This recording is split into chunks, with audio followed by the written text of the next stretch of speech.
Hey, we are live with the Rivian. It's nighttime. We are leaving on an adventure at night. We got all the cars in the driveway over here using the built-in Rivian flashlight. This is what comes with the truck. Got the camp mode thing going. This light inside the mirror housing here. We're about to leave on this trip to go drop Judy, the Range Rover, off. Normally I would do this during the daytime, but our day got crazy. Just doing one last check, making sure she's all strapped down. The Range Rover is looking great. Going in for a full restoration mechanically. Looking forward to that. Trailer looks all fully hooked up. Always good to double check. Chains, yep. Wiring's all good. All good. So let's embark. I don't know, we got about 6 hours to go, something like that. I'll put the flashlight back in the Rivian door here, just like that. We'll throw you guys up on the dash. We got to charge here pretty soon because we're at 37%. So let's, oh, and Alyssa's here too. Hey, how's it going? You excited? Oh, I'm amped. Amped. Great. Well, let's do this thing. Judy is going in for a full mechanical restoration in Colorado Springs. So let's get this thing all set up. We're heading over to the EA station. The truck just got a software update. And I think we are pretty much good to go. So into drive. Let's put in the charging station so it'll know to warm up. Wow, navigation seems much snappier. Wow, much snappier navigation. What the heck? That's awesome. There we go. Target. That's where we want to go. Someone said you look thrilled, Alyssa. Always. All right, so let's make sure Judy stays on. Holding on tight. Trailer lights are working. Can confirm. It smells weird in here. It smells weird in here? What do you mean? I don't know. It smells different. So should we not like the fire different or like what? You don't smell that? I don't smell anything, no. What are you smelling? I don't know. It smells different. I think you're smelling the truck's heater. Maybe. I don't Yeah, think it's never really been run before. So, was that your sister that just drove by? No, she's at work. Okay. So, Alyssa's going to be reading off the comments, hitting the like buttons. And we got Judy on the back of the Range Rover hooked up to the trailer. Do you think the Rivian T or S has a chance to beat the incoming Taycan CT that In you 900 ordered? feet, turn right onto Oh, Dartmouth yeah, turn Trail. off. Oh, wow. So the software update kind of reset all my settings. No, Dave did that. Oh, maybe Dave did that. Okay, yeah. Evie Dave came to visit us, which was nice to see him. Mm-hmm. It's been a while. Yeah, been a while since we've seen Dave. Yeah. Let's get these guys. It's a little bit better view of the road. Oh, I can warm it up a little bit. I'll just turn it off. Kyle's always cold. No, you're always cold and I'm always hot. Except the opposite right now, apparently. Well, yeah, we're always on different wavelengths, but I just don't like wind blowing on me. Okay, would you mind, What is all this? yeah, exactly. Why do you have so many phones? That's your phone. Okay. That's all you, and What there's is mine. this? That's my phone. Why can't my phone be up there? No, it can, I just didn't want it to fall. All right, well, we're just getting on the road. We got, I don't know how far to go, but some distance. Let me make sure I have the keys to the Range Rover. Oh. That'd be a good thing. I do have them. Awesome. I understand. Nothing. There's been no comments. Okay. Cool. Well, got the truck in tow mode. It's got to learn the trailer. Did I mention how long Judy will be in for service? I actually don't really know. Around a week. Well, they say a week, but it's a classic Range Rover, so add, I don't know, I don't know. I thought they were add 2 weeks to pretty it. on top of it last time, no? I don't think so. I think they took a month last time. I don't remember. yeah. No, Judy's interior doesn't need any reupholstering. It's no tears in the leather. She's honestly perfect interior. Really. Except for the coolant everywhere now. No, that's really not left many stains. It still needs to be detailed out. No, I don't even see it in there. I think it was all in the rubber mats. Okay. Do you see it? Would you lick it? I mean, I would never lick the carpet in a normal car. Or would you lick it? What? Would you lick it? What does that have to do with carpet? Would you lick it? If you weren't worried that there was no coolant on it, you would lick it. No, because there could be so many other dirt, nasty bugs Exactly, and stuff. so it still needs to be detailed. Okay. Someone's making popcorn. Yeah, we got a few hours to go on this trip.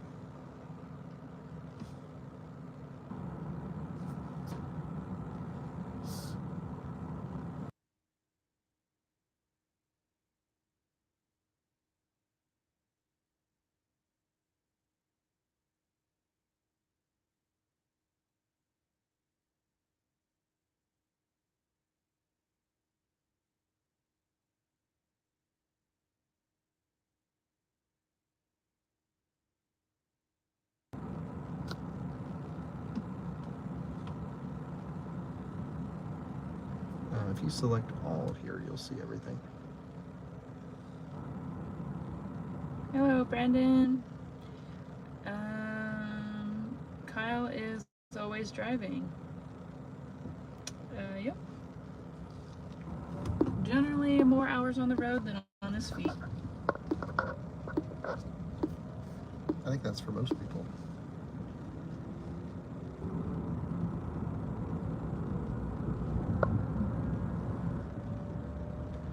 So our first stop basically is we are stopping at the EA station in Loveland, Colorado, and then we are going to charge up and head to Colorado Springs from there. I think we could probably make that on one charge, drop off the Range Rover, and then turn around, come back home. That is at least the plan. Let's see if we can squeeze through here without curbing the trailer. Yes. Somebody's asking about the Cannonball record in the Lucid Air. What about it?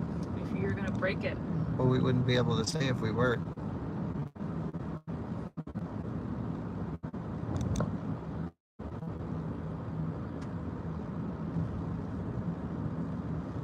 Judy's holding on tight back there. She's looking good. How do you know? Because I'm looking in my rearview mirror.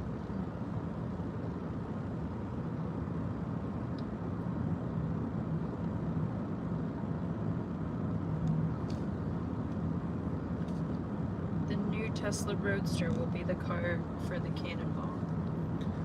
Maybe. Depends on how it charges.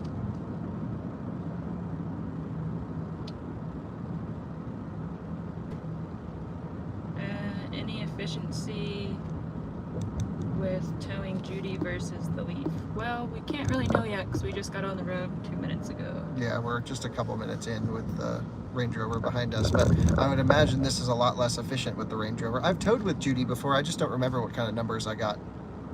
But it's also a totally different trailer than what we pulled with the Leaf.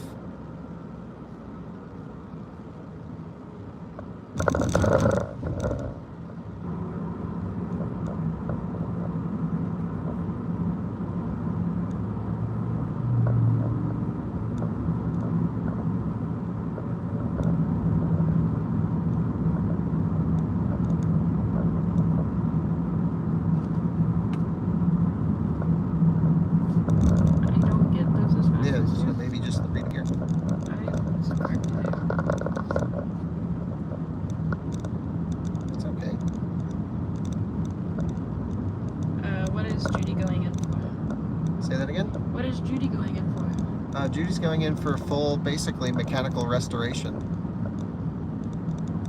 So engine out service, all the seals, motor mounts, transfer case. Yep, she already just had all of her fluids flushed. Then we got her back and the coolant completely exploded everywhere, so we haven't really driven it much. The whole point was to do like a stage 1, stage 2, basically get it drivable, do a shakedown month or so, and then go back to find all the issues. The problem was she only made it 10 miles. So before the heater core exploded and we had hot coolant all over us. So basically got to go back in for, yeah, part 2.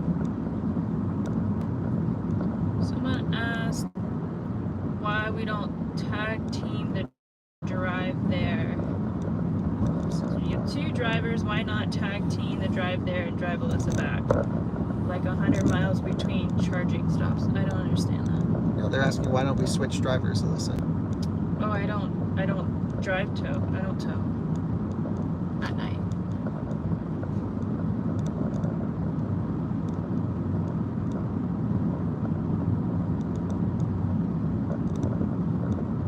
Yeah, Alyssa has actually, have you ever pulled a trailer before? No. Yeah, so we need to do some towing stuff at some point soon with Alyssa. That'd make a good video, actually. That would be extremely stressful. Maybe when Judy's not on the trailer. My prized Judy. I also don't mind doing this at night because there's just less cars on the road. Hopefully less chance of incident with her on the trailer. Yeah, then the last time Timon drove her down, there was a problem. I don't think there was a problem. Something got lost on the highway. Oh, I was on the way back. Yeah. Yeah, the ramps fell out the back of the trailer with Timon. He left him in the middle of the road. It was a disaster. Getting a ton of comments here. I don't know if you see them on your side, Alyssa. How's the Upstart business going in Germany? Oh, that came in like 5 minutes ago. Are you right with everything? Will you change the wheels on the R1T? Yes, we're going to change the wheels on the R1T eventually. I'm going to keep these, but then we're also going to do a probably an aggressive off-road set for next season. Hoping Drew has a set of Martians by then for it. Any warehouse updates? Yeah, we do have some warehouse updates. I think we've narrowed it down to maybe 5 or 6 different ones. We're going to start touring them, I think maybe even as soon as this week. All right, Long Boy merging on the highway. Here we go. Are you looking forward to driving the Aptera when it comes out? Yeah, when the Aptera launches, I can't wait for it. It'll be so exciting. Right now, I don't think it's worth wasting too much brain power on it, but I think it could really be a neat product when it launches.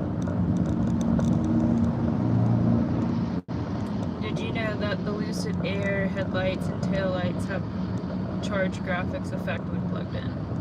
No, I've not seen that actually. That's kind of cool. What's all going on in Germany? A lot's going on in Germany. We really got to get that project started by January, so keep an eye on that. Do you prefer road tripping in an Eevee or gas? Definitely an Eevee. I think it's more fun to push the infrastructure. I really enjoy that. Tesla coming up.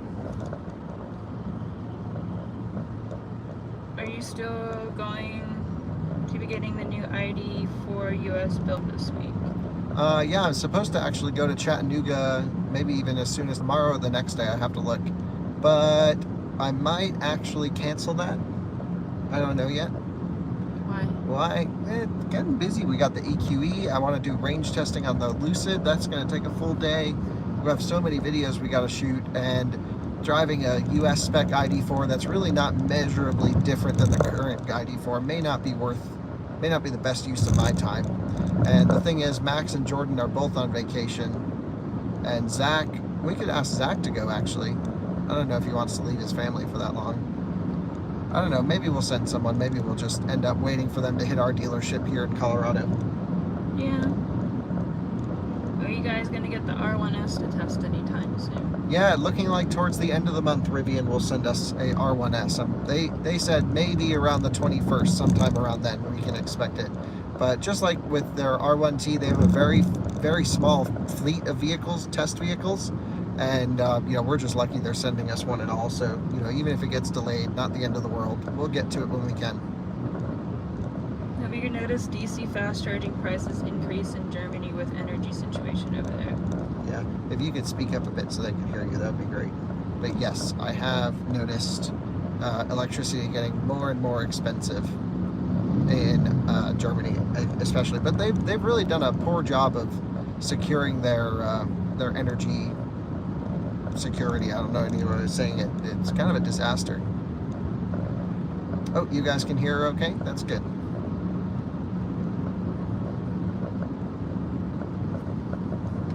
Sometimes my hearing isn't so great, so I never know. Could you plug this in, Alyssa? Thanks. Yeah. All right. Oh, sorry, we're just plugging in the live stream phone. We're going around 60 to 65 miles an hour. Yeah, right now we're doing 63 indicated. Just taking it nice and easy. Getting about 1.4 miles per kilowatt hour, which really isn't bad. Someone test drove an R1T on Wednesday and they're sold. That's awesome. I agree. I mean, the Rivian is, dang, it is my favorite vehicle I've ever owned from a new vehicle standpoint. This thing rocks. It can do everything. I mean, it drives so amazing, and I'm using it as a work truck, towing the Range Rover. It's really just wonderful. Something about an ID4. Can you read that one, please? Just trying to, just give me like 2 seconds. I need to write an email. A dog might be getting euthanized as we speak. So I just need a little bit more. All right, so live stream, got to hold on a few seconds. Sorry. We got dog rescue stuff to take care of.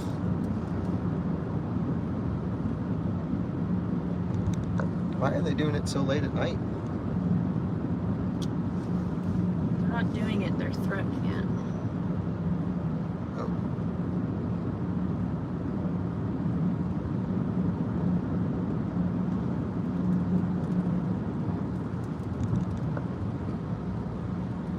Judy's towing great back there, no sign of sway. I think we got a pretty good load balance. The thing with this trailer is the rear wheels are pretty far back on it, so it makes the maneuvering in tight areas pretty difficult, but also it looks kind of funny from the outside because the Range Rover's got to sit pretty far back to keep roughly 500 pounds of tongue weight. Thoughts on hydrogen fuel cell vehicles? Yeah, I really don't think hydrogen works for passenger vehicles that much, although Alyssa and I did take a Mariah on a road trip in California, and it actually worked because, of course, it's all about the infrastructure. The thing is, when you look at the round trip efficiency of it, it doesn't make so much sense. But the larger scale the application for hydrogen is, the more hydrogen makes sense. And so for semis, Class 8 semis, for aviation, maybe even some large scale shipping applications, yeah, these things are starting to make more sense. So, especially if you can create hydrogen from excess power, excess renewable power on the grid, that's ideally the goal. Yeah. It's also, you can, even though hydrogen's less efficient than battery storage, it's also, you can store more of it more cheaply, the larger the scale. So from a cost perspective, it might actually start to make sense. Northern Colorado is pretty much a dead zone for EV charging at retail locations. Yeah, I mean, most people own their own home here in Northern Colorado, and so, I mean, again, that's not everyone. There's still a need for retail charging, but for the most part, I would say up here, pretty much everyone has a house. There's a few apartment complexes and stuff, but nothing like Denver or a major metropolitan area. So the need for level 2 charging at retail locations is lessened.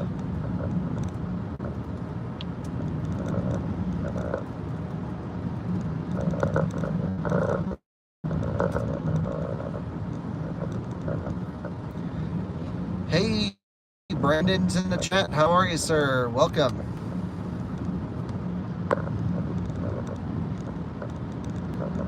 Oh, cool. Someone saw Zach saw a R1T in red at his kid's soccer practice. That's pretty sweet. What charging stations will you be using? Well, we're heading to the new Electrify America one that's installed in Loveland, Colorado, just by our house. They're the new BTC units. I believe it's actually the first time you guys will be seeing them here on this channel. Yeah, I'm actually going to reach out to Polestar to see if there's any opportunities for us to check out the 3.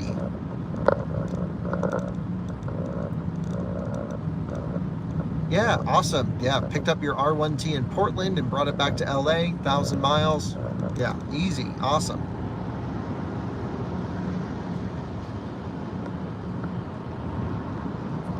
Very nice. Looks good. Looking forward to all the data from your trip, Brandon. That'll be cool to see.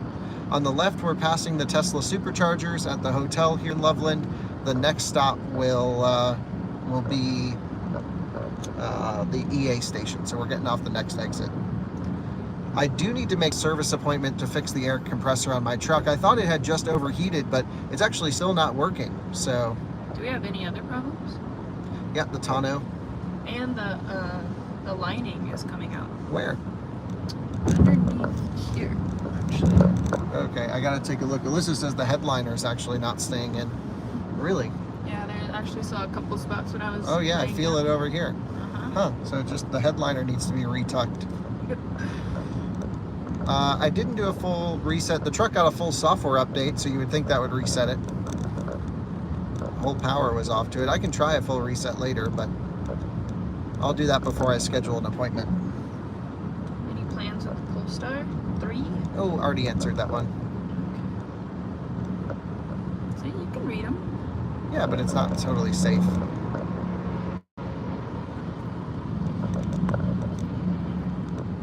EA is free at some stations, but not all. Oh yeah, we already discussed that one.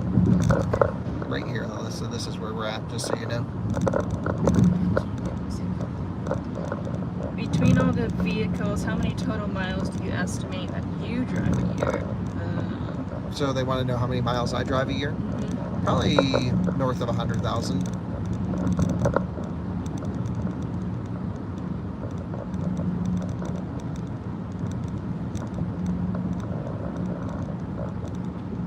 Somebody's looking at a used e-tron Prestige to replace the Model 3 for road tripping or one where EA is really far off the highways most of the time. I love the charging curve, but not EA. We really enjoyed our road trip in our e-tron, driving it across the country.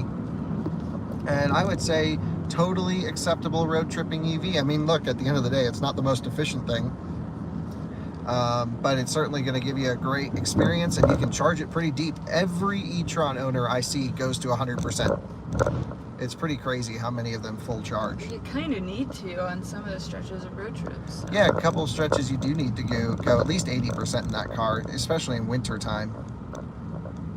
And they're thinking about which year Prestige? Did not say. I would say, so we have a 2019. The 2020s get USB-C and a bit faster processor, but I actually don't think it's so needed. I haven't found our infotainment to be laggy. I think the newer software sped up the code anyway. Yeah, we also just use CarPlay anyway, so... Well, you do. I don't use CarPlay in that car. You don't use CarPlay? Nope. 2019. Yeah, I think 19's fine.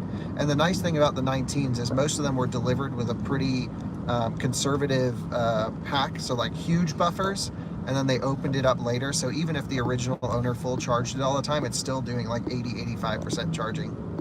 Yeah, CPO in Ohio. Ours was a CPO 2019 as well. That seems like a good move. So pulling into the EA station over here.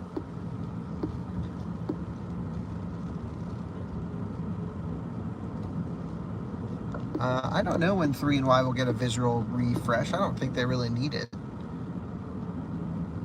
Tesla's not really into the whole refresh thing. I guess they did it with Model S, and yeah, but Model X has pretty much stayed the same.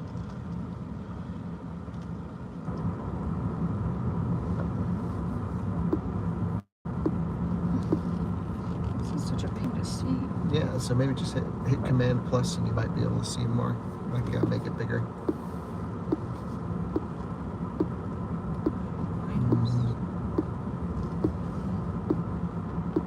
Alright, so coming over here to Electrify America, I see a Kia Niro. What I'm actually going to do is pull up on the backside of these stations so we don't block any of them. And I think that's going to be our best bet. So you'll see them over there on the right side of your screen. So what I'm going to do is actually go past, and we'll pull the cable around. Got a loop-de-loop. Yeah, because the port's on the left side. One thing I do wish about the Rivian, especially when towing, is I wish the port would be on the left and the right side. Would be my preference. Isn't that the difference on the newer e-trons? They have both sides? For AC charging, the e-trons have a dual port, I believe, as an option. Might be standard.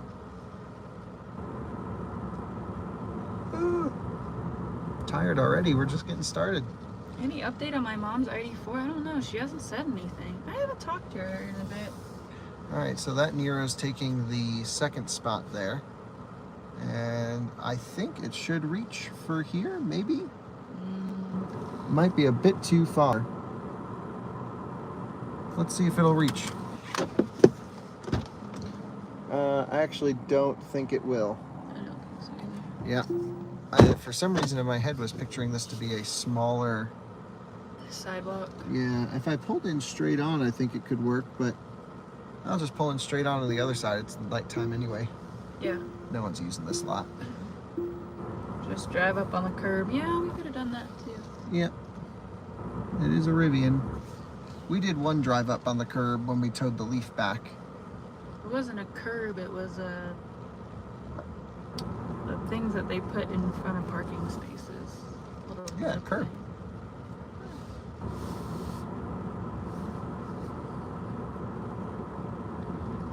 Alright, so let's see. We'll go all the way over here. Hopefully this doesn't block anyone. And skirt.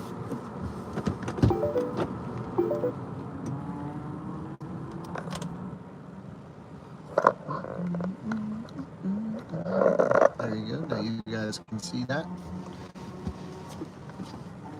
And we have arrived at the Loveland Electrify America station right by the house.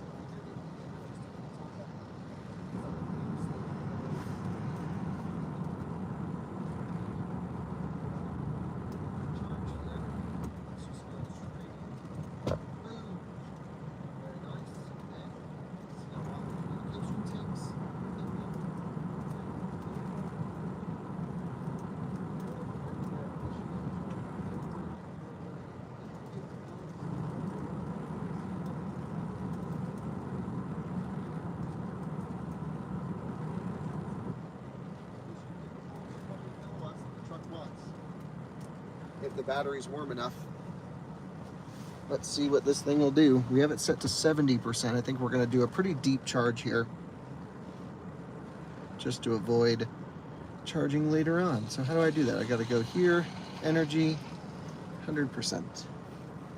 Very nice. And everything is switched because of the software update. Here we go, 90 kilowatts, 100, 120, 130, 40, 50, 60, 169 kilowatts, 170. That's what it wants. Well, better than nothing. We'll take it.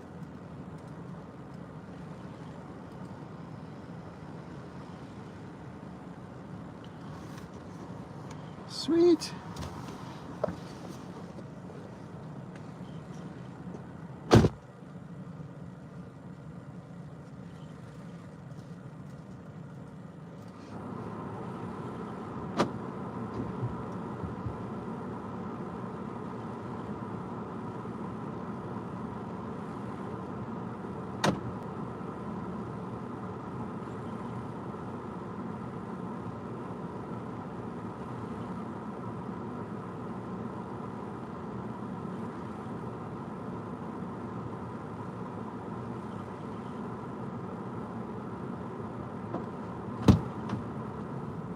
What are they saying, Alyssa?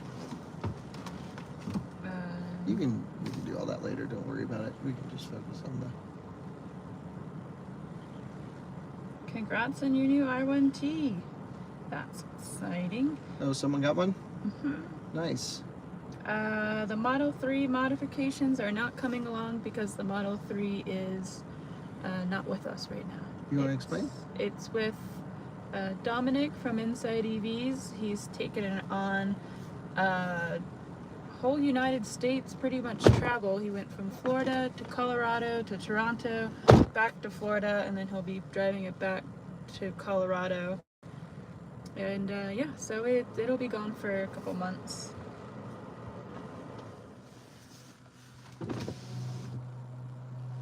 Nope, our Lucid did not get the software update for lane centering yet.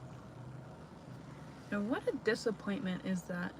Mm-hmm. $150,000+ car and can't even lane center that a $20,000 car can do?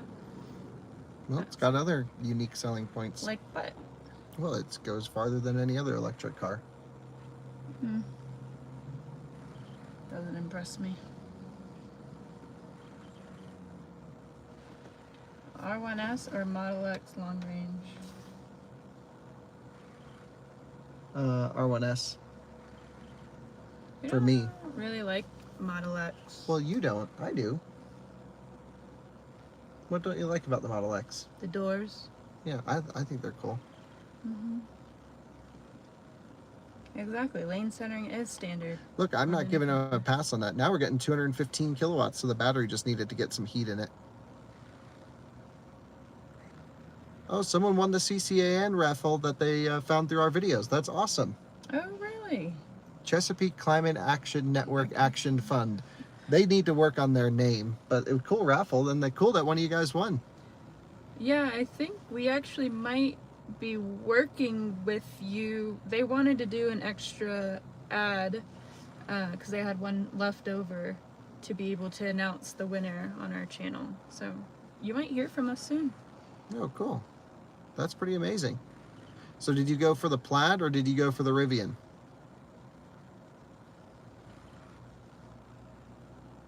You went for the Rivian. Oh, you did? Yeah. That's cool.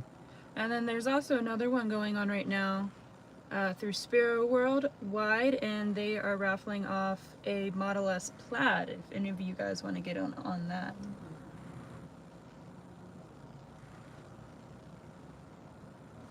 That's pretty sick.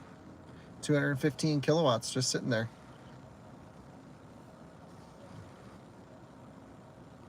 The Freedom Raffle is closed. But the Spiro Worldwide... Yeah, the guy just won the R1T. No, he won CCAN. Oh, Freedom Raffle. Freedom, it's not Freedom Raffle. Freedom Raffle is Spiro. It's Spiro World. Yeah, we get confused with that. That one's still going on. It actually got extended.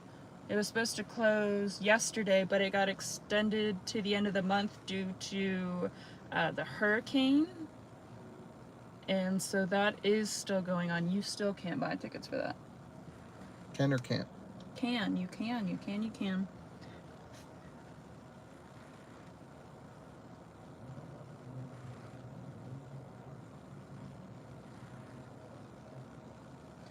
We run into fans all the time. Actually, a majority of the people in our neighborhood Our viewers.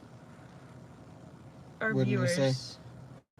And they don't really recognize it at first, but then once they start to talk to us and look in our driveway more and more and more, they put two and two together, and it's pretty funny to see their reactions. Yeah, mostly at charging stations we run into viewers.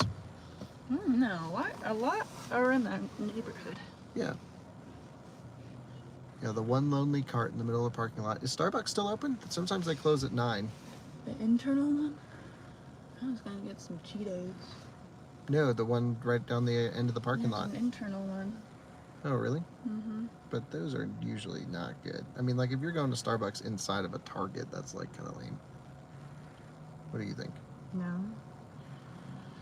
You can get College and Stewart. Let's see. Nearby. Closed. Dang. Sometimes they're open till 9. These are open till 8. 8:30. Missed this one by 20 minutes.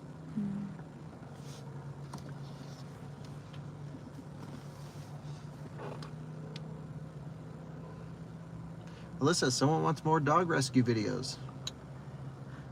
Well, My thing and my worry is all of the rescue routes are through Kansas. Yeah, so use the Model S. Right. No, I don't think no, the Model S isn't big enough for these guys. What? The Model S is huge. If they lay down. But I really want to be able to carry a car that has a crate because some of these dogs are flight risk and I need some type of setup and barrier so the dogs aren't able to come up front because that's where it gets kind of dangerous. Seeing 219 kilowatts delivered to the truck right here.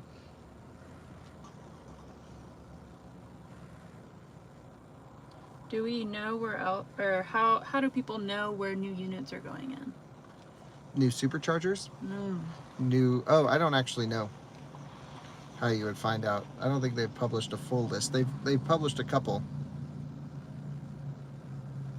Harness and a seatbelt does work, but the issue that we've run into with that is that sometimes when we pick up the dog, it doesn't have a harness already, and to fit and place a harness is 10 times more risk because the dog, yeah, it's just, I don't know, not always the best option, but crating them is usually the go-to with flight risk.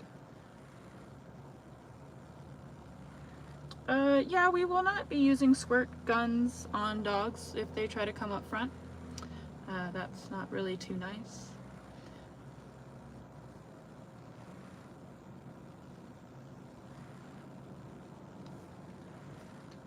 Kyle uses the Suburban for the dog rescue. That Suburban you guys saw on Twitter was actually my friend who's in rescue, and those were her dogs, personal dogs. That was not our Suburban. New Range Rover content? Yep. Yeah, where is that? It's waiting to go up.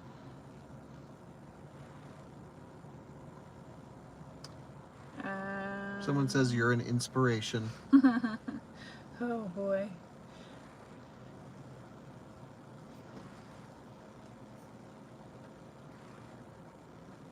Live chat. What SoC did you plug in at? We plugged in at 33%, I think. Still doing 204 kilowatts at 45%. How deep are we charging? We're gonna go probably to 80%. Do you want anything from Target? No. Water or anything? No, I'm good. You don't need a water? I mean, are you going in? Yeah, Why? to get a water. Oh, then yeah, grab me a water and a Red Bull if you don't mind. Yeah. Okay. Yeah, the charging curve seems to be smoking along right now. 200 kilowatts, 46%. 198. Alyssa's going into Target. She left you guys with me. We're at 47%. I think I could probably, hold on. I think I can get it so you guys can see. Hold on. Let's do this. Bam. Okay, locking in.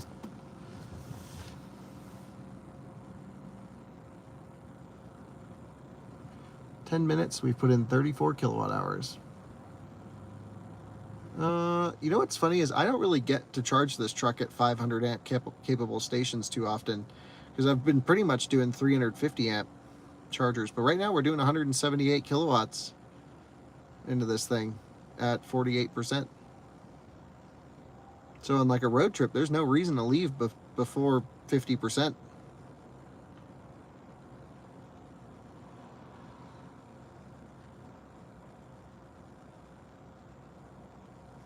Thing rips.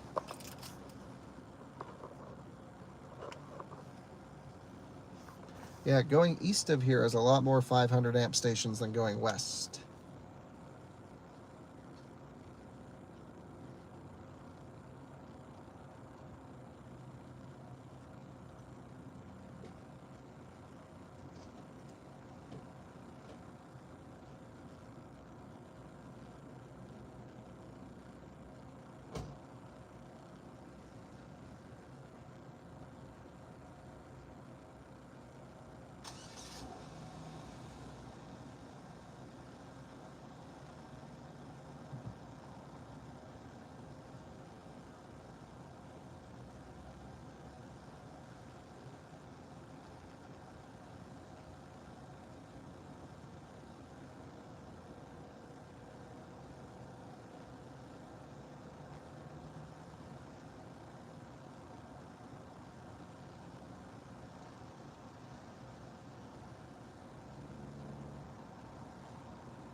Yep, Hummer EV, because its higher voltage will do 175 on a 150 for sure.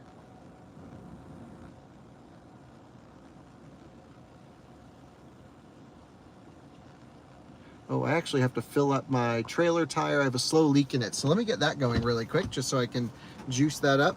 I've totally forgot about that. I'll be back in a minute. You guys can keep an eye on the charging.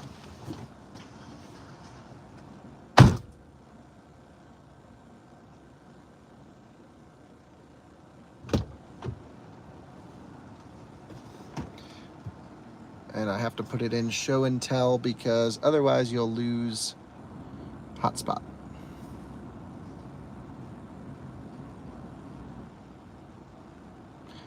$157 kilowatts at 54%. So right now the truck says slower charging while it's cooling.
Still much better software for this kind of stuff.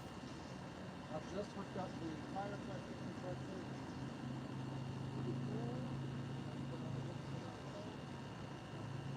I prefer to not have the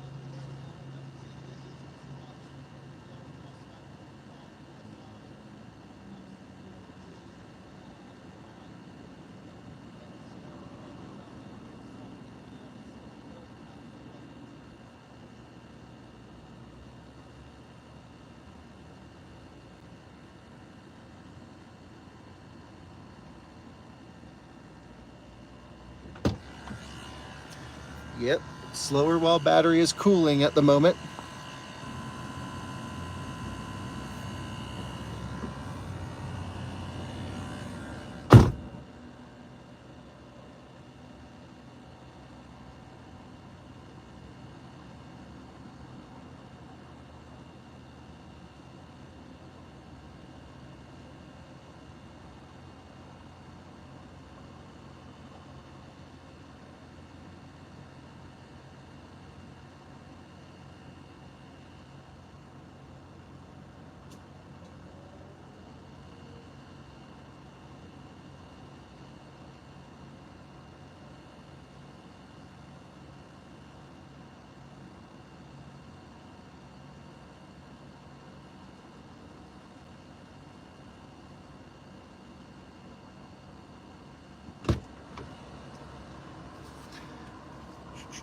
I can show you guys kind of what's going on.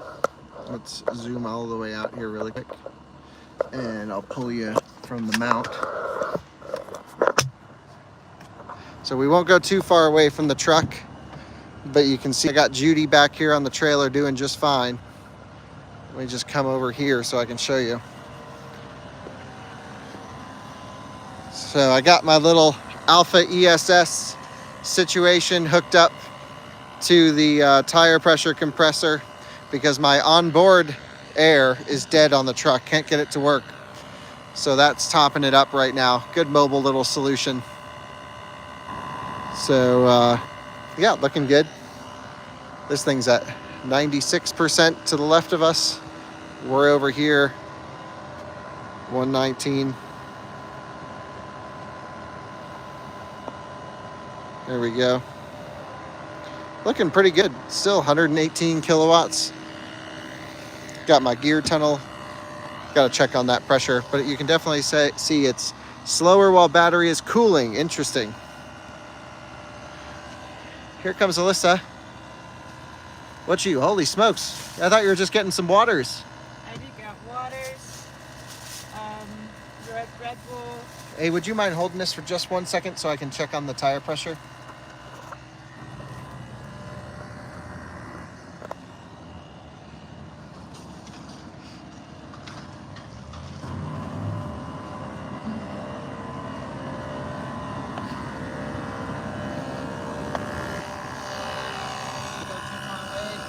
Signal.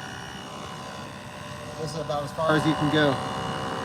So that thing goes pretty slow. I wish I could get. Let's maybe now after it's moving a little bit. I'm just gonna.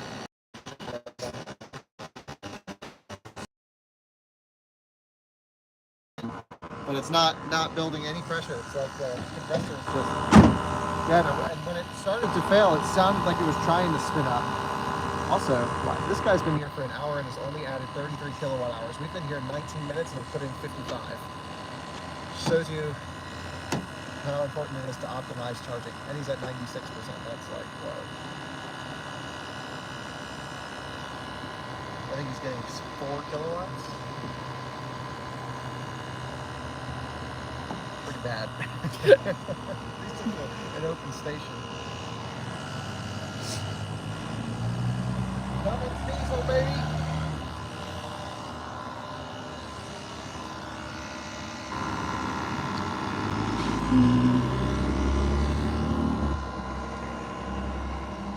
So this is the part that I was talking about.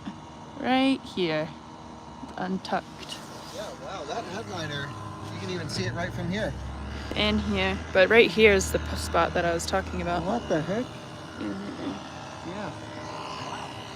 That's not good. No. I hope they fix that. Well, if that bothers you so much, you should see the Model S Plaid. I've seen it. No, this guy said that bothers him so much. Oh. My Model S is pretty good in comparison, I would say. No, this weather stripping is weather all stripping. like... It's always been bad on Teslas. Alright, you want to throw them back on the mount?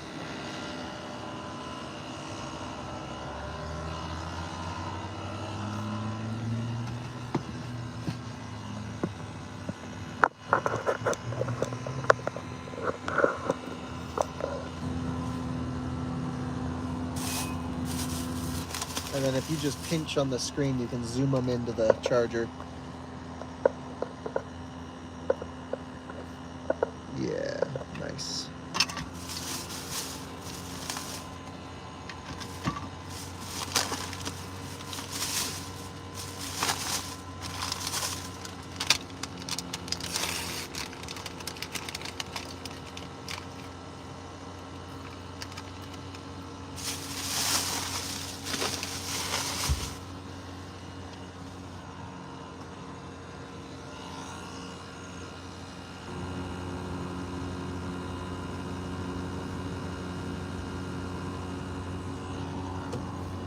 $112 kilowatts at 68%. I should try the tire eject. That's the stuff that I put in there to seal it up. I mean, I got full patches, I think, thanks to the Red Bull.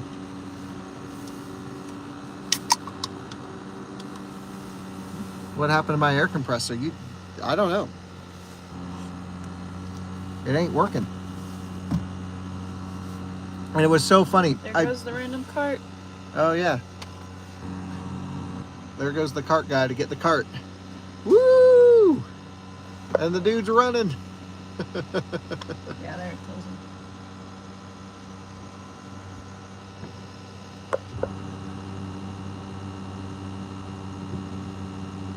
goes. Okay, yeah. The worst case, if this thing isn't holding pressure, I might throw that in there then. I mean, it won't hold pressure. It's not holding great pressure.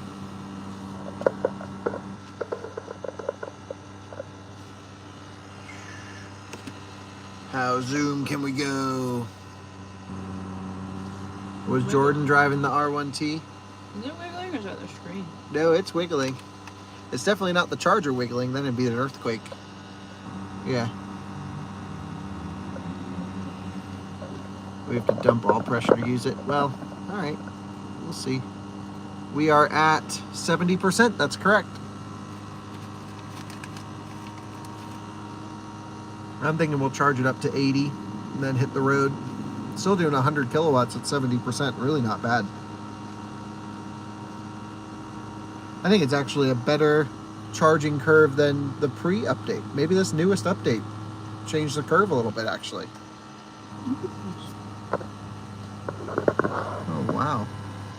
That's a lot of cards. Is he gonna add more? I wonder what the record is. We should try and try and see if we can do them all.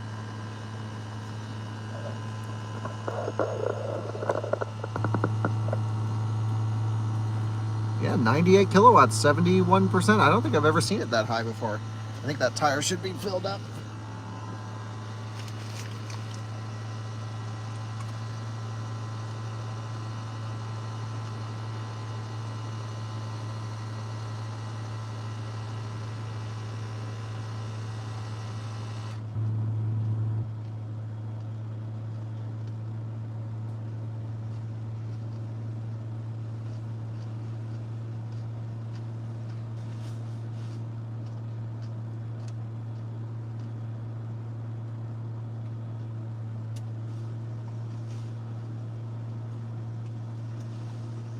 Man, these BTC cabinets sound like superchargers.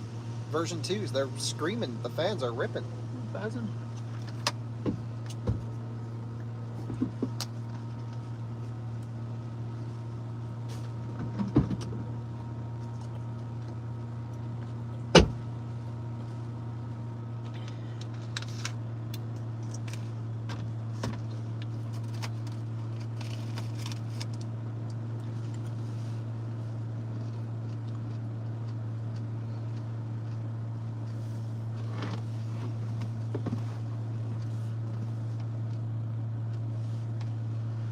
Man, sold your ID4 because of software. Interesting. Now we're down to 68 kilowatts at 73%. That's more as expected.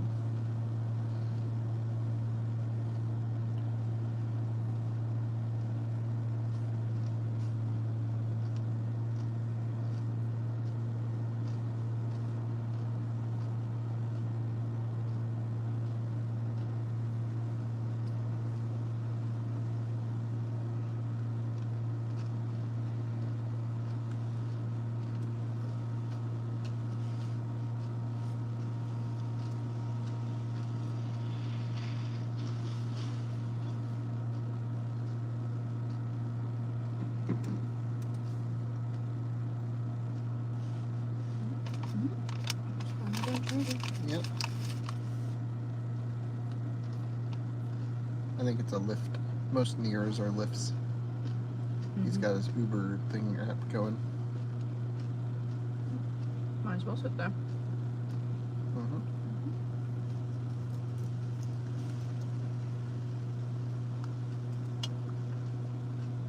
What are the comments saying? We can just do this tomorrow, Alyssa. You can do it. Read it. Well, I'm just about to go take care of all this stuff. They can wait. We're gonna make you guys wait. They just start to talk about each other. It's great. Good stuff.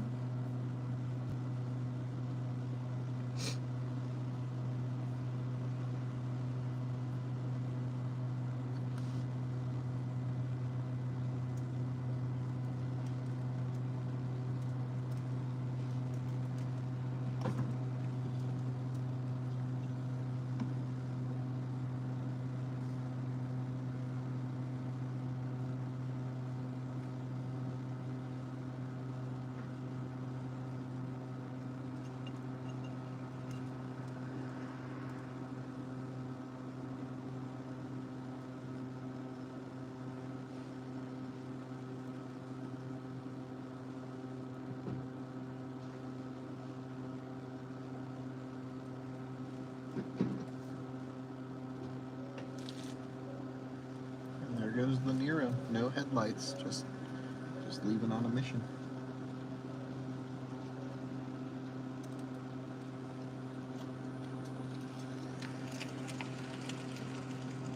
Still no headlights. The dude's just driving around.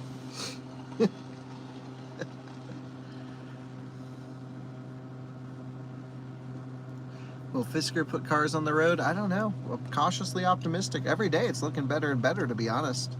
They released this hot weather testing video today, but it really, I thought was pretty lame, to be honest.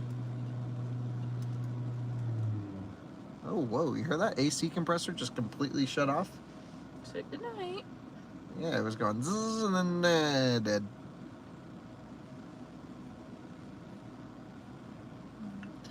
Yeah, so I really don't know how far it is to where we're going. Let's put it in the nav. Pikes Peak Rovers. Oh, thank you, Don Production. Hey, Kyle, thanks for... Hold on, I'm getting back to it. Getting your dad into Eevee videos. I send them to my dad so he relates to someone his age on the subject. Well, thank you, Evie Dave. Not Evie Dave. No, Out of Spec Dave. We had dinner with Evie Dave last night. So it's 118 miles to get to Pikes Peak Rovers, and then, yeah, there's no way we're making it there and back. That's for sure. So what's the EA situation look like in Colorado Springs?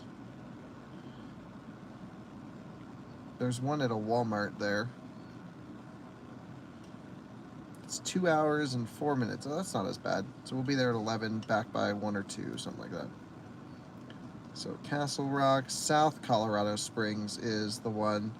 So I think we actually will need to stop, unless there's a... We can't go to the DC fast charger in the garage in Colorado Springs because we can't fit in there with the trailer. So we might have to go to the Target in Castle Rock. Yep, no high-power chargers in Colorado Springs. Ready, so Castle Rock it is, it seems like, and that's only a 150 kilowatt station, I believe. Hold on. Hold up, wait a minute. So that's our plan. Would you mind filming this, Alyssa? Gotta put it in the vlog, because I'm a vlogger now. All right, north up. Ready? Mm-hmm. So it is 118 miles to Pikes Peak Rovers down in Colorado Springs. You can see we're up here in Fort Collins. We're going to go through Denver, through Castle Rock, and down here to Pikes Peak. Excuse me, what's it called again? Colorado Springs. Colorado Springs, yes. Pikes Peak is right near there. The last high-power charger, the thing is, in Colorado Springs, there's an EA station on the south side of town, Sam's Club. Been there, but that is kind of out of our way to go all the way down there since the Range Rover shop is somewhere near downtown-ish. So I think what we're going to have to do, which is what I did last time I brought the Range Rover down, is stop here at the Target in Castle Rock, and then it's 150 miles. Oh wait, maybe it's less than that. Round trip, I was going to say. I don't know. Either way, we're going to go to Castle Rock. It's only 75 miles away. It's a 150 kilowatt charger. That should give us enough juice to get to Colorado Springs, back to there, and then we might top up here before we get home. We'll see. But let's start there. We're going to go to Castle Rock, and then we're going to charge up just enough to do that round trip. So time to unplug. We're at 80%. Let's do it.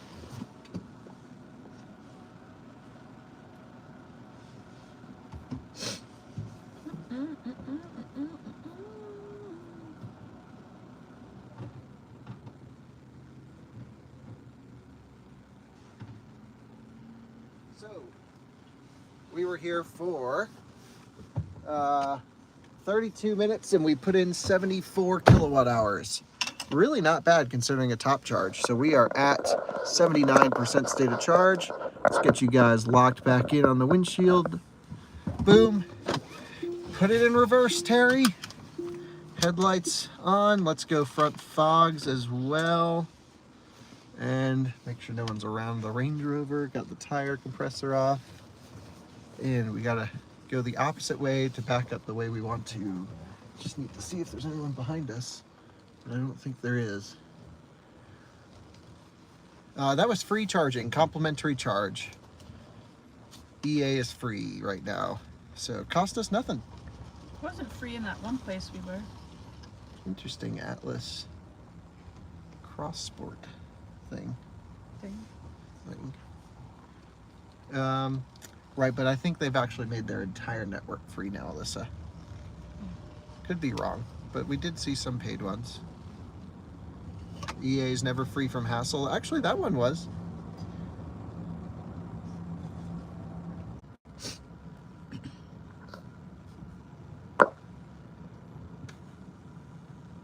Yep, someone said the hotspot worked and then jinxed it.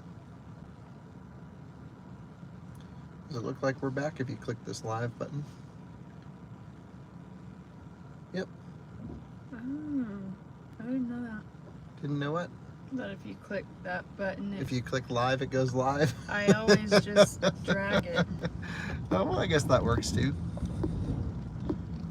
Gonna go nice and slow so Judy doesn't tip over around the corner. You know, she's not much of a handling machine. Yep, 31 cents per kilowatt hour if you pay the $4 a month membership, which everyone should, in my opinion. Or use your family's account. It's kind of like a Netflix type thing. Yeah, do you do that? Yeah. I use yours. You use mine? Yeah, that's fine.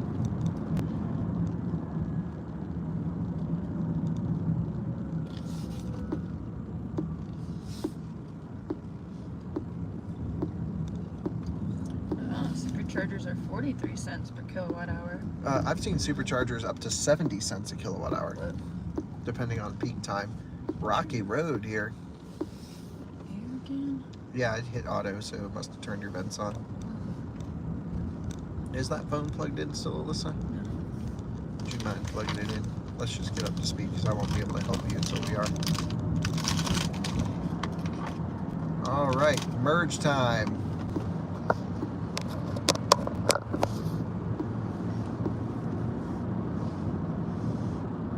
Sick, up to speed. Braking for the corners. Yeah, this area is just... This is the worst part of I-25. And I just feel like they're so close to fixing it, but so far away. It's been so many years. It's been since Michaela lived here, and I think it's been like 6 years. But we are getting an express lane all the way up to Fort Collins. You'll see me bombing up there every day. Denver to Fort Collins, hammer down.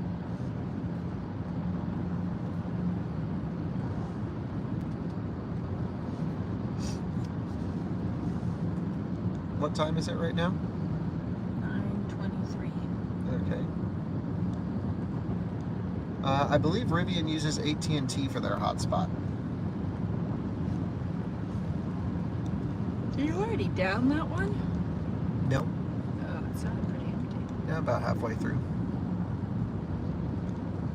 Even got you the sugar one. Yeah, I like the full Red Bulls.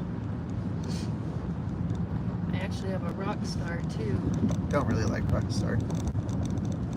I'm a Red Bull guy. Red Bull or die. They were literally at the front of the store, so when I went to check out, I then had to run around and get those instead of that, because at first it was only the Rockstar. When is the next Eevee race, like the Vegas one? Don't know yet. We have got a lot of ideas, a lot of big ideas, but need to put them to paper. My biggest problem is scheduling, no secret. None. Does Colorado Highway Patrol Police go easy on speeding? No. No. You don't think so? I mean, there's... I've never been pulled over by Highway Patrol in Colorado, knock on wood. I hope that's real wood. I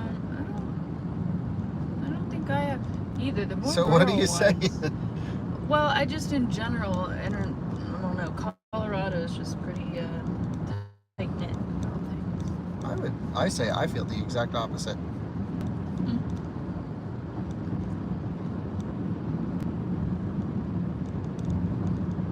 Have you seen the Drive to Extreme Tycon video from a while back? I don't know. What's it about?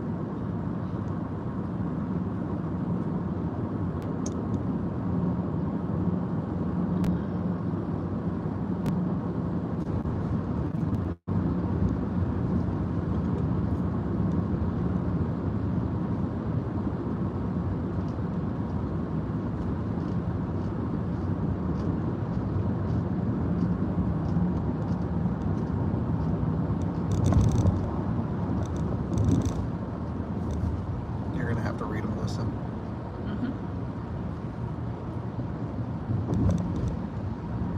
Is the hotspot something that can be configured in the truck settings screens?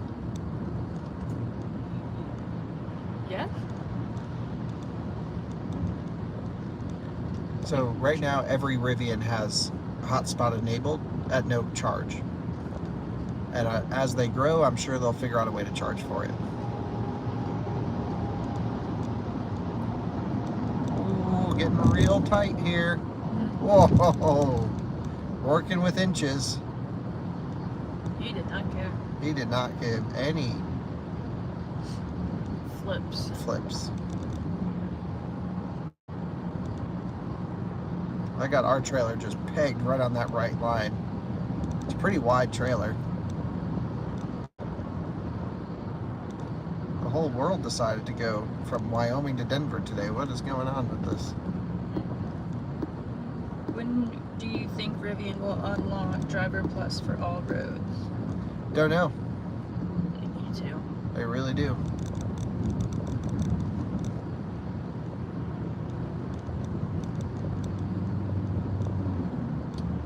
We're currently only going 58 miles per hour. Yeah, we're going pretty slow right now through the construction zone.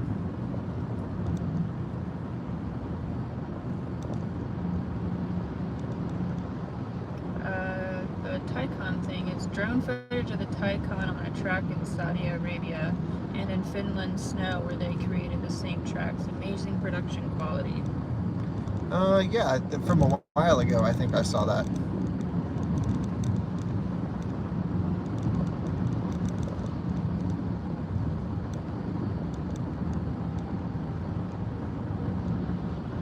Man, that was like intense traffic at 9:30 p.m.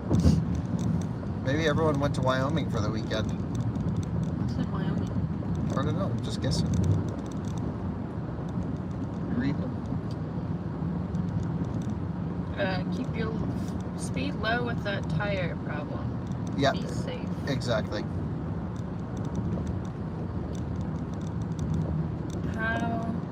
Have you driven where there are high wind warnings? I had that happen in Wyoming once, and it was wild to keep our SUV in the lane. Yeah, I've driven in high wind, 75, 80 mile an hour winds in the Sprinter through Wyoming. And I had to put in like 15 to 20 degrees of lock just to keep the thing going straight. The scary part's when you get hit with a gust and then it's just like, bam! And thankfully the Sprinter's got crosswind assist, but man, does that thing feel like it's about to tip over. Are we going to SEMA this year? So Colton's going to go to SEMA. Colton's our detailing guy. We have a new detailing channel for those who don't know.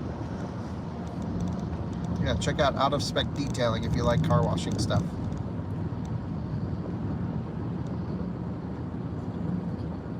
If your tire is low, you have to drive or more. I have to drive what? I don't know. Okay. You can read them first. If they don't make sense, you don't need to read everyone. You get antsy. No, I just want you to paraphrase them. That way it's easier for everyone to understand.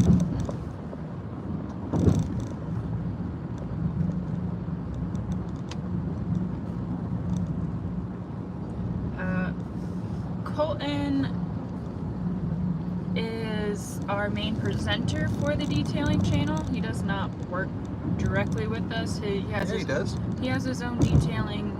Yeah, Colton is.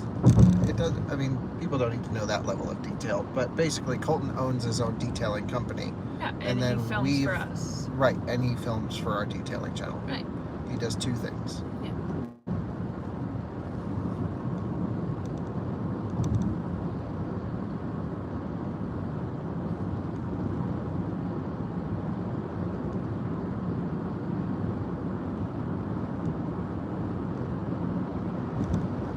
a whole bunch here. Are you getting them there? Maybe because you have it in top instead of live?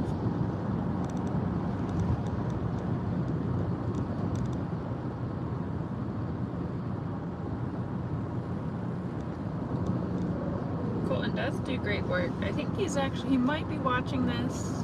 I'm not 100% sure. He said he was watching it.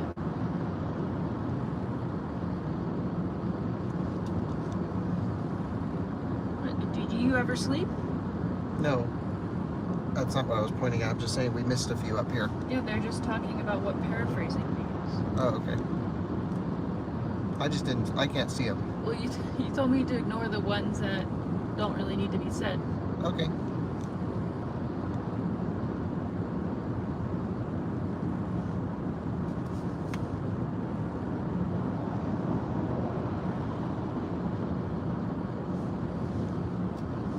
So we were supposed to have the Hummer Eevee soon, but what's going on? No, we can't discuss it at the moment. We don't know.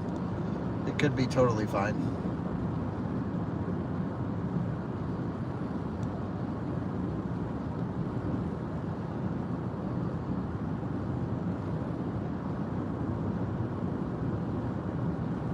Lots of Hummer EVs people are seeing. I've still yet to see one on the road. Have you seen one on the road? No. Probably in Texas. What makes you think in Texas? Just a very Texas car. You think an EV is a Texas car? A Hummer Eevee is. Yeah. I feel like Hummer guys won't like it because it's electric. Wow, we actually found someone going slower than us today.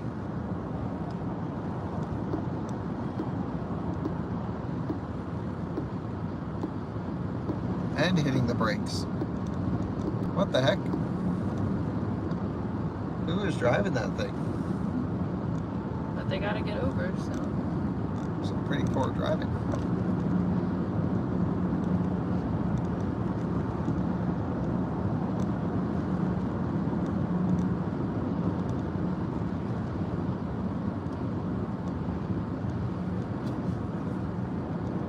Everyone needs a 9,000-pound Hummer? Yeah, I think so.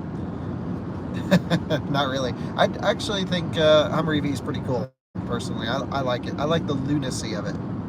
Do you know if there's any oil change intervals on Rivian R1T? Well, that's actually not as dumb of a question as people would really think, because there's gearbox oil and some other things. I don't actually know what the maintenance intervals are on Rivian, so I have to look into that.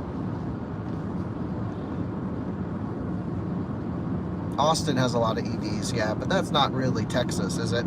The rest of Texas is different than Austin. I think we're wrapping the R1T end of year, probably near Christmas time. Yeah, we're starting to book the Rivian in for wrapping towards the end of the year. Brian from I1 Tesla is likely going to be the one who wraps it. So we're going to get the truck out to North Carolina so Brian can spend some time with it wrapping it. What's the coolant lifespan on the I1T? Yeah, I don't know. Typically coolant is either 4 years or 10 years. I don't know what they're using. And I don't even know if they have refill. They must have a service manual.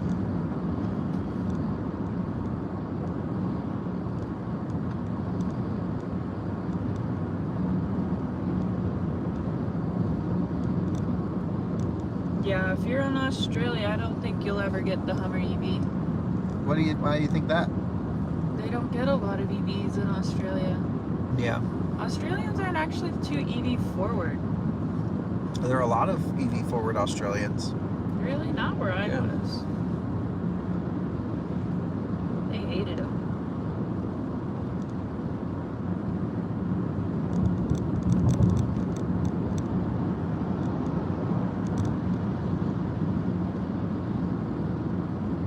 Rivian is probably figuring out service intervals themselves. Wow, look at that backup. Wow, that's a lot of traffic. I sat in this the other night. It's because they're working on the bridge. So we're going to have to go through that? Unless we take the frontage road.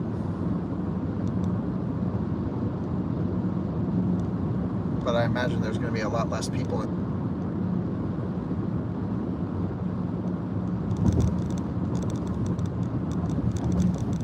There's been a change in government in Australia, so EVs are coming in faster now. That's neat. But what's the charging infrastructure like out there? I think it's worse than here. And worse than Canada. When you look on a map, Canada's not bad. For what? For EV infrastructure. For Tesla or for CCS? For both, yeah. I hear there's a lot of down stations, but I want to try it out.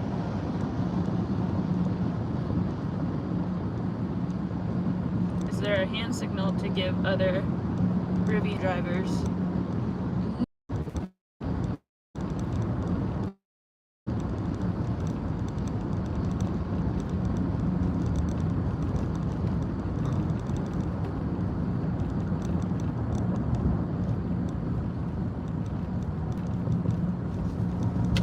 Pretty bouncy here. Feel that, Alyssa?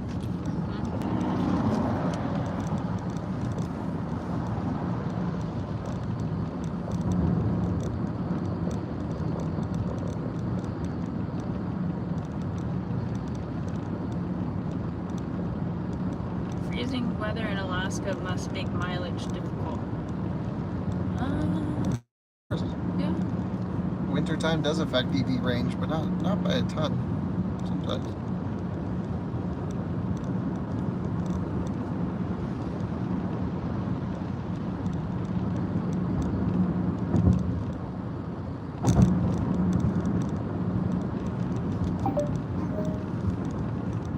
We got somebody from Thornton. Just about to roll through Thornton. Yeah. We don't have Waffle Houses here, do we? I don't think so. Yeah, I don't think I've seen a Waffle House.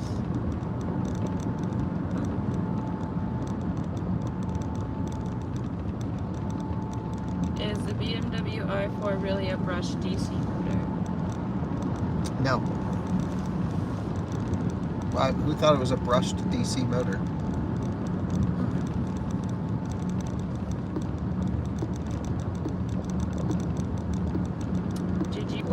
Did you end up ordering the base Lucid Air?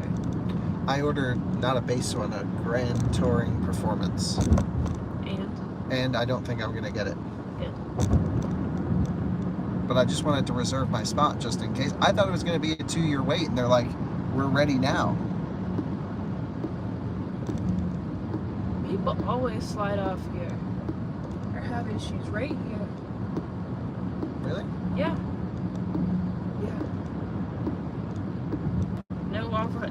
No Waffle House in Colorado, 0 stars. Well, there's 0 stars anyways.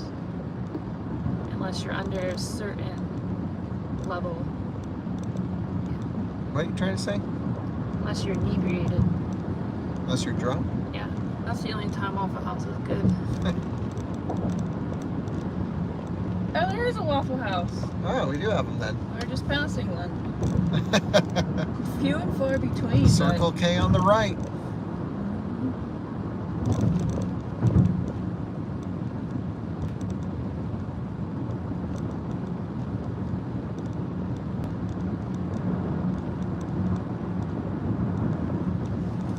So shaky.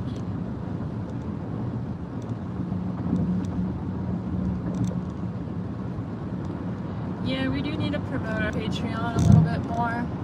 Not a little bit more. We don't do anything with it. We can jump back on the Patreon bandwagon. Probably should. But your brain just goes 500 different other places instead. Yep.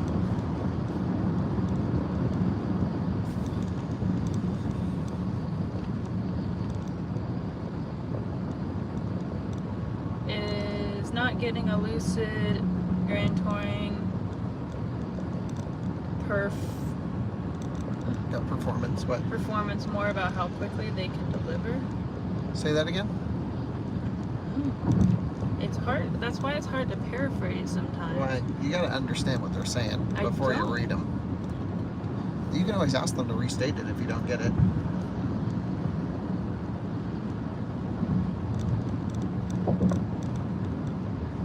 Charging infrastructure needs to be drastically improved.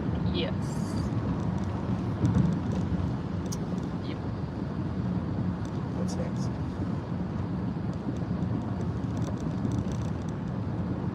How long long do you think this live stream will go on?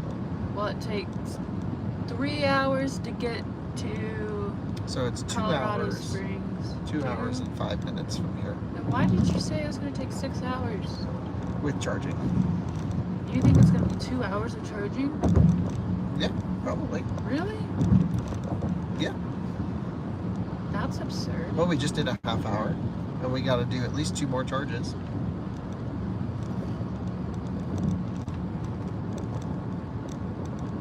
Kyle, why wouldn't you get the Lucid? Why wouldn't I? It's really a lot of money. And I just got my Model S, and my whole plan was, okay, I thought the Lucid would come in when I was kind of finishing up my time with the Model S.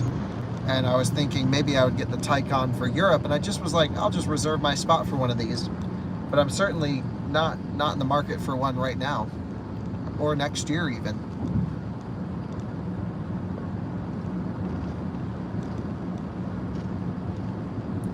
I got big brakes to put on the Model S, a round wheel, track stuff next season.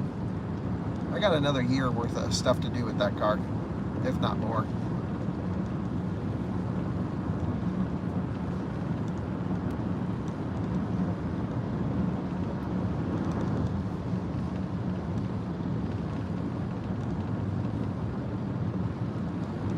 Did you switch your order to a Sapphire? No, Why? 250 grand. Too expensive for me. If I'm going to spend 250 grand on a car, it's going to be something really spicy and not an electric car.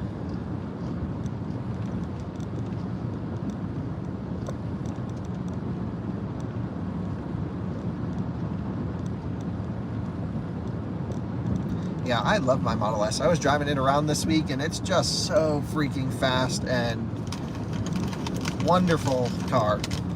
Really is a wonderful car. A couple adjustments I need to make. We need round steering wheel. I need the seat to go lower. How do you do that? I don't really know. Might need to put a different seat in it, or just figure out a way to drop the rails. But I definitely need to lower the seat. GT3 kind of money, that's where you're heading at. That's good stuff. Yep. Well, I was looking at a GT3, but didn't pan out. Is it good as new after the repairs? No, I don't think it'll ever be as good as new. Don't know. I mean, it drives pretty fine. I gotta play around a little bit with the tire, where the tires are on the car.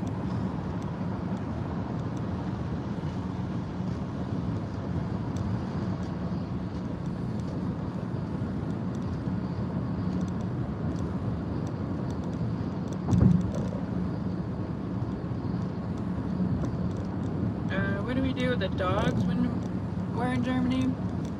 They'll likely stay with me unless we decide to move over there. But I wouldn't move them over there unless we're there for more than 6 months to a year, because traveling on a plane is not really the best thing for dogs. Is a Lucid Air amazing on the highway? Yeah, really good on the highway. I put out a video on this channel today about it.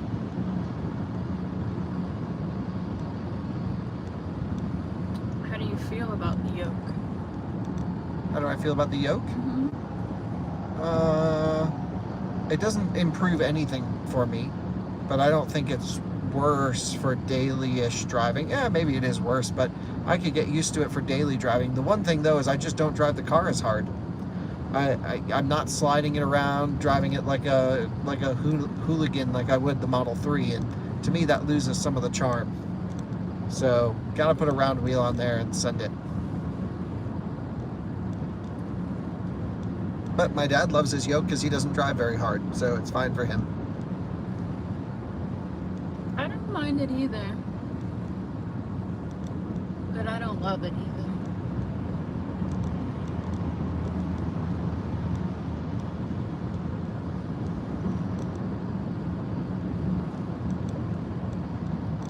Would we recommend buying a used Model 3? Anything to look out for, or is it just better to buy new? Oh, well, it's very car specific. So things to look out for would be, oh, something in the road. Whoa. I don't know what you would look out for in a Model 3. Paint work, body work, so take a paint meter to it, make sure it wasn't in an accident. There's really not much you can do about the battery. But yeah, I mean, those things are pretty hardy, so I wouldn't be too worried about it.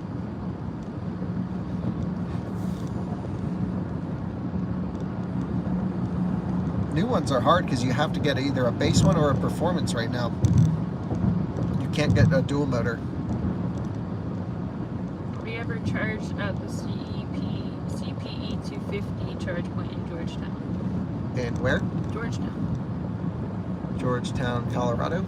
Correct. I don't think so.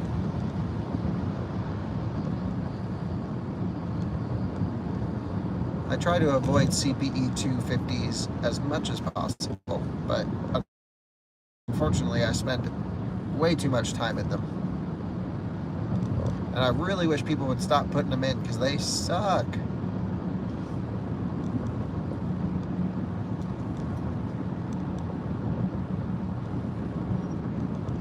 Have you heard of a Model 3 or Y needing a replacement battery pad?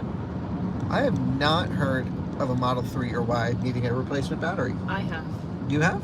I was actually at my hairdresser this past week getting my hair cut, and she mentioned something about how she's been watching this guy's YouTube series on his Model Y needing a new battery pack in it. Like, it's just totally bricked itself.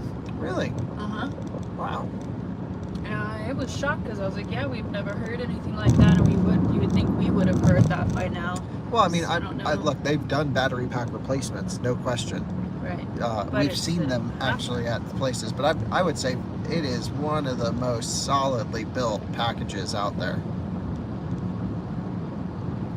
What are your thoughts on brushes on the i4 motor? You mean the externally excited asynchronous motor that they use? I don't know if they're brushed per se. I've never dug into the exact motor that they've put in it.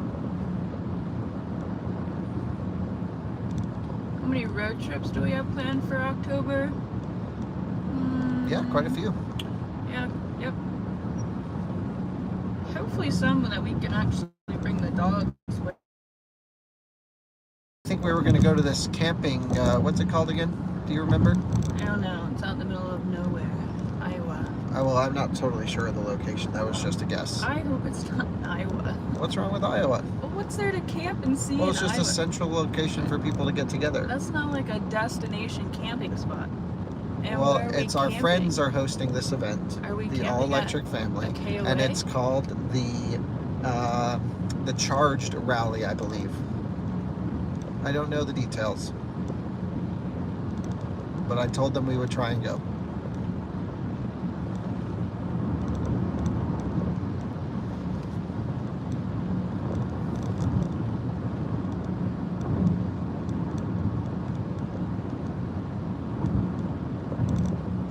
Next time we're going cross country is probably around Christmas time. We're planning on going to get the Rivian fixed in North Carolina, going to see my family, and then probably spending Christmas in Florida and coming back. So that will be, the dogs will be with us for that, obviously. What we could do is we could put a trailer on the Rivian And what? and tow a car out there. Why? So when this is getting wrapped, we have a car. But, I mean, just for a week's time and trailing across the U.S., I mean, it would make a good video.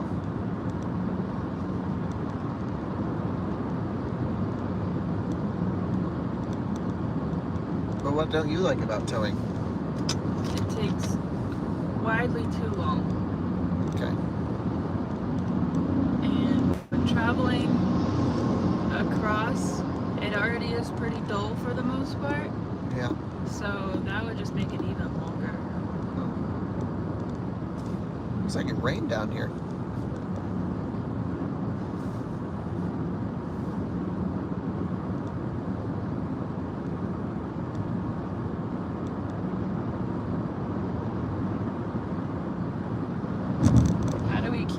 of our Eevees charged. Well, we don't have home charging right now.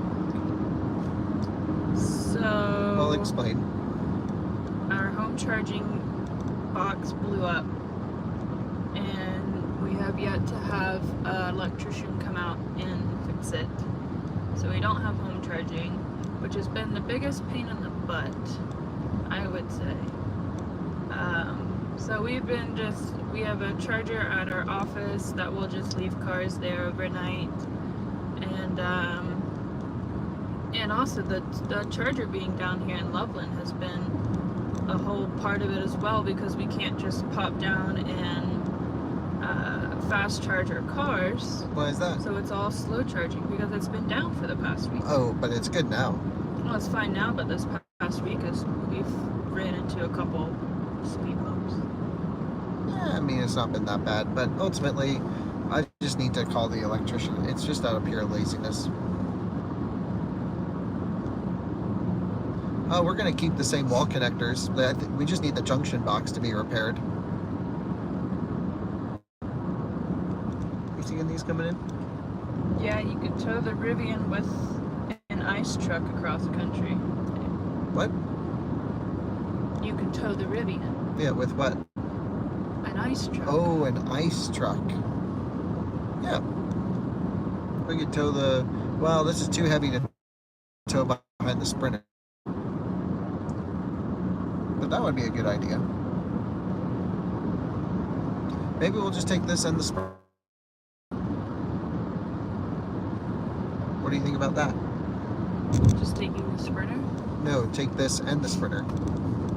And trailering what? No, no trailering. So we're both driving separate? Yeah. No.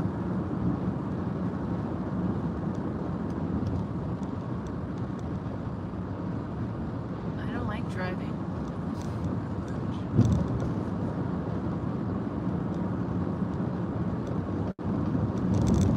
What do you think about the rumors of Apple making a car? They've hired a few Porsche engineers. They've hired everyone. It's been a rumor for years. We'll see what happens when it happens.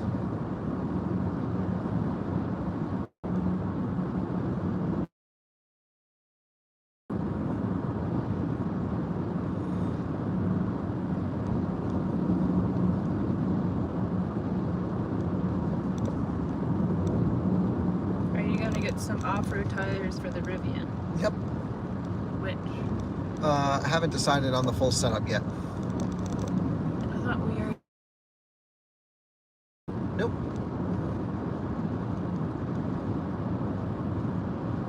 We don't have wheels to put them on yet. Tires? Yeah.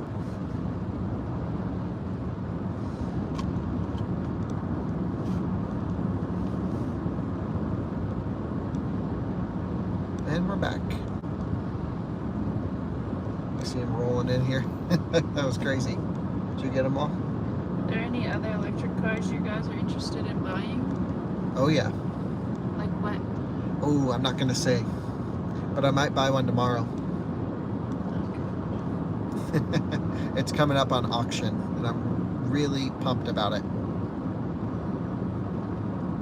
And it will make the best freaking content ever.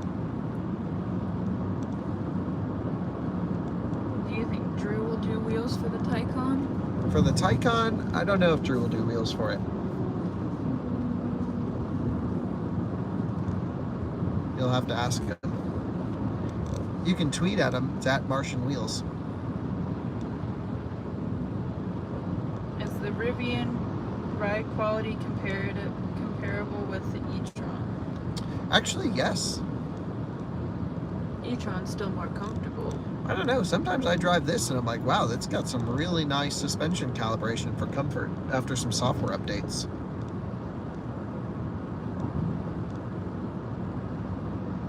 But you think the e-tron's more comfortable? Yep.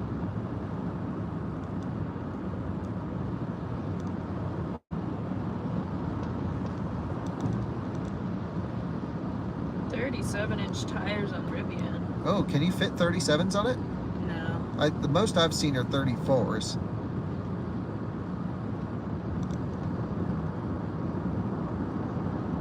Your dad's here. Hey, Dad.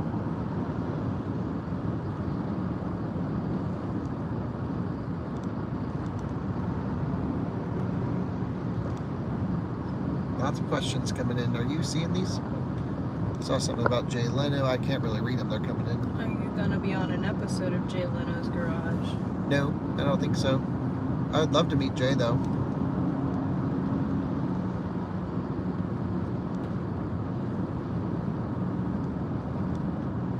So you're getting one of those Chinese old man electric cars. What was that? Thinks you're getting an old man Chinese electric car. Not Chinese. Nope. I'm sure I will own a Chinese Eevee at some point.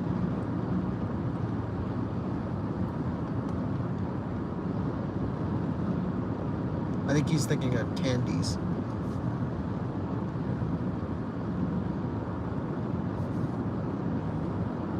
Are they talking about my dad? I see him saying thanks. Mm-hmm. What are they saying? They're saying he's doing great. He is. He's really cranking it.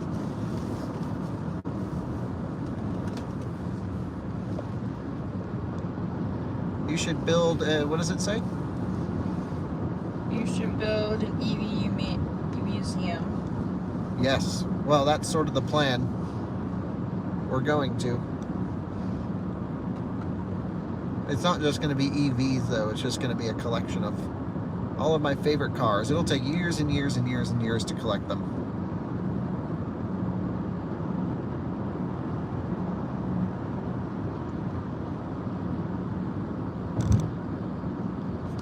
Is Rivian's suspension actually from the same supplier as McLaren's hydraulic link suspension? I believe, yes, certain components are shared. But someone also asked about Rivian stuff as well, right? No. Yeah, so what are your thoughts on... I couldn't tell if it was R1T or R1S. It just went by. Yeah. I can... Here, let's see if we can pull it up. What are your thoughts on something?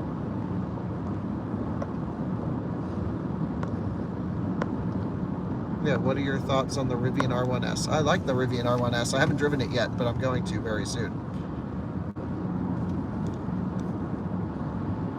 When do we charge next? Right here. In 37 minutes.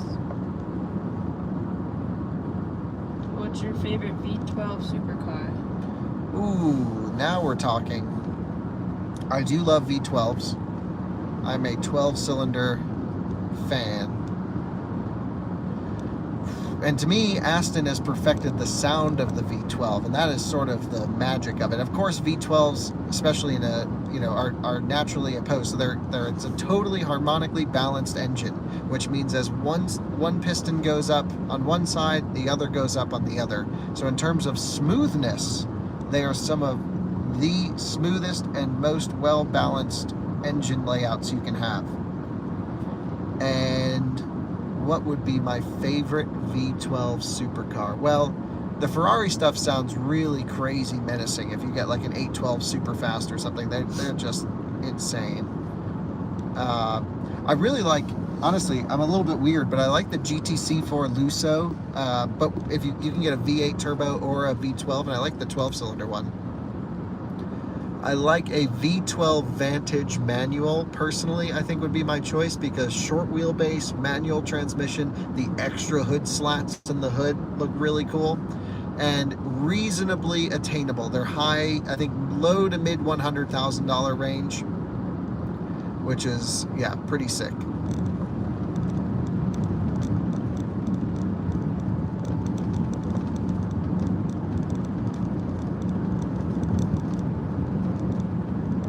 Oh no, somebody's Jeep Gladiator just broke down on the side of the road.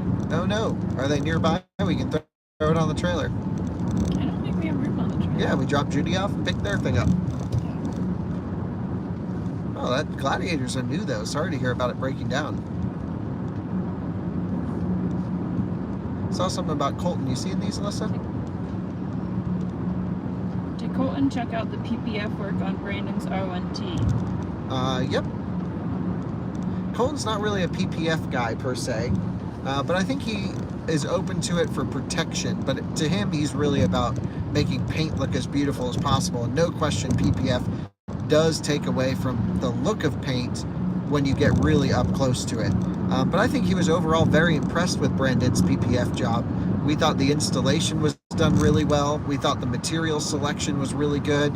And as far as PPF go, I've never heard Colton compliment something so much. So seems like Brandon got himself a really nice PPF job on his R1T.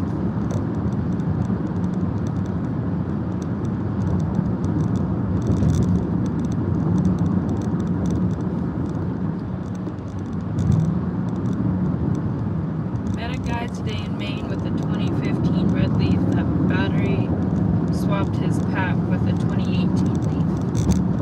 Nice.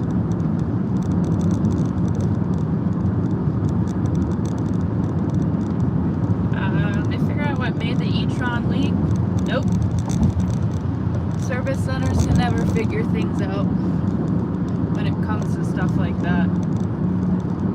I think it's mainly the touchless wash we uses, I guess, a little too powerful for the e-tron, and they keep trying to tell me to just not use that wash, and I'm pretty reluctant to do that. Yeah, so what we're going to do is take a new e-tron through it and see if it leaks. If it doesn't leak, and then your car leaks, well, that's a difference. But they can never replicate it, so they can never Well, fix they it. just have to take it through the same wash. We'll ask them to do it. Oh, we're talking about Carrera GTs, Alyssa? Have you driven one? No, never driven one, but would love to. That is a dream car. And I love the wood shifter on Carrera GTs. I would definitely choose a BMW i3 Rex over Kia Eevee or Soul Eevee Absolutely. any day. That's not even a question.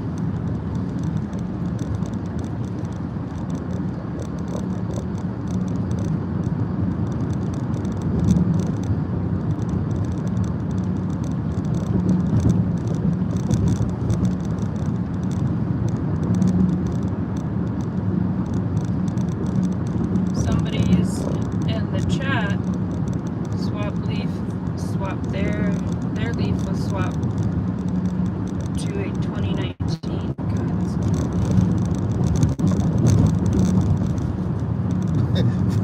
What's going on, Alyssa? They swapped their... Yeah. Yeah, that's cool. Their 2012 Leaf is swapped with a 19. Oh, wow. And they love the upgrade. Very nice. Well, I think it might be worth swapping our Leaf at some point just for the video. So perhaps that'll be something we'll do down the line.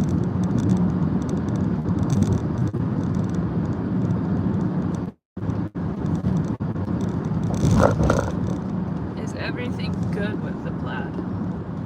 No, not everything is... Oh, they mean like, is it fixed? Hmm? For the most part, yep. But is it running well? Is it doing it? What's going on with it? Yeah, I mean, I'm still yet to determine on the final sign-off if the suspension's back to perfect or not. Need to spend more time with it. I haven't... a couple little disappointments. The service center got the seats pretty dirty, but Colton cleaned those. The steering wheel's chafed from someone getting in and out of it would be my guess. And so there's a small tear in the front quarter panel as well. Tiny, I mean really small, that we're gonna just leave because I don't want to repaint the whole car or that side of the car. If we were to change out the quarter panel, it's not worth it. So yeah, I mean, it'll have a little scar. No one will ever see it. It's not noticeable. But back to perfect would be a no. Does it feel like you're towing anything right now? Yeah, on the bumps I can feel the trailer pushing the truck around a little bit. But just on bumps, otherwise, no. This thing, the Rivian is just one hell of a towing beast.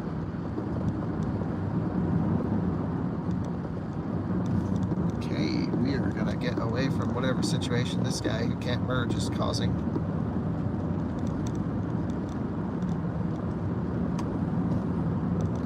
We're in the low-high. No, we are in the lower highlands. Yep, low-high section of Denver right now.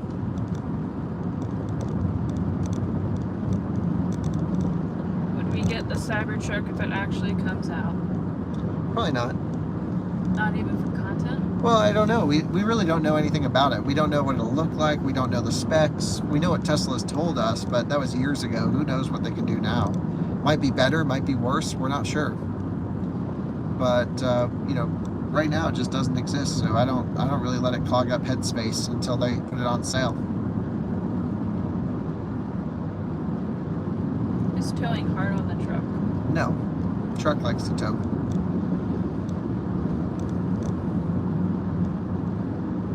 The hardest thing on the truck for towing is probably the excessive DC fast charging to high states of charge that you have to do. I do not have my i3 anymore. We actually sold it to Kyle's dad, who then sold it To a viewer. So that car is no longer with us.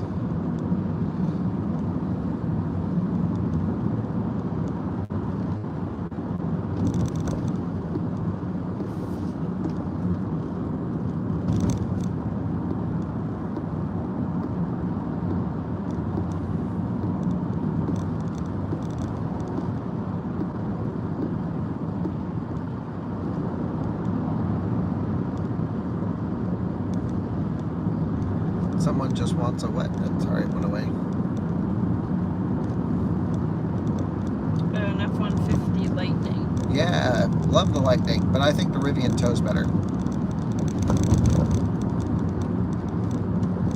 Like, for what I need a truck to do, the Rivian is by far a better truck for me. But I really appreciate the Lightning and highly recommend it to a lot of people. What are your thoughts on hardcore Tesla fanboys? Hardcore Tesla fanboys, well, at the end of the day, they are not bad people. They are just maybe a little bit not open-minded. And I really don't care. If they're into Tesla and they drive their Tesla and that's the only thing they ever want, that's fine with me. I'm not here to convince people to buy or do something different. I just wish, and really, I guess what I should say is, I'm appreciative that there are people out there who can like Tesla, understand, you know, their faults from time to time, and also appreciate other cars. At the end of the day, I am just a car person regardless of the brand. And some people are just not car people, they're just Tesla people. And that's fine, as long as they're happy. I don't really care. Thankfully, I really don't see too many negative things from them towards us. When Kyle saw the Cybertruck for the first time, he thought it was a joke. Say that again. You thought someone said that, or is that what you were saying? I'm just answering. Oh, I see. Yes, thought it was a joke. I was there at the Cybertruck launch party thing.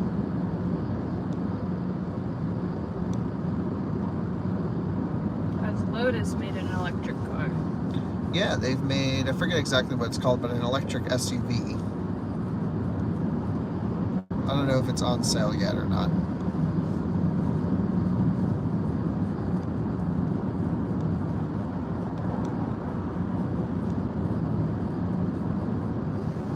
Colorado Stranahan's whiskey.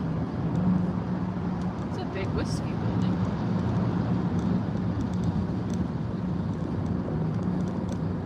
How soon can you get your hands on the Chevy Equinox Eevee?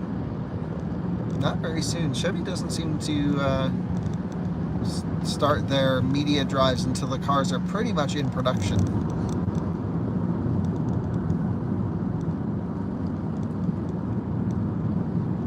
Could you explain how you use the Driver Plus? Does it just let the driver relax a little on a road trip? I have an R1S on order. Oh, So yeah. curious. It works just like any other car's lane centering system for the most part. It works very similar to autopilot.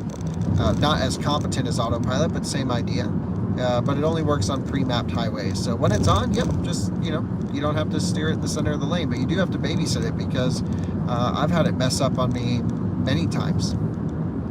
Just like any other system. So always want to be mindful.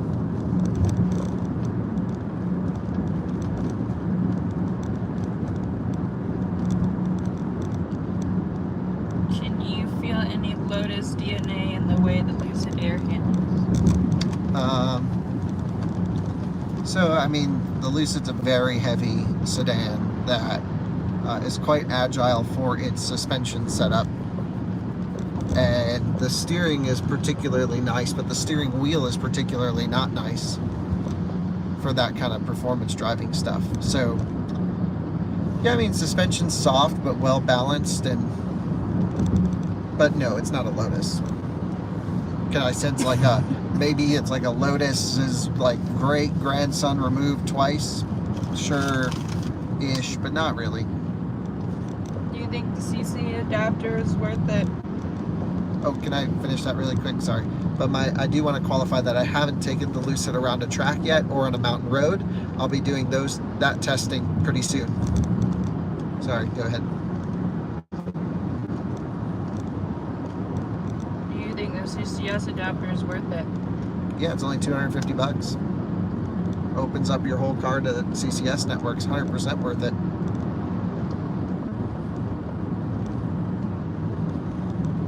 Dad said that Chevy's advertising Eevee's heavy during the Tampa NFL game tonight. Yep. They've been advertising all over the place. They've been advertising in Wyoming. Chevy Silverado Eevee. Oh yeah, what's our range? Our what? What are we towing? We're towing a Range Rover. Our mile per... What? The efficiency. What's our efficiency? 1.36 over the last 15 minutes. Ah, M5. 2 M5s, V10. Ah, E60 M5. Take a listen. Oh, love that V10 noise, baby. What a car. And then there's a new F10 M5 with the twin turbo V8 behind us. That's awesome.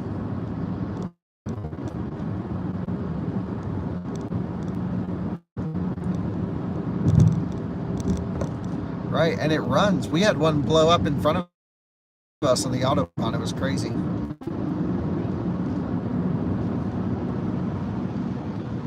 My dad had an E60 M5, yep.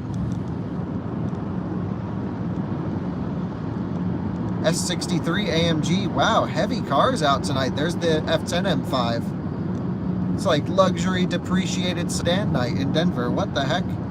Another F10 M5. Oh, excuse me, E60 M5. What? It's like a whole German sedan car club. This is amazing. I'm glad we're here. And then the Civic. I love it. S63 AMG, F10 M5, and then the E60 M5 right behind. Hell yeah, brother. I can still smoke them with the Range Rover on the back of the Rivian. We should roll up, give them a big giant thumbs up. Hell yeah. Oh, a little drag race with the S-Class. Hell yeah. Sending it. Oh, man. The M5 took the S-Class, hands down. V10 screaming next to us. What just happened? This is like heaven on earth. Oh, V10s at Redline. Wonderful. And then an X3M right there. That's another rare car. What is going on in Denver? We have no car culture like this in Fort Collins.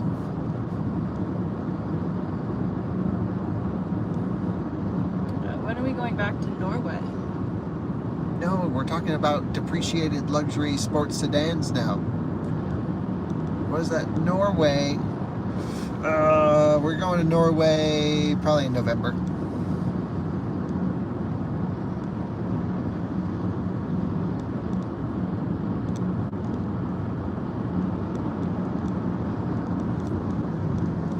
Someone said that they love the USA. Hell yeah, brother. That was awesome. Those were like some of my favorite cars. All in a line. E39 M5s have gotten expensive. E60 M5s are getting expensive now that they're doing manual swaps on them. And they're putting E90, E92, M3 manual transmissions into the M5s. Oh, something with pop-up headlights next to us. Oh, Miata NA. Very nice. Dirty. As it should be. Every Miata should just be a junk race car. Oh, But the little light flashes.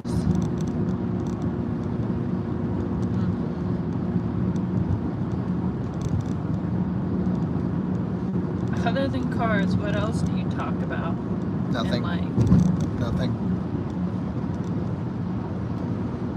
me, on the other hand, I like to talk about health and nutrition and dogs and working out and how to make a more non-toxic lifestyle. That's all the same thing. Health, nutrition, non-toxic. What else do you talk about? Working out, Yeah, dogs. yeah, we said those. Food. You talk about wine. Yeah, I think I actually am getting more into wine and coffee as well. I'd like to explore those avenues. I haven't really done a proper like wine tasting tour or anything. My thoughts on the what? 2023 BMW M3. Nice. So yeah, 3 Series just got its LCI. Oh, we got a GLS on the right coming in with nice black rims. Not an AMG though. Would have been cool. Yeah, M3 just got its LCI. Looks pretty good on the inside, very similar to i4. It's got the floating screens. And you can get a wagon in Europe, and so all in, baby. Sounds good to me. Manual transmission, rear-wheel drive only, understanding, just like the previous pre-LCI. But, something about it is lacking something. I don't know.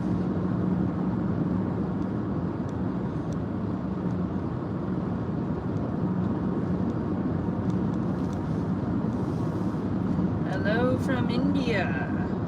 Hello from Colorado. We are in Denver right now. Yeah, we did road trip to Napa, what was it, last year? But I don't remember what the timing was, but it felt like I think we were just morely in the winter, so everything was not as vibrant as it usually is. When's this? Or what's this? When we went to Napa. Napa? Mm-hmm. When did we go to Napa? We went to Napa, we went out. We saw with Brandon. But was that winter time? Well, I just remember it being so odd to be able to just go. It was COVID related.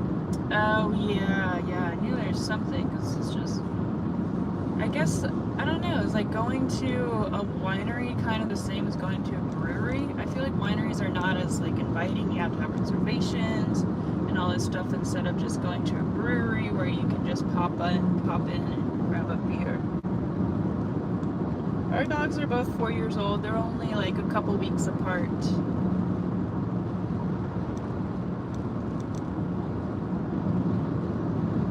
You know, we ended up going to not a very well-known winery. It was good. We loved to support them because it was a smaller winery. I don't remember the name of it at all. But they're pretty much the only ones that would allow a baby, because our friend had a baby. And I guess that's the thing, that you can't bring babies into wineries. New C63S having a 4-cylinder is sickening. Honestly, I hate to be that guy, but I totally agree. It's like, what the heck is going on there? Cool technology, no question. Plug-in hybrid as a performance-enhancing, electric turbocharging, as well as obviously exhaust gas turbocharging. Really Formula One technology, highest specific power output per cylinder, or per, I guess you could just say highest specific power output, but the most amount of horsepower per liter. Really kind of cool tech, but sounds like a vacuum cleaner, and that's half the point of a sporty car. Really kind of a bummer, but you don't really see that many C63s anyway. At least I don't see many C63s. Do you see many C63s, Alyssa? I don't even know what you're talking about. Cars? I don't know what that is. Thoughts on the Toyota GR 3-cylinder? Yeah, I'm excited. It should be pretty good. That engine, I don't know how well it's going to hold up over time. We'll see.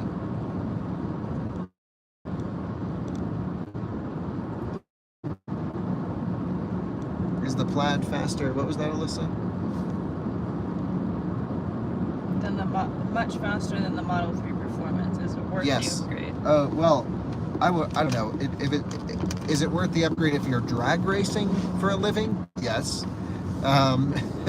I think the Model 3 Performance is more than enough to get you around town. I actually prefer the handling of the Model 3 to Model S.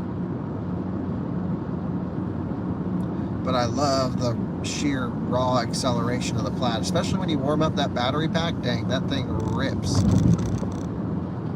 How did we wind up connecting with Shmi when he drove the TRX? Oh, I've been friends with Tim for a while, and he watches our stuff. I've been a huge fan for years, and you know, we've just chatted over the years about stuff, so he decided to come out and visit us in Colorado, which is great. It was really fun having him here. I see him at events from time to time.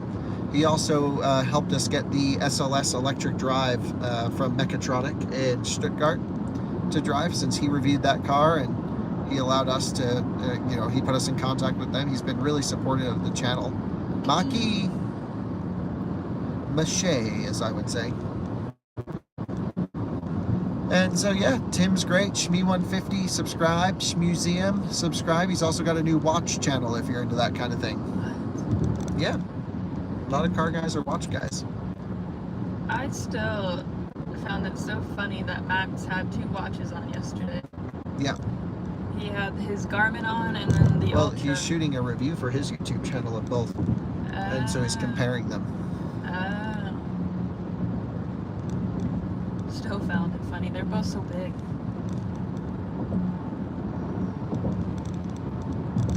Your dad is going to bed.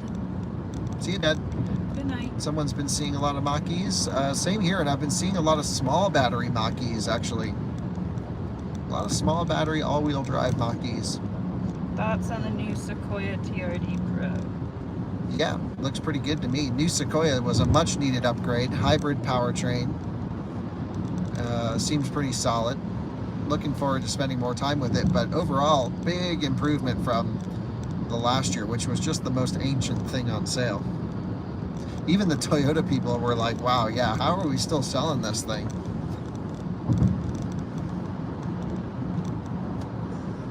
We are at 1.03 miles per kilowatt hour.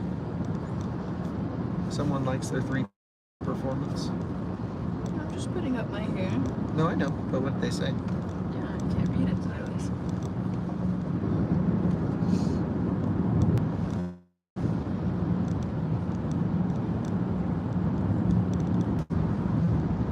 Alrighty, we should be back now. Sorry about that. Just a little patchy signal here.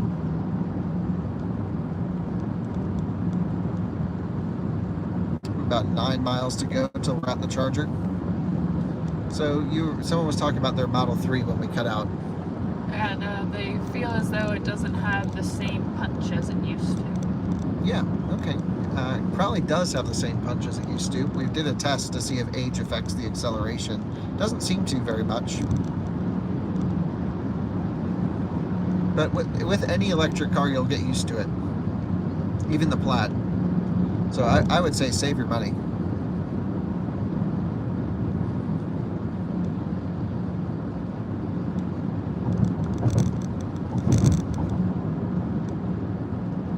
A bunch came in. You can get a Porsche watch that matches your 911 and a private jet with matching control layouts and color scheme. Yep. Maybe Tim will let you have a go in his SLS Black Series. Yeah, it's possible. I actually want to go over to visit him in the UK pretty soon. I was thinking about doing a UK tour, spending a week, road trip with Citroen and me across the country. We are under 1 mile per kilowatt hour.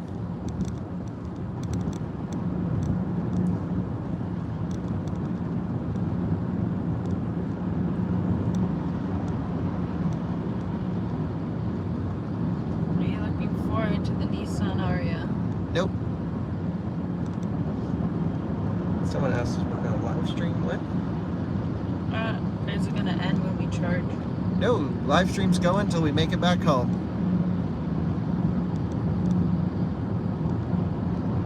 Put a plow guy out here? Looked like it.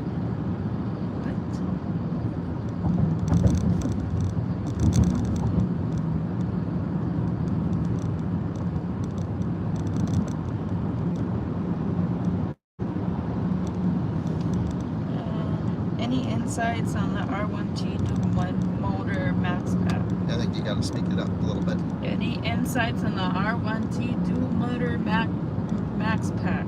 No insights on the R1T upcoming stuff. Do either of us have a background in engineering? Nope. All my whole side of the mom's side of the family, all the boys are engineers. That's about it. I have engineering in my blood, but I'm not a technical type person like that. I was gonna say, what are you talking about? My brother is. Yeah, he Actually, is. you wouldn't really know it from talking to him, though. Yeah. That he is an engineer. He has a big on and off switch. How much better is the towing efficiency at lower speeds? Yeah. Speed really affects towing efficiency, which is why I've been kind of going pretty slow. I'm just doing between 65 and 70 miles an hour.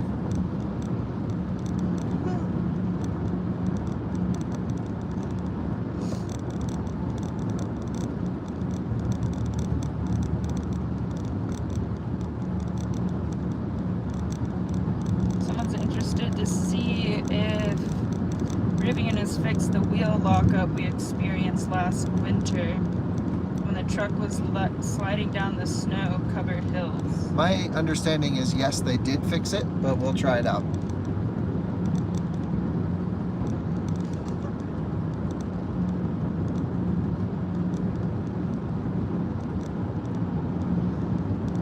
What is RHD? Right-hand drive.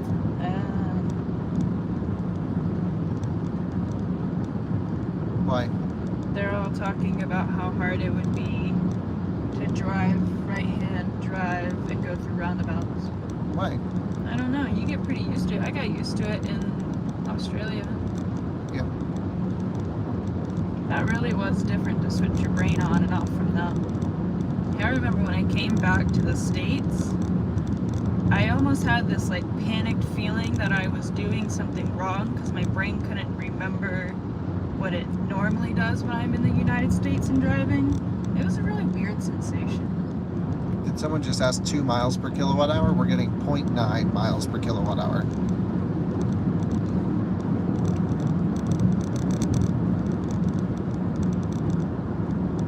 Is that what they asked? It does need a snow mode. It doesn't have any type of snow mode, does it? The Rivian? Yeah. I just go like full, what is it, rally mode? I feel like most cars have like all terrain, snow mode, mud mode. Yeah, this has all that. It doesn't have snow mode. It doesn't have snow, but it has everything else you mentioned. Well, why wouldn't it have snow? Because it's not really needed. Why? I mean, maybe. I don't think it is. I thought rally mode was fine in the snow. Well, I think for the general consumer, being able to switch a button onto snow mode when it's snowing. Well, I think they'll would be just helpful use. for 'em. Oh, I just think all purpose is probably fine for snow. It's 4-wheel drive all the time. Yeah, I think it's just a sense of, Like you're doing something. yeah, like you've changed the truck into a different mode and it's gonna make your life a little bit safer. Okay. So your suggestion is Rivian should have a snow mode for this upcoming winter. Yes. Okay.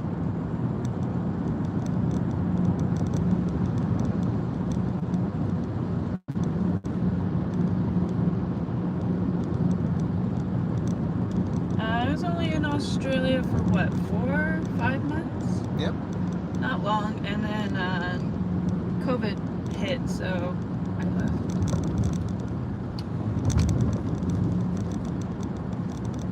Would the Lightning be more efficient? The Lightning does tow a bit more efficiently than the Rivian we found, but not by much. We were just going up a hill. But yeah, I mean, we're even on the downhill, 0.91 miles per kilowatt hour the last 15 minutes. But this is our exit for the charger. We're down to 29% state of charge. And why are we charging here? Well, there's no further chargers between here and where we got to drop Judy off. So we got to make it all the way there and back to here. That's false. That's what? I don't know if that's right. Where is this charger located? This one's in Castle Rock. No, like where? Like what? What? They got At Target. What are you thinking? No, because I mean, when I went down to go get Reginald, I stopped at a different charger. Where'd you stop? I don't know. This is the only high-power charger. You know, there's one in downtown Colorado Springs in a parking garage that we couldn't get to because it's in a parking garage. And then there's one on the south side of Colorado Springs that's an EA station that's past where Judy has to go.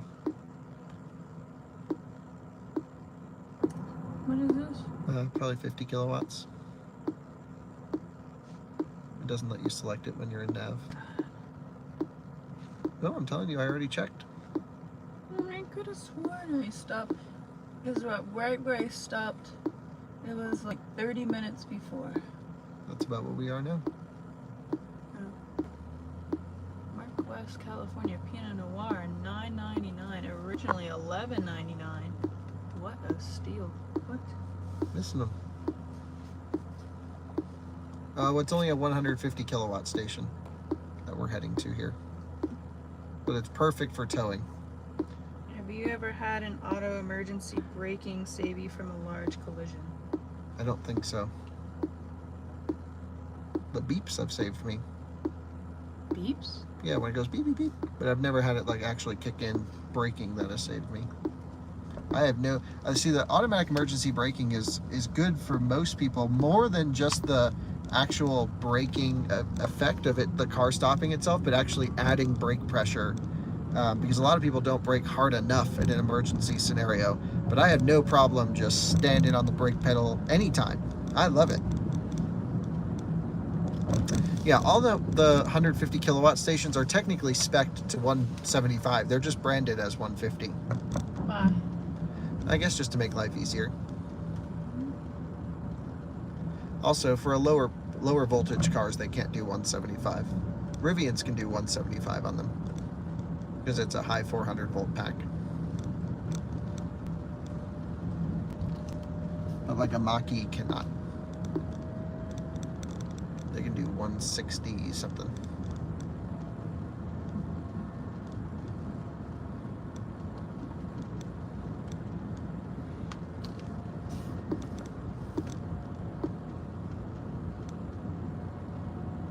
Would you mind just filming us pulling in on your phone?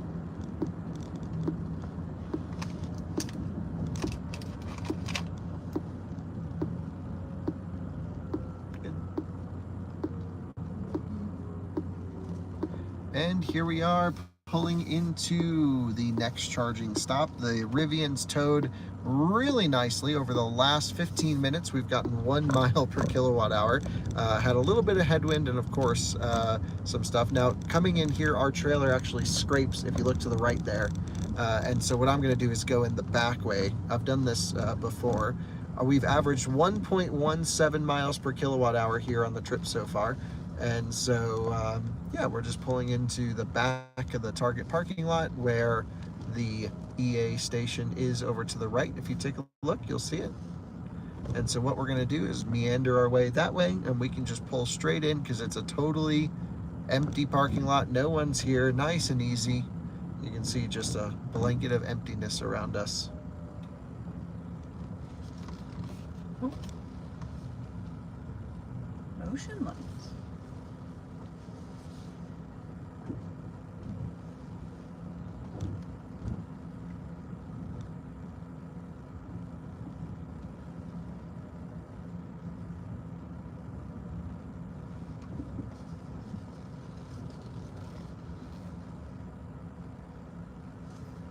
Checking on the comments, Alyssa. No, I turned my screen off. Oh, you can just look here. See, I can't see that. Model Y on the right. Looks like one Signet is dead. I've charged on this one before. They're all 150, so it doesn't really matter which one we plug into. And skirt in the park. Here we go. And here we are. We have arrived. 28% state of charge, 32 miles of predicted range. I'm going to get us plugged in. Another complimentary sections and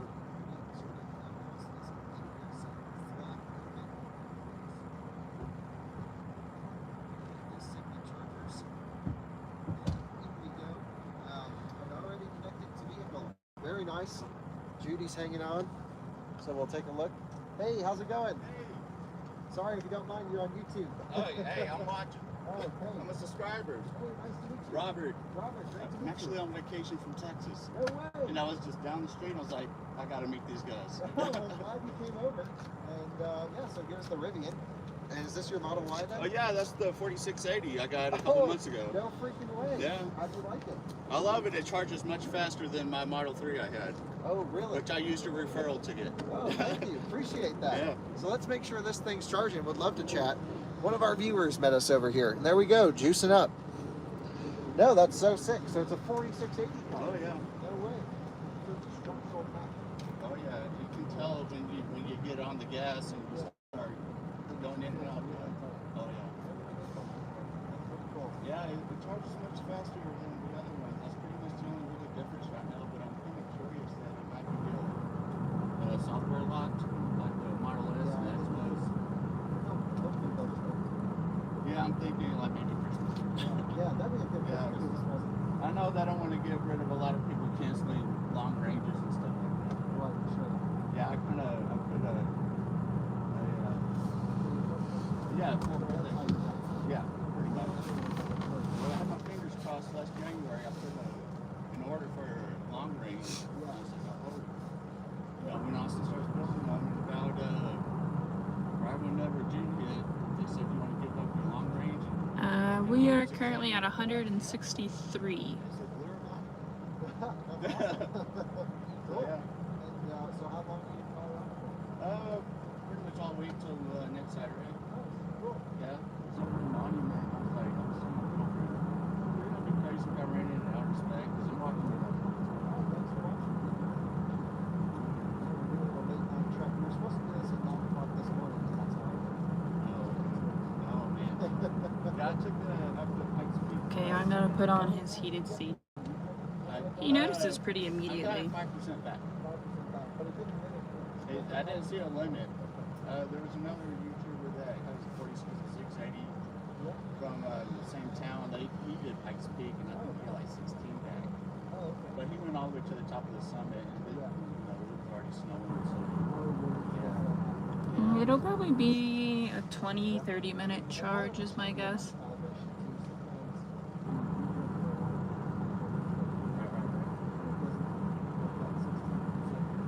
It's staying pretty strong at 164, but I think, It's been so good to us.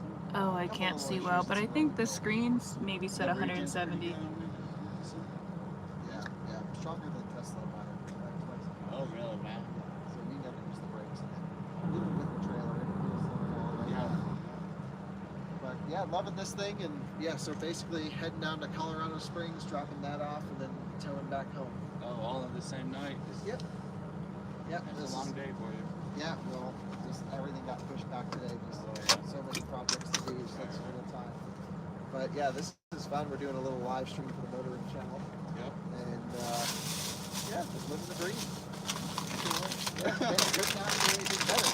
I gotta pump up the power on the trailer. I hope you don't mind. Oh, that's fine. Oh, yeah. So I got an onboard air compressor for the Rivian dive. And so I've just got this little portable set up. After we hit 351 in the Lucid, yeah, I think he was dreaming about it too.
that's because he genuinely enjoys charging issues. I think he kind of thrives off of them in a sense. But yeah, anybody else would be not too level-headed about that.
Oh, nice to meet a viewer. Drives a 4680 Model Y. What's that? What was that? What's that?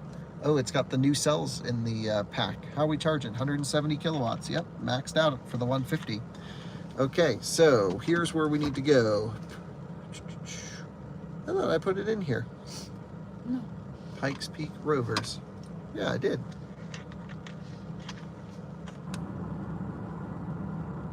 Nice. So that is the plan. 45 miles. We need 90 miles of range, which means we need about 75 or 80% when we leave here. But keep in mind, we also won't have the Range Rover on the way back, which will really help with efficiency. But he also said there's some traffic. So what we'll do is we will charge up to, yeah, I say 80%. That should be good for, I would say, 90 miles. What do you think, Alyssa? Yeah. Yeah, hope so. Oh, 171. Who's a 172? You're getting close. Very nice. What speed have you been traveling at? Not a constant, all over the place. 4680 charge curve. Maybe at some point if I can find a car to test. Yeah, seat's pretty toasty. But I like a heated seat.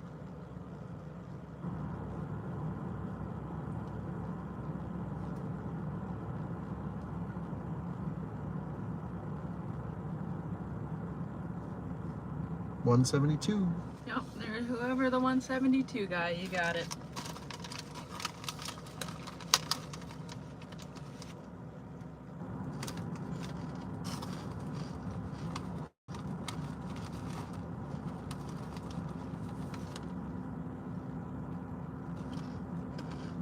Drew won the local autocross in his Model 3. He went to the like ending big Porsche event for the year, so everyone brought all their Porsches out, and then he smoked them in the Tesla. I just don't know if I like that. Why? I think that's cool. I don't know. You think it's mean to the Porsche owners? Yeah. Kind of ruins it for him, I think.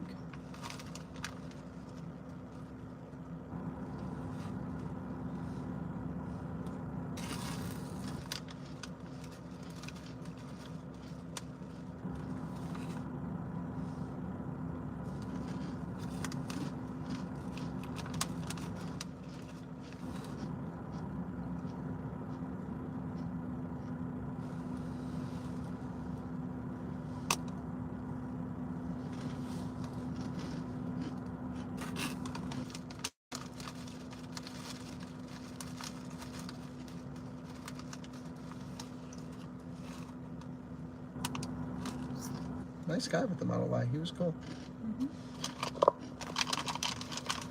All right, why do we have so many snacks here? I don't think anyone wants to listen to you chew all night. What is it called? What my dad has? Do you remember? Misophonia? Which is like the aversion to hearing people chew. Maybe our audience likes to hear you chew. The flaming hot Cheetos, you got them all over your hands. What the heck, Alyssa? Chomping down. Take a guess. Take a guess at what? Why I have flaming hot Cheetos and M&M's? I don't know.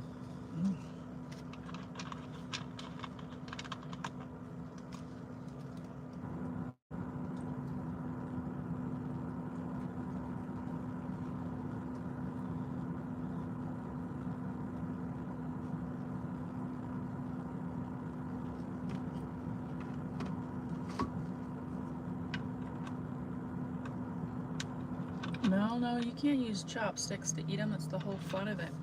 I remember when I was a kid, when these first came out, my parents hated me eating them. Wonder why. Why? And I would always have to try and hide my red fingers.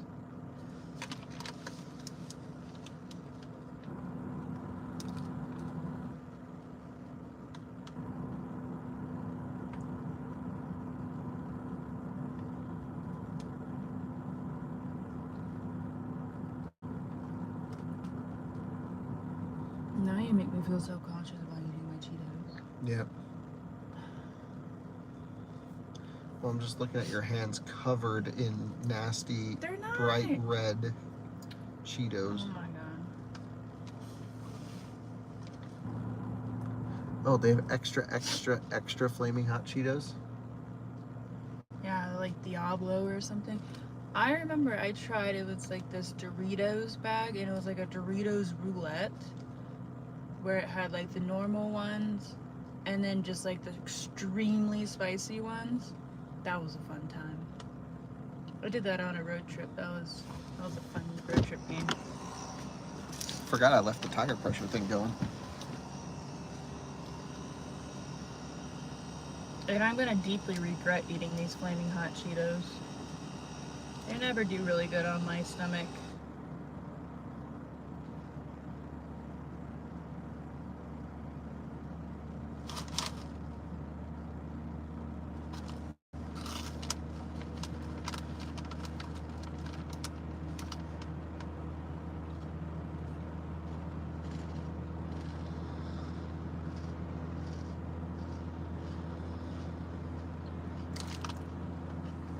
Oh, the mukbang Perfect timing, got it things. right to where it needed to be.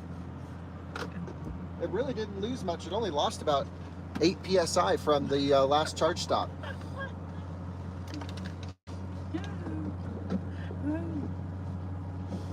You get a certain age, and I swear Sriracha does that to most. I used to be so tolerant of anything spicy. Anymore? Who's tolerant?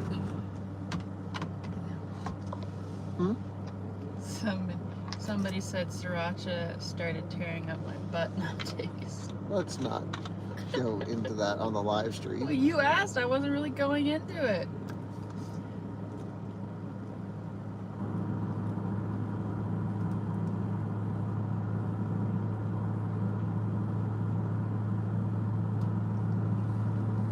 Exactly. He asked.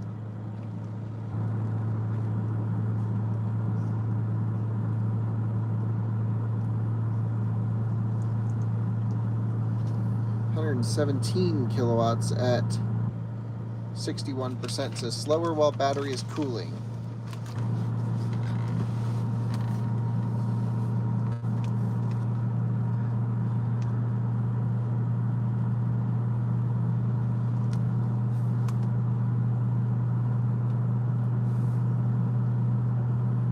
Do you know GM plans to improve the charging speed on the Bolt? Did not know that. No, he's asking. What? You said, did you know GM is doing that? Do you know if? Oh, I don't think they are. They would have done it by now.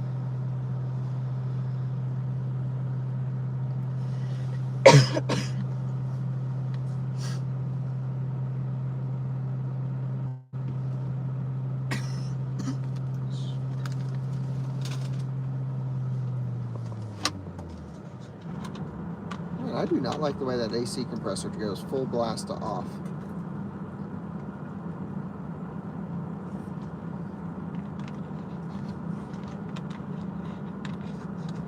Kyle doesn't really have any inside info.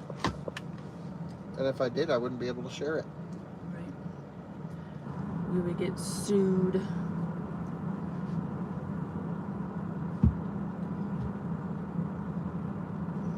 We just got the new Rivian update, but when I checked to see what it was, it wouldn't let me know what all happened. Try it now. I don't know how. Settings, software, learn more. Vehicle software.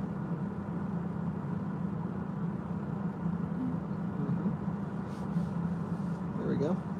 It says remote cabin preconditioning temperature adjustment. Yep, so you can set the temperature now rather than just turning climate on and off. Near rear accessory setting. What's that? Oh, when you have like an accessory hitchin, you can put Driver Plus on. Perhaps on the way home we need to try to see if we can override that with a trailer and have Driver Plus with a trailer. Probably so. That's not safe. I agree, but I it's wouldn't. worth knowing. I wouldn't show people if they do that. I wouldn't recommend they do it, but we should know what's possible.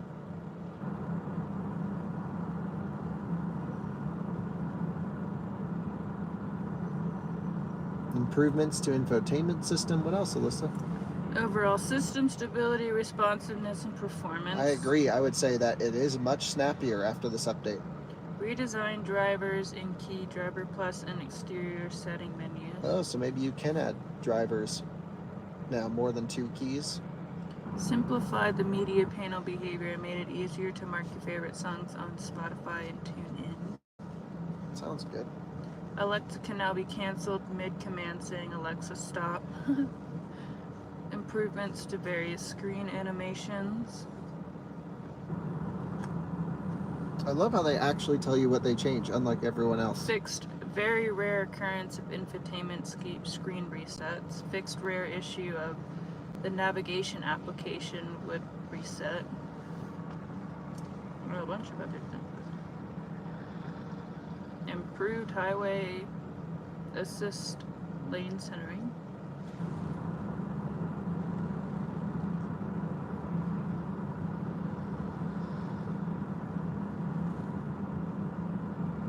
Yeah, the fall foliage right now is in its peak, I think. I don't know if it's in its peak. In the mountains, it definitely is. In the mountains? Mm-hmm.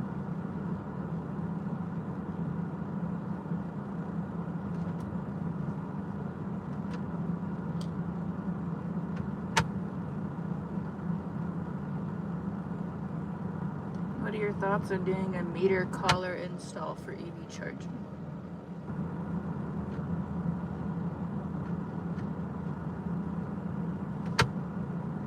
Say that again? Nope.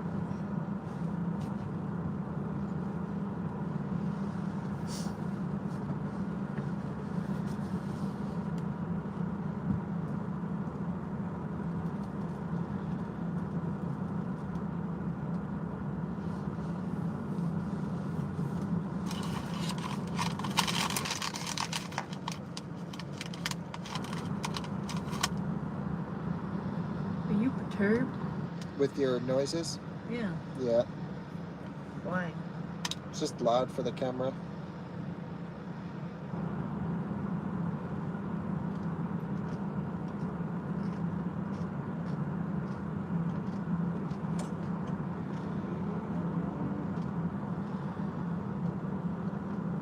What are they saying? You're talking about fall foliage. Well, that seems like a topic you would like.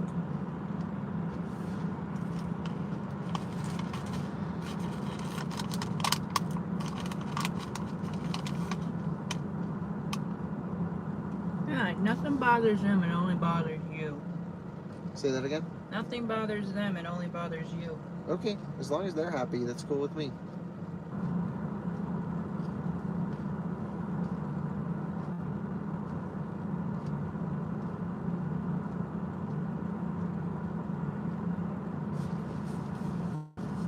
They don't like it when it gets quiet. They what? Don't like it when it's quiet. No, I know. That's why I think they want you to read off the questions. Yeah, and I did, and you were on your phone.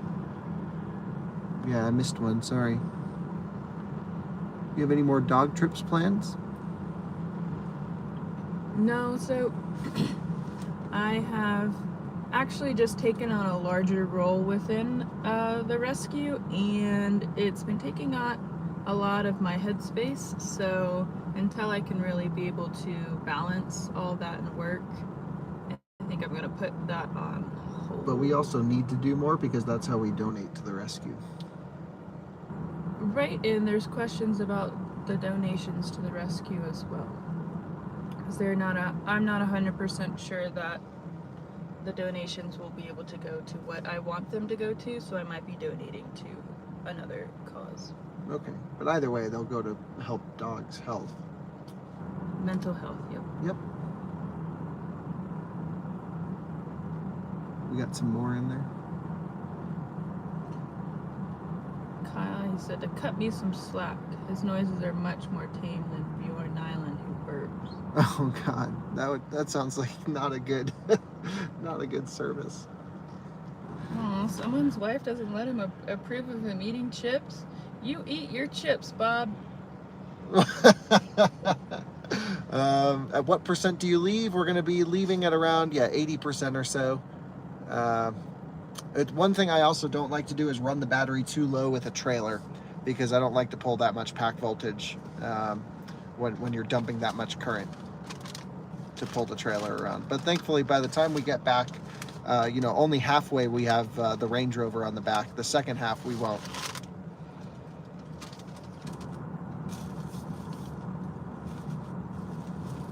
Do I like the new Apple Watch? Yeah, love it.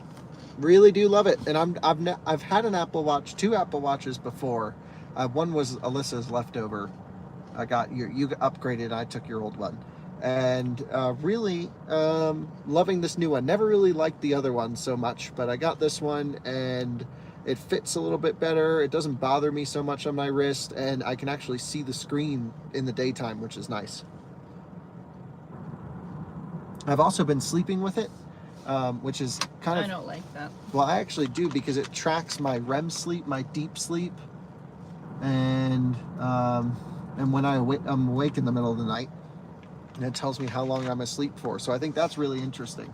I remember one night I slept with my watch on, and it told me that I was pretty much having a heart attack in my sleep. That doesn't sound good. Yeah, no, I bumped up to like 155 beats. Just spiked. Wow. Yeah. Didn't happen again. Yeah, mine is the Ultra. I really like it. Actually, like everyone at Out of Spec has the Ultra now. Timon? Who? Yeah, Max, Colton, and me, at least. We had them all together. I think Jordan got it too. We're just Apple nerds. It's for all the mountain climbing that I do, And I can put the screen into red mode, which is nice at night. Max actually does. Yeah, do no, a Max. lot of, he's very Max will active. use the features, not me. I'm definitely the poser who got the Apple Watch Ultra, but I like it. It works. Well, yeah, so does a normal. The only Apple thing Watch. it can't do is tell me the time. I really have a hard time reading this clock. Well, you gotta put it on actual, like the one. I can slide and go to a digital one. Yeah. 11:07 p.m. You got any more Red Bull? Mhm. Oh yeah. Hook me up.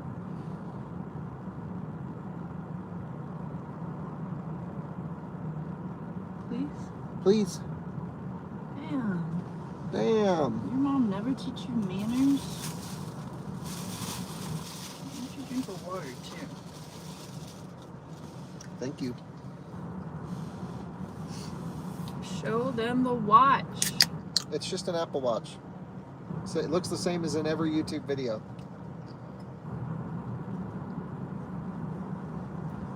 Oh, somebody from Sweden. Nice. We'll be in Sweden in a few weeks.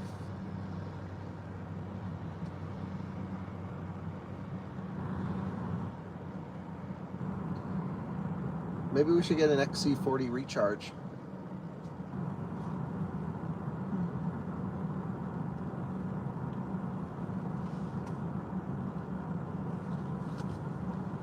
Yeah, you don't use the radar detector anymore.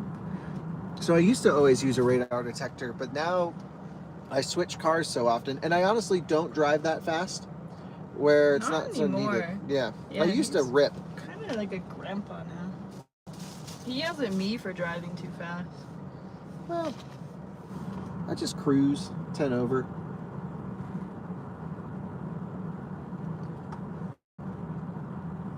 Oh, lots of good mornings from India. Hey, we do have a large Indian audience. A lot of people in India, I guess, so it makes sense. But yeah, a lot of people in India watch our stuff. I'd love to go.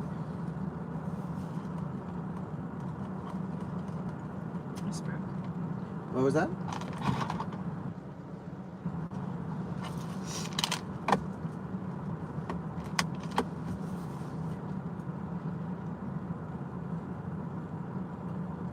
We meet any viewers in Sweden?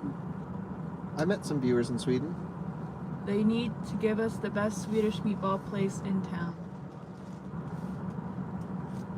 I'm sorry, were you asking if we have met them? No, Or when they Yeah. you want Swedish meatball?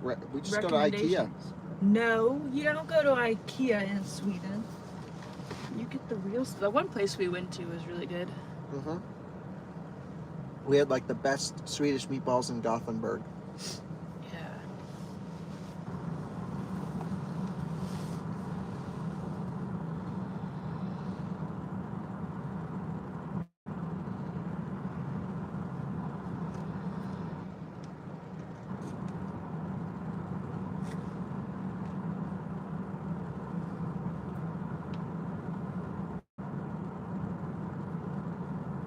Yeah, I suspect Dave is in Connecticut. He's on the opposite side of the country.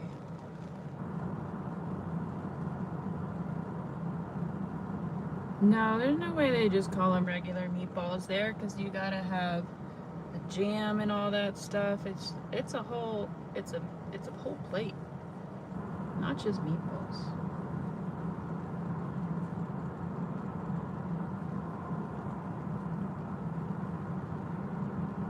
Yeah, I need to go to Costco soon, but I used to always bum off of my mom's Costco membership, but now she bums off of her friends and she kicked me off.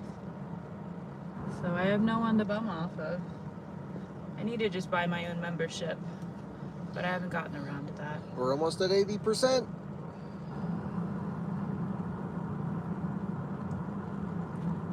We are now charged up to 79% state of charge. Met with that awesome viewer who had a 4680 Model Y. I popped up the tire. We only lost a few PSI, so I think we're looking pretty good. Trailer's going great. Really love how this thing goes behind the Rivian. Very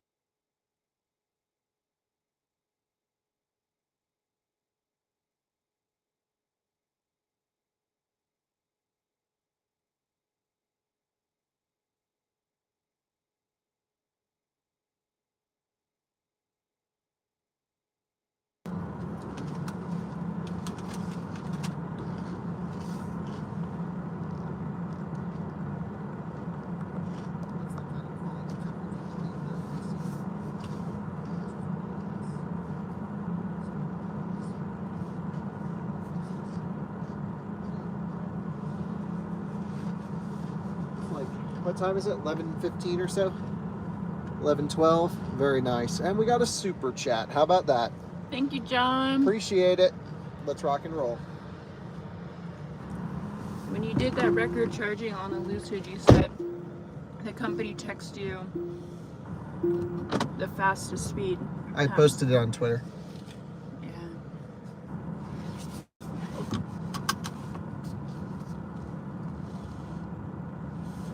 If you really want to know what Kyle's really doing day to day, follow him on Twitter. Honestly, that's how I know what he's up to most of the time. Can you take your laptop off the dash, please? People always wonder how I keep up with Kyle, and it's honestly, the answer is Twitter. Okay, something doesn't feel right back there. I unplugged the tire thing. No, maybe we're good. Maybe it's just binding up. How do you get out of here? That is the question I don't think of it's the the way you're day. going. Unless you go that way. I don't think we're going to risk it going that way, so we'll just go out the way we came in. Who does all the editing? Actually, all of us do the editing. All of us do all the editing. Kyle edits most of the videos, if not all of the videos that he is the presenter in. I do a lot of the road trip. I do the road trip videos that I am in. And then some just pop-up videos here or there. Yeah, I mean, at the end of the day, all of our editors are also capable of presenting videos, because it's really not that hard to edit. You just gotta throw clips side by side, and we don't really produce that much, I would say, beautiful content. I think I need to bump up my trailer brake a little bit. Trailer brake gain to 5. Oh yeah, much better.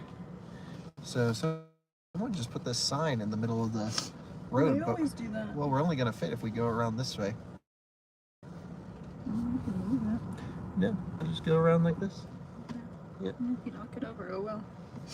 How would they know? No, we didn't knock it over. Somebody just took a quick snooze and dreamed of his wife and him were looking for a condo to buy, and the one they showed up to see, you and I owned, except in the dream we had 2 kids instead of dogs. Well. That sounds like a nightmare. Nice. Yeah, well, I don't know what's going on right here, but something weird. Drug deal. That's a long drug deal. Well, the other car's gone. Oh, so they must have swapped and took the other car. Yeah. You just don't question it.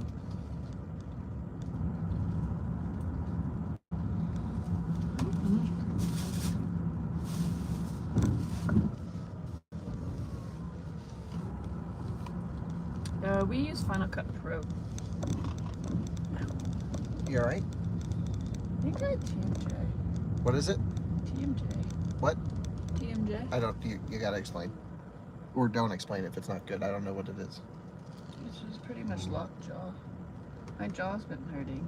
How's your teeth doing? Much better. What is it? My wisdom teeth are coming in? Yeah. Yeah, so I've been in like a tomorrow. really bad mood the last few weeks, and I think everyone's kind of noticed. Yeah, and it's mostly because my skull has been splitting in half every day. It's very dramatic. No, that's how it feels. Because you I'm supposed to go into my appointment tomorrow. Are you gonna go? No. Why? I gotta test the lucid air. Did they text you about that? Who? The appointment people. They called me, and I said, this is the first I'm hearing of it. Oh god, what time is that? I literally don't know. I'm not going. I told them 50-50 shot, you'll see me. No, you did not. Yeah. Kyle, you need to go and at least get x-rays to see what's going on. 'Cause that just gets I know worse what's and going worse. on. Nothing That good. gets worse and worse. Why do you want to hurt yourself? Well, it's fixed. It's better today. Well, Today's it's the not- first day. I'm pretty good. Well, you're gonna wake up with freaking sideways teeth. Well, You look like a redneck. hell yeah, driving my Rivian. Well, yeah, everybody hates going to the dentist. I actually had to go to the dentist 3 times this past month, which was absurd. One was for a dental cleaning, which was normal. Another one, I chipped my tooth. They fixed it. And then they didn't do too good of a job, so then I went back and then worked with an actual dentist who did it in under 10 minutes. It was actually pretty impressive. But now everything's all fixed, thankfully. But yeah, dentists are just... But my old dentist I loved. He was great.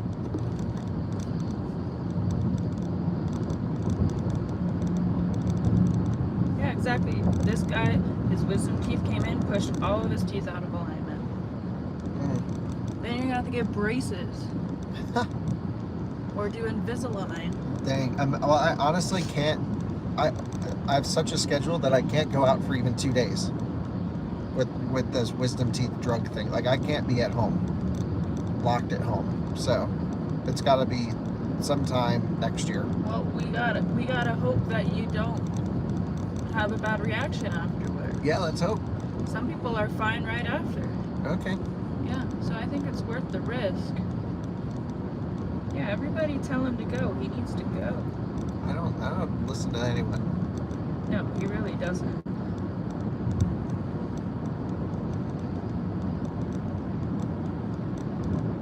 He has so much energy because he's on Red Bull number 2. Well, that's just right now, yeah.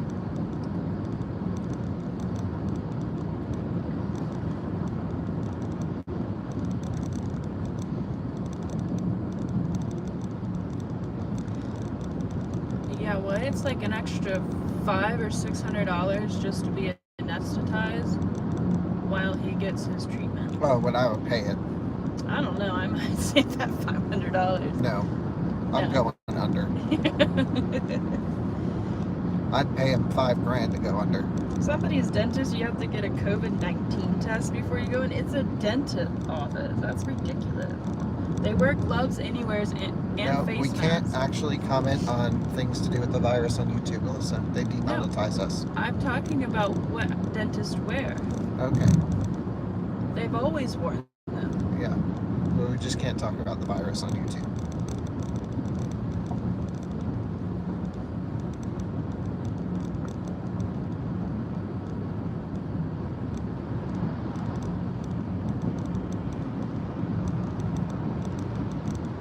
Someone asked about Model 3 wheels. Did you catch that?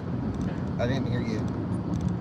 You didn't hear me? Didn't hear you if you brought it up, but I saw it swing by the screen. Do 18-inch aero wheels on the Model 3 drive better than 19-inch Sport? Very little difference between the two. The 19-inch Sport, because of the thinner sidewall, have a bit sharper turn-in. But I would say minor differences.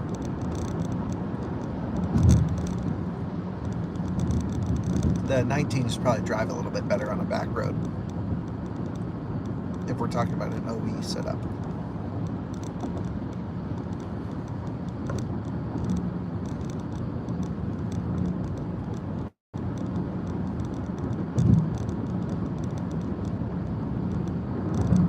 Oh, somebody's best friend passed from drinking Red. That sucks. Sorry to hear that. I do not drink that much Red Bull unless I'm on back-to-back shoots. Then I do.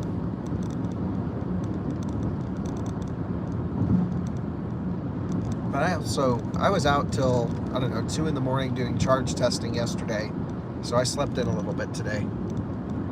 And I edited the Lucid Air video. So I didn't get out of bed till pretty late because I edited and uploaded that video in bed.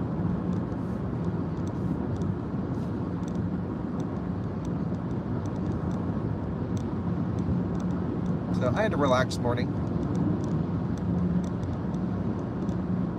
If you ever get a GT3, what year model? Thinking 991.2 manual GT3. Would prefer a touring, but probably don't want to pay the upcharge for it over the wing. My preference, actually, I mean, I think that's peak GT3 in my opinion. 992 got a little bit fat, but I would still love to get a 992 allocation. I've been trying to get a 992 GT3 allocation, but of course it's just impossible. So, I don't know. I thought I found the perfect 991.2 GT3, and I was going through the process and really just hated the dealer and kind of turned me off. And then I got the Leaf, and I was like, wow, maybe I don't need to spend that much money to be excited about a car, because my $3,700 Leaf got me all pumped up. So maybe we should just buy a bunch of cheap cars instead of one very expensive one.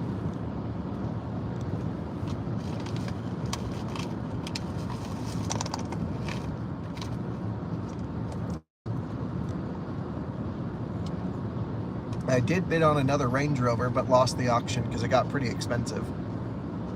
Another one? Yeah, it was a P38, so it's the generation after Judy, because I'm like, how cool would it be to have one of every generation Range Rover in the collection? And they're so cheap right now, but this one ended up going for $24,000. It was a Borrego edition, bright yellow, really cool. And I was like, wow, this thing is mint. And I was bidding on it like $5-6 grand. I'm like, this is amazing. And then somehow, like right at the last few hours, it just shot through the moon. It was on Bring a Trailer.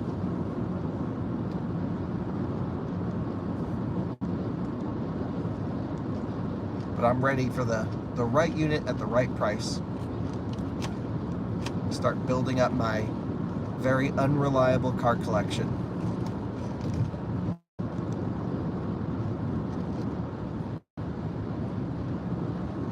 As I always said, you can't drive a bank account.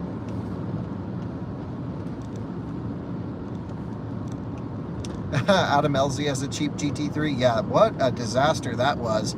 Driven the Dragon a million times, and honestly, I watched that video. I like Adam, and I think overall the road's just gotten really crazy, and the way that accident happened was 100% not his fault at all, and purely on the other party. But the Dragon, for the last few years, I've been saying, okay, I'm like a 5 a.m. kind of guy or an 11 p.m. kind of guy on that road. But during the day, I stay off, and there's plenty of other roads in the area. I know quite a few locals there that have been in accidents. I know people that have died on the road. It's crazy. So I don't drive it during peak hours.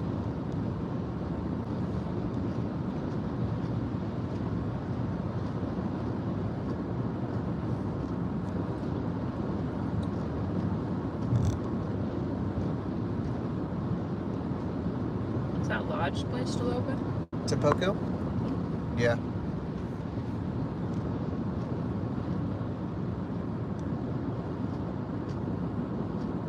In USA, business is different. You have to fight and fight hard. Yeah. Well, I don't know if we can push any harder than we are right now. There's a lot of logistical things we need to do a lot better, but I think we're building the right team where hopefully in January you'll see just the amount of work and effort that we have going into everything. Guy's just sitting right next to me. Dude, like, hurry up. I need to move over. Holy crap. Just floor it instead of driving down the middle of the road.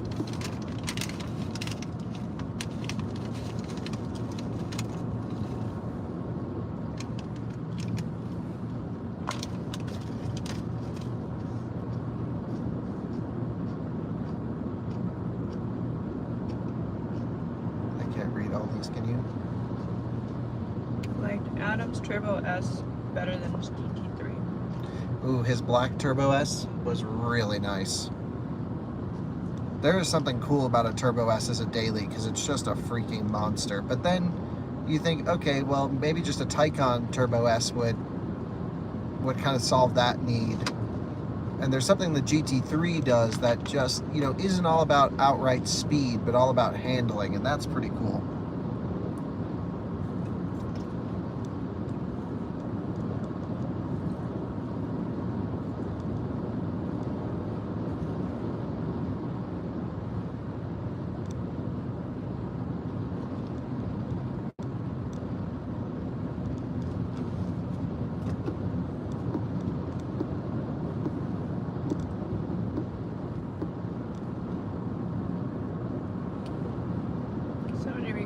Back in the late 90s, a friend of his owned a Land Rover, and it seemed every year he paid a lot to have the seals replaced. Was this an issue back then? Yep, I mean, anything with the Land Rover was an issue at really any time period.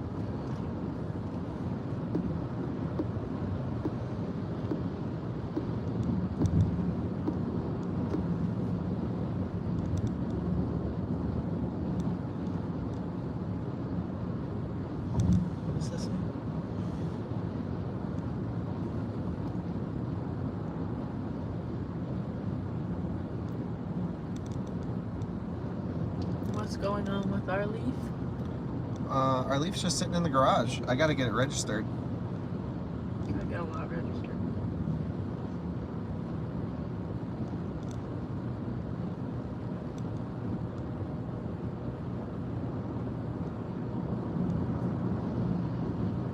So Land Rover's pretty much sucked. Reliability is not a strong suit of Land Rover, but I also don't buy cars for their reliability. So to me, the positives of Land Rover are good, and then the reliability part to me is kind of charming. I really think it's kind of fun to start every morning and be like, wow, I made it to my destination without it totally exploding. That's amazing. Or it does explode. I don't know. Reliability just isn't up on my list of priorities when shopping for a car. But I'm different than many people. Most. Many people just want their car to work all the time and drive a boring car, but I'd much rather drive an exciting car that's less reliable.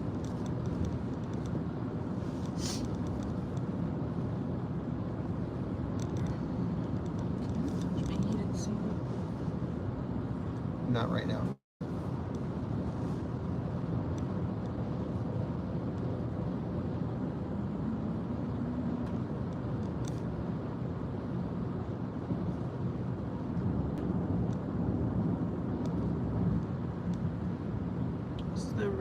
Rover have air suspension? Ours does not. The classics didn't have air suspension until I think 94 or 95, only in the long wheelbase, but those have all pretty much been converted to a steel spring setup. It wasn't really until the P38 that air suspension was widely used in Land Rover. Unless things break. Yeah, I mean, the suspension on Judy's pretty good. I'm definitely going to take it off-roading before the end of the season. Hit up some dirt roads, some trails. That's what she's built for.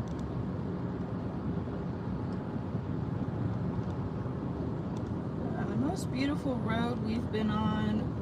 Oh, what's the one in Norway? What was the name of it?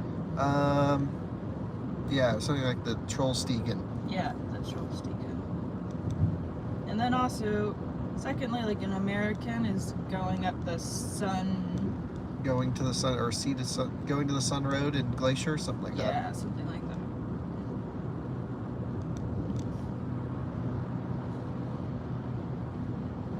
What do you think of the 289 V8 in the 67 Mustang? Yeah, I mean, pretty small block V8. Not the most exciting thing to me. I'm not really an old pushrod V8 kind of guy. Not against it.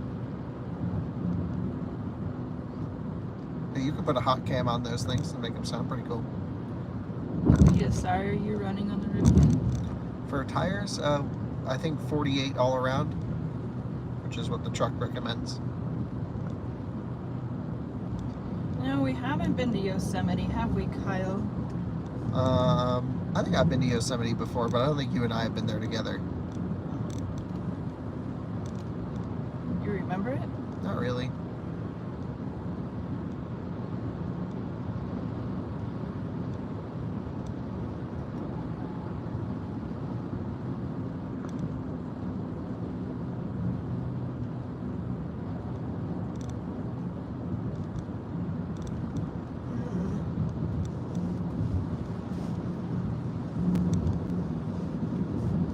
How long it took them to put all these cones out. Why not just work section by section?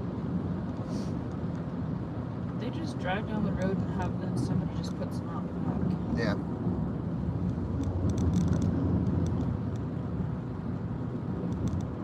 Kyle is a regular Red Bull kind of guy.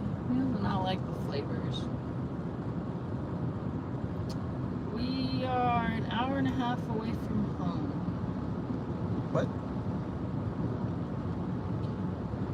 From the point we're at right now, but in total we're probably like 4 hours away from home. Yeah, probably 3 to 4 hours till we get back.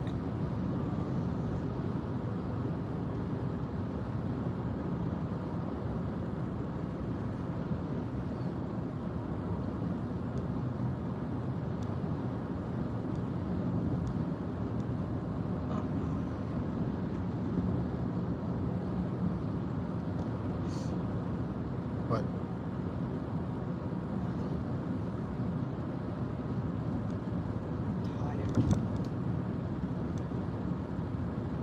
Well, drink a Red Bull. No, I don't want to be awake. No, but I need you to read the comments. That's why you came along. Oh.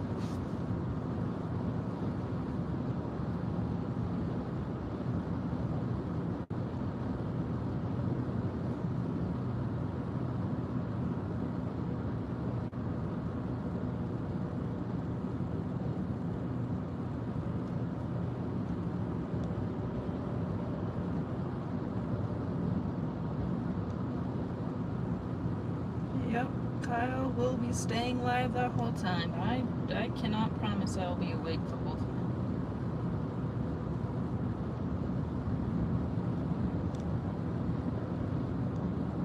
What do you think about the EQS SUV? Yeah, I mean, it's just like the embargo's lifted. I think I might put the video up tomorrow. The EQS SUV is, I think, all around a better EQS than the sedan. It's just as comfortable, if not more comfortable in certain scenarios. Looks a lot better, a lot more usable space, and it's ultimately the same footprint as the sedan. What's the quietest Eevee you've driven in? It might be that one.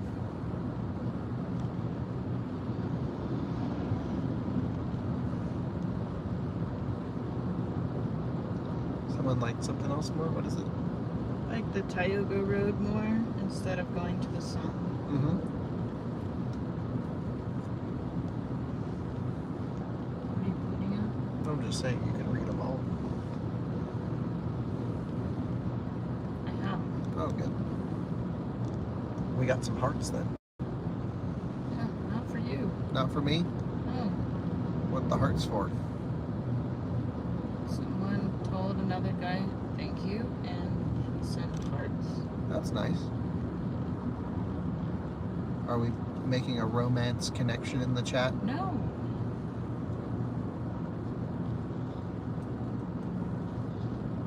This isn't like Craigslist lost connections. What is wrong with you?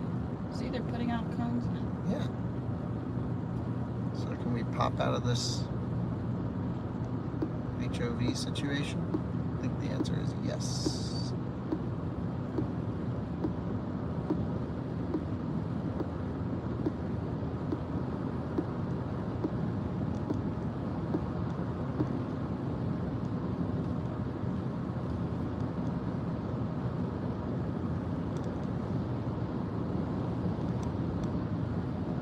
What do you think?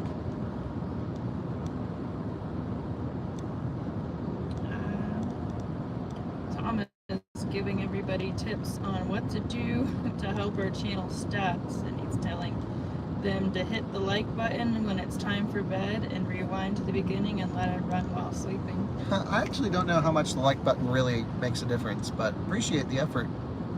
But someone asked about Oreo cookies. Did you see that? Chewy Chips Ahoy or double Oreo stuff? Double Oreo. Yeah, Chewy Chips Ahoy is an absolute. No, I prefer that. The chewier ones and the crunchier ones? I hate the crunchy ones. Oh, the crunchy ones and a gloss of. Ew, I hate the chewy. But you also like those frosted sugar cookie things. Yeah, love those. Those are just appalling to me.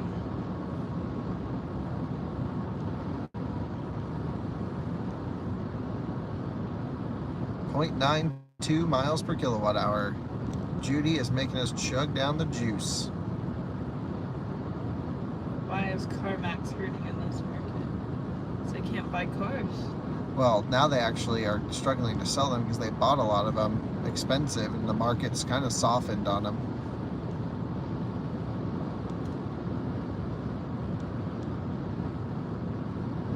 What about letting a 5-hour feed? What does it say?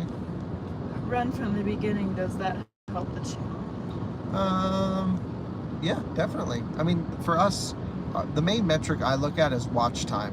So that's how we make money. That's how YouTube serves ads. That's how we get good stats. Subscribers don't matter. Views do matter to an extent, but watch time is the big key.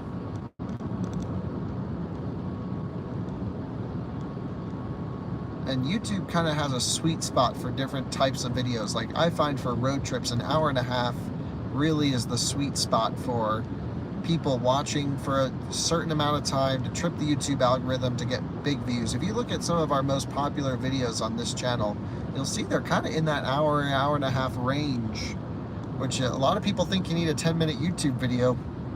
I totally disagree.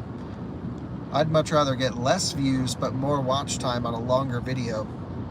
A, we're providing a better service because we're taking our time to explain everything, and B, yeah, honestly, we make a lot more money that way.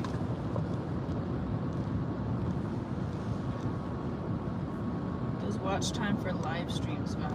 I don't know much about live stream monetization. At this point, we don't really throw ads into live streams. Maybe we should. I don't think so.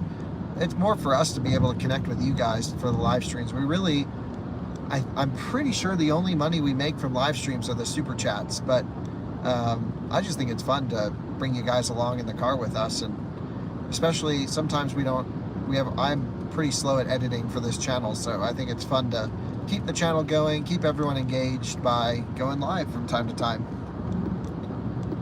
I don't know if people really watch them after the fact, but I enjoy doing them. Any thoughts on why Japanese OEMs other than Nissan are shying away from EVs? Yeah, cost. In Japan, there's a totally different culture of, you know, just these EVs maybe not working so well in their home country. They have a lot of CHAdeMO. But I would say, yeah, they're making a lot of money with combustion stuff. And Japanese automakers typically have never been innovators in general. They're never pushing the limits with every car. Like the Germans are always trying to stuff as much new stuff into their cars as possible.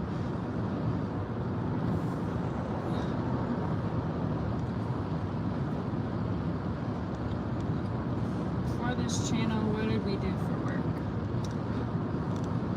Yeah, I used to work for the car companies previously, a couple of them, and decided to take some time off to figure out what I wanted to do, and in that process started filming YouTube videos. Somehow that was enough for us to eat some ramen noodles. And I was just a You were a student. student. But a volleyball coach. Yeah, I mean, I worked, I coached and nannied. I do not use Sirius XM really in any car. The main reason is Sirius audio quality sucks. It's really low bit rate. It sounds terrible. So I use built-in Spotify, or actually just getting into Tidal now because they use Dolby Atmos high bit rate songs.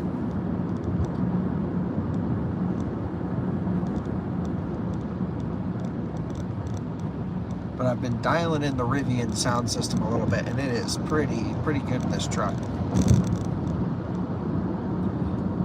Hopefully you get revenue sharing when YouTube, can you read that, Alyssa? When YouTube premium viewers watch adless videos. Yes, we do, but we do make less money with YouTube premium viewers than we would with regular viewers.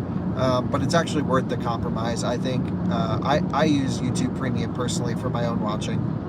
I think it's worth the $12 a month or whatever. I missed a few more. What else is in there? What do you choose?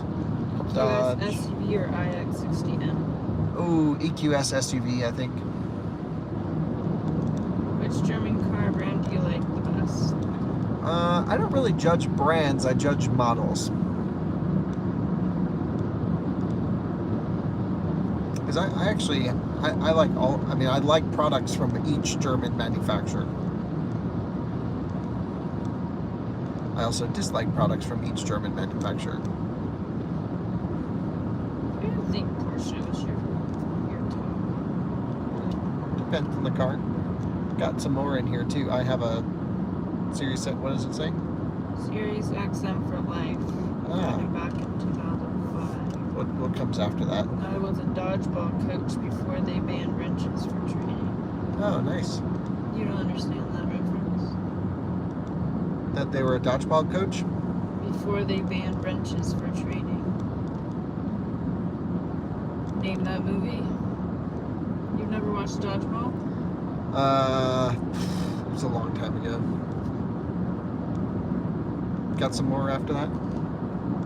Brandon told John that you get more money get more money from premium members. Oh, our stats show the opposite, but that's interesting. How long till the Lucid Center lifting screen breaks? Yeah, I don't know. It seems to be pretty hardy. I've hit it a couple times, but can't speculate because I don't know. Do you think Ferrari might make an Eevee? Ferrari will probably eventually make an electric car, yeah.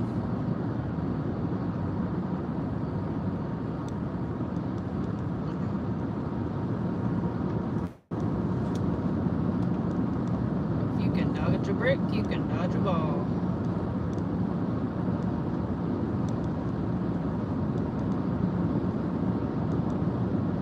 Is the BMW i4 any good? Yeah, i4 is a great car. How long does the preconditioning feature take on the Rivian? Was there anything after that? And others, 10, 15 minutes, etc. Oh, so he wants to know on multiple cars.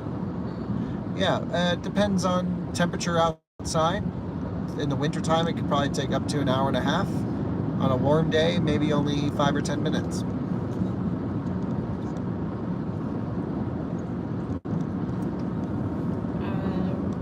Will we be getting our hands on a Rimac Nevera or a Pininfarina Batista. Batista? Probably a Rimac over a Pininfarina is more likely.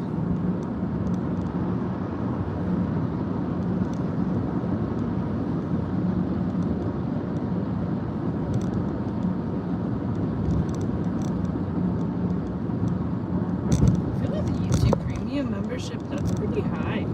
$12? Yeah. I don't think it's very high. I think a lot of people spend a lot of time on YouTube. Well, It's that's 50 cents a day. more expensive than like Netflix. Netflix. Well, it's a lot better service than Netflix. Really? I think so. I'm not a YouTube watcher. I watch Netflix and Hulu. I only watch YouTube. And it comes with YouTube Music. What is that too? Don't know. I don't use that. We're Spotify users. Yep. But I might make the switch to Tidal.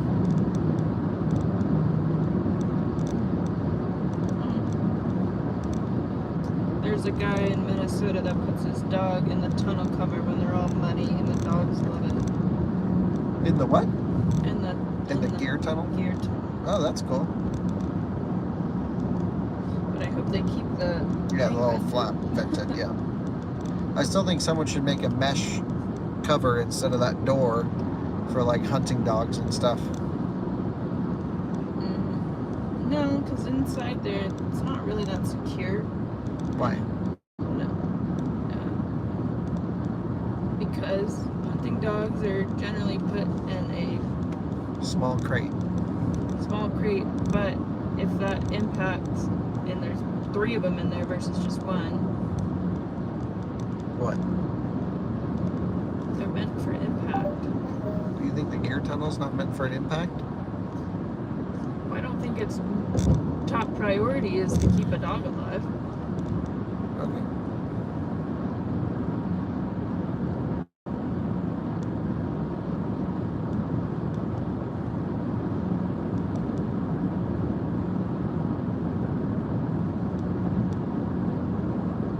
Why would you have 5 YouTube accounts with YouTube Premium? Why wouldn't you just use one?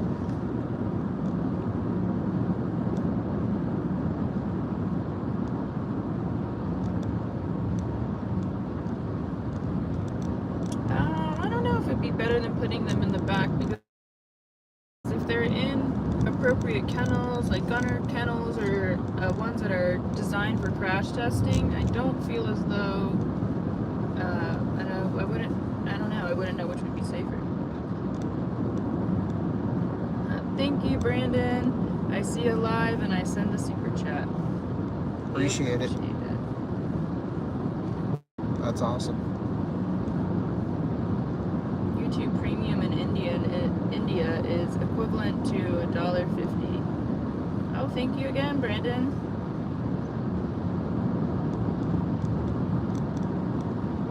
I want to know what Brandon drives. Because it looks like a Golf in his photo, but I can't really see it on the tiny screen.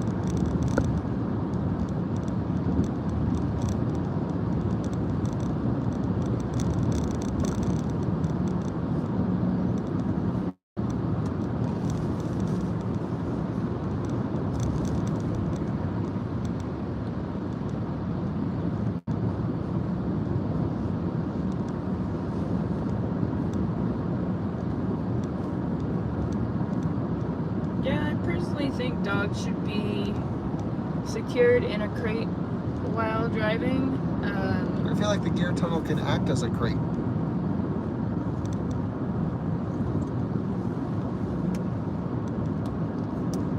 You can put a divider in the center.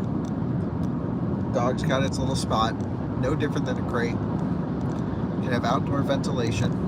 Yeah, but if that crumbles, who's to say that all those metal shards are not just going to be pokey bits? These crates are managed to when they have an impact of any sorts. For one, they shouldn't really bend, but if they do, they're not going to be like swords to the dog. Oh, I think Brandon told us what he drove. 2022 Model 3 long range with some mountain pass goodies. Very My nice. avatar is his old R. Got it. Had an old Golf R. Mm-hmm. Sick. Hunting dogs, you do use crates. They go into like a metal pen that's in the back. That's completely safe.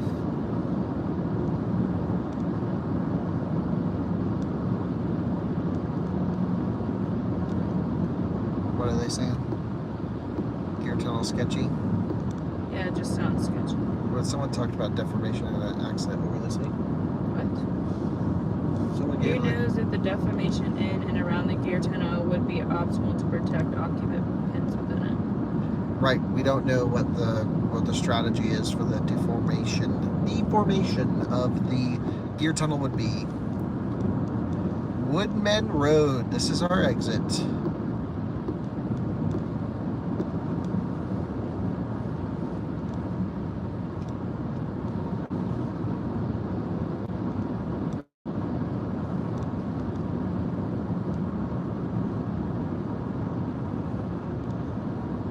What do you think about California banning the sale of new gas-powered cars by 2035? Well, so New York's on that too.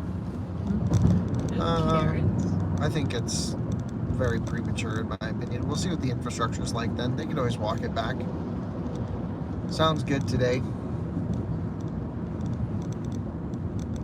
There's just so many use cases for combustion vehicles that EVs still don't work for.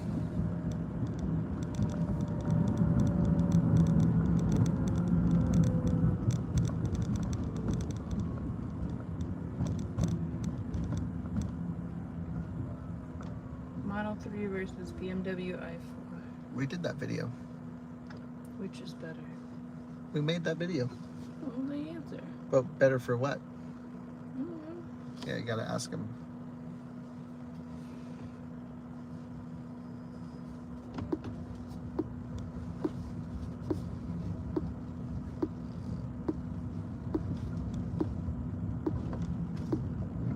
What's the next most likely jump in EV batteries?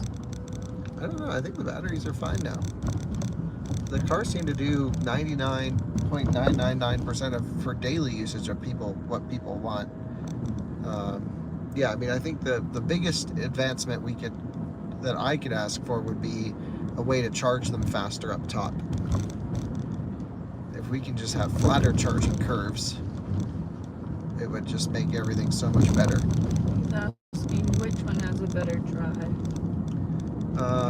Better drive, like a comfort drive or a performance drive, because that's a difference. The i4 is a better daily driver for comfort and for cruising, but the Model 3 is a much better car for the canyons and costs a lot less, but it's way more fun to drive.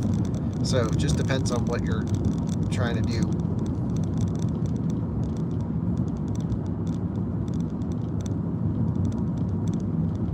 What are your thoughts on Tesla not coming to India? Have they officially said they're not coming to India? I'm not totally aware on Tesla's plans to India, but you can import them. I know that people drive Teslas in India.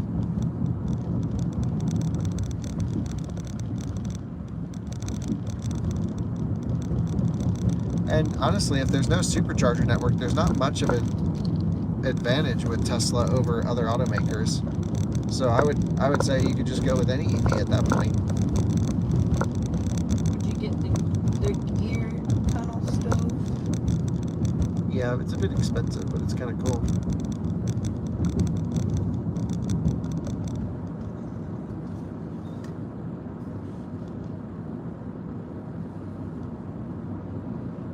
But it's not out yet, so. I don't know.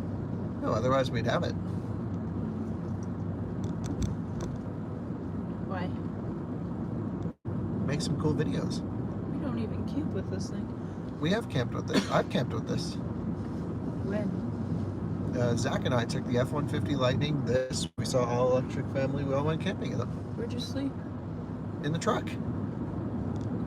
Like in the seat? Yeah. That's uncomfortable.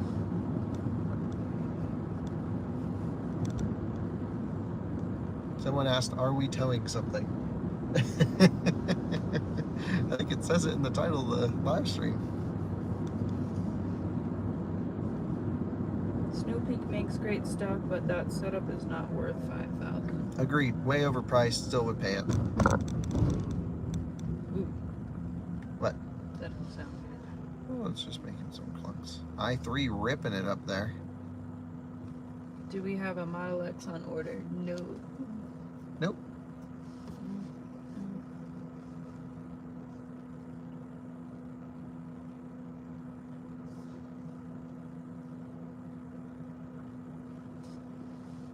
Rivian air suspension's going all over the place right now. How is the range for the tow? Asking for a friend. We'd get about 100 miles with the Range Rover on the back, maybe 110 on a full charge, because we're getting about 1 mile per kilowatt hour with it. Off we go.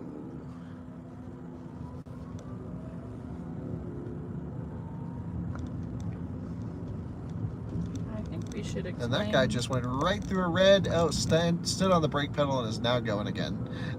What the heck? Not paying any attention. Should explain what? What we're doing. Oh, we're dropping the Range Rover off for service.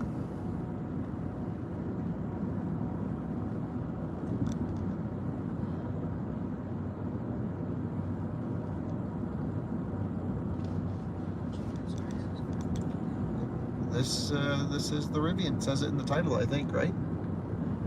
What's the title of the video? Rivian towing. Yeah, that should answer your question. All the questions. The Range Rover is a 1991 Range Rover Classic. They were sort of unchanged from like 76 to 95.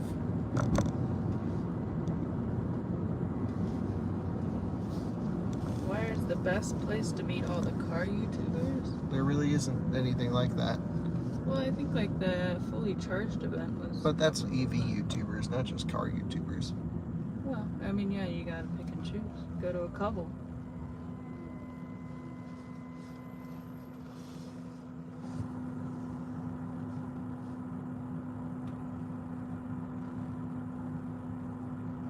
For me, when I meet a YouTuber that I'm a fan of, it almost kind of ruins it a little bit. Why? I don't know. You realize they're just another original Joe Schmo. Yeah, everyone's just a normal person. Yeah, I've never idolized anybody with any type of fame, but I think that just came from growing up where I lived. There was always a lot of famous people around, and I just never really gave them any mind. Because in the end, they just want to be normal. They don't want to be bothered. Maybe some.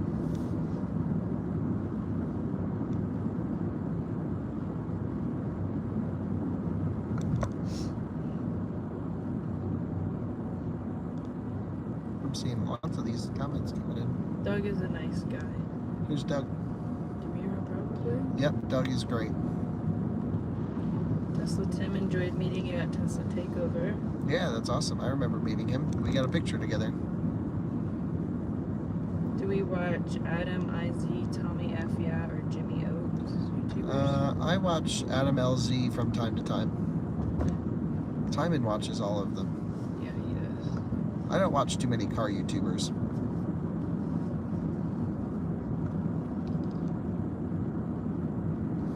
Do I like the fame? I don't really think we're famous. No, I don't think we are. Only at charging stations. Yeah.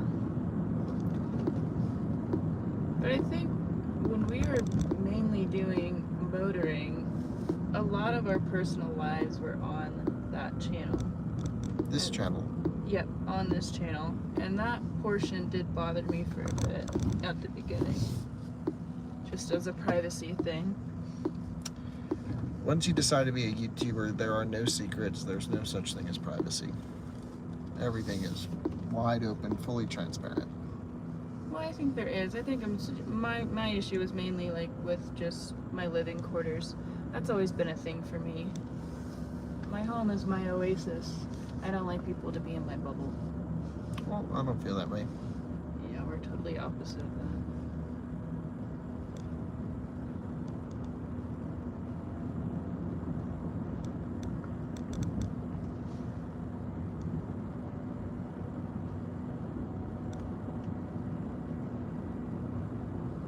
It's not hard to find out where we live. It's really not the end of the world. People come by and stop by and say, "Hey, it's great." Yeah, I think once we get more land and stuff like that, we would. No, you can't hide it. Come on over.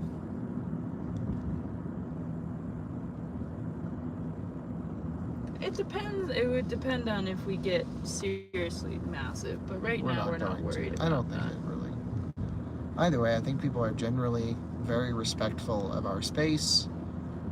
They'll stop by, say, hey, it's awesome. I really enjoy that. Love it when people come by. Saw one of our viewers today, came by. I was outside. She said hello. We talked about the Lucid a little bit. It's really nice. Love that.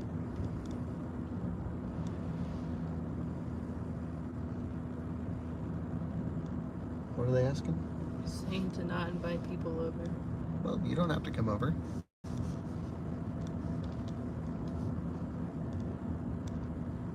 I think it's mainly like when we're outside or anything, or just like already outside of the house. But I don't know if I would like people knocking on our door. Yeah, that's probably a bit much. I hate people knocking on the door regardless. We have a doormat that says, like right on our doormat, it says, Blue and Ellie already know you're here, so you don't need a knock. Yeah, I just... I didn't know our doormat said that. Yeah, well, yeah, it definitely does. That's a good doormat. But it's okay to push the ring button, because then I just get a notification, but not No, on I the would door. say it's probably not okay to just come up and knock on the door in general. Yeah. Yeah, if you see us outside, great, but don't like come over and knock on the door. Yeah, that's like soliciting almost. Well, no, We it's do just have a like, sign that says no soliciting on our door. most of the time when I'm home, I'm either on a call or working and trying to hammer out work. But if I'm out at a charger or doing anything, come and say hey. If I'm outside of the house, come and say hey.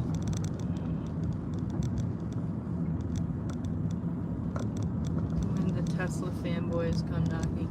I don't think a Tesla fanboy would ever come knocking on our door. Why? Why? We have a lot of Tesla fanboys that are viewers. We're not like... Well, we're not. I think We have a lot of everybody viewers. knows that we're not like dedicated Tesla. It's because a lot of what they like, I also like. But I just happen to like other stuff too. I don't know if you would actually do something. We did have a woman have to come over and let our dogs.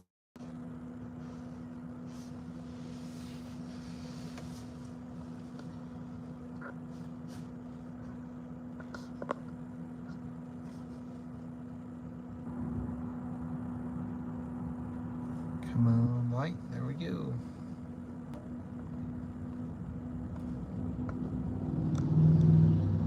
Nice.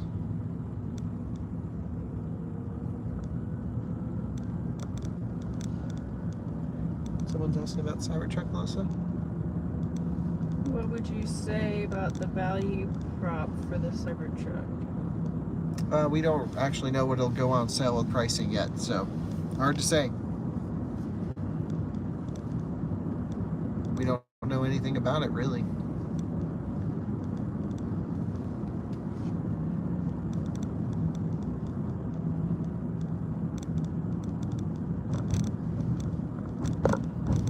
What are your top 3 seats for comfort? Ooh, that would be, I have to really think about that one, so give me some time. But definitely the Model 3, the older Model 3 seats, whatever we have in our car, not the new ones, are amazing. Amazing. I don't know if I'd put that in my top 3. QS? No. Like I said, I'd really need to think about it.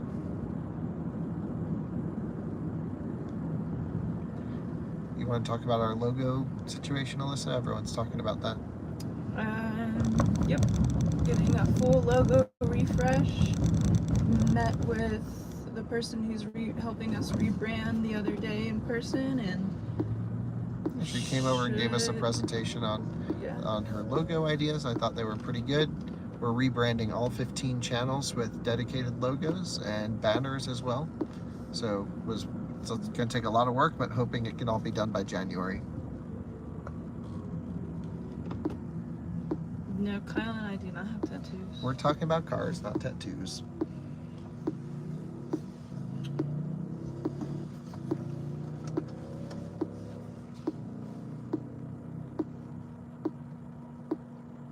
Yep, we'll do another road trip race series. I can't guarantee when and with what cars, though.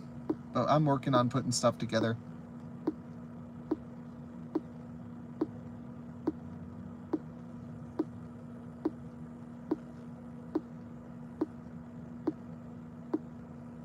Yep, I have met Topher, who does those POV driving reviews. I believe Chris, I can't remember his last name off the top of my head, but I've been to his house for dinner with Time, and he's great.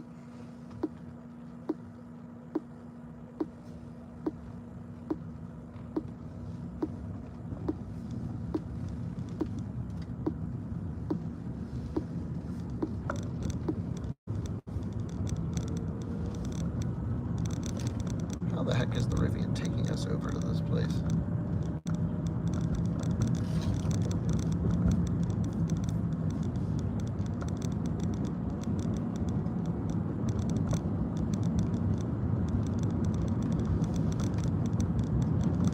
Can you read them? Guaranteed when you sign a contract with pricing. How do you feel about the Mustang Mach-E? Would you recommend it? I've made lots of videos about Mach-E, and yeah, it takes a lot more than just one sentence. I really don't know what you're doing with a car for me to recommend it to you, so need to know more about what you're looking to get out of your car, what type of driving you do, what type of environment you live in, before I recommend it.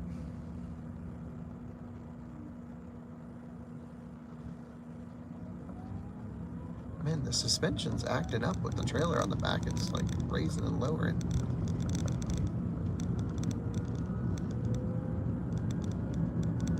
Hear how good those motors sound?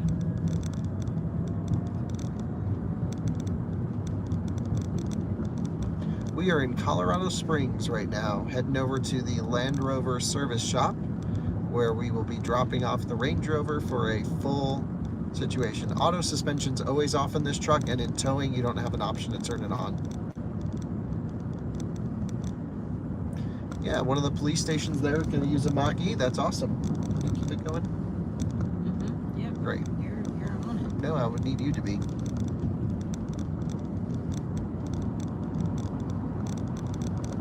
Strictly long distance commuter year round through Canadian winters. I mean, I feel like there's probably a lot better options for that then.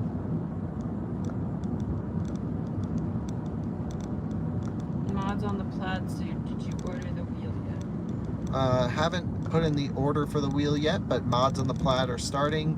Gonna sort out the wheel situation hopefully this week. I need to get the driver's seat a little bit lower, and I have the brakes, front and rear big brake kit all ready to go on, sitting in the garage. Timon and I will probably do that this week. Have you tested any Chinese EVs? Yep, I've tested some Chinese EVs. Those videos are on Out of Spec Reviews. Tested Xpeng or Neo? Have not tested Xiaopeng or Neo. Is someone at Land Rover shop waiting for you? No. Nope.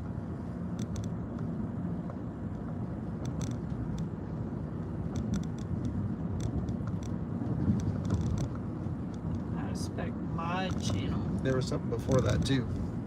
Hi from North Carolina. VinFast needs a better name. Yep, agreed. No, someone was going to bed, no? Bedtime. Who was it? Chris. See you later, Chris. Thanks for all the videos. Appreciate it. Thanks for watching.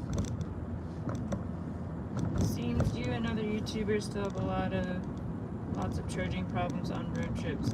Who do you think is mostly to blame, manufacturers or EA? Yeah, probably the combination between the two. Certainly not everything is on EA, but I would say they're probably responsible for the majority, if I had to guess, the majority of the issues, more so than the automakers. The cars generally leave with the ability to charge pretty well. I mean, leave the factory, I should say. Occasionally it's on the car, though. Tesla has not opened up any superchargers in the United States. Correct. As far as we're aware, all the superchargers are still closed down in the US.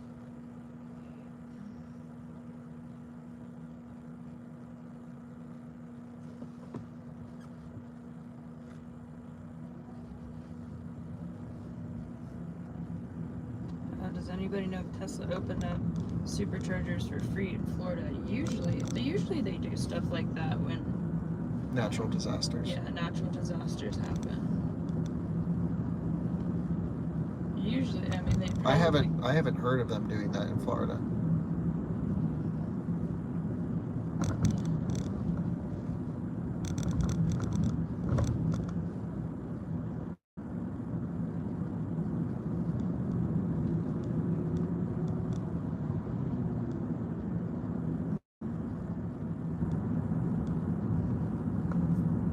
Are you reading the one about the Range Rover?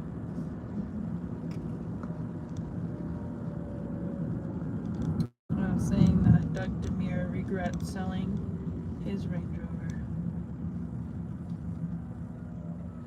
What? The exact same Range Rover you were towing was one of the 5 vehicles Doug DeMere regrets selling. Yep, that makes more sense then. But no, it's not Doug's Rover. Nope. But that's why I'm never selling this one. She's sticking around for the long haul.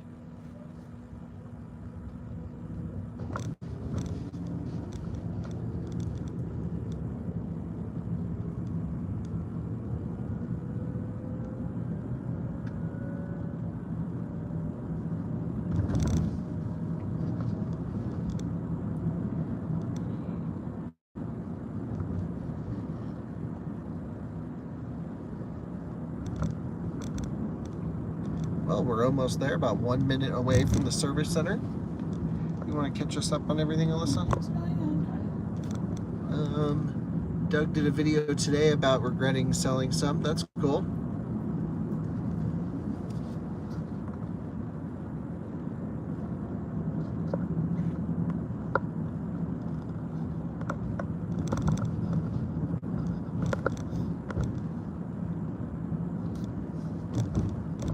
IX or EQS SUV impressed you? Say that again? Which one impressed you more, the IX or the EQS SUV? Impressed me more? I would say they were both as expected.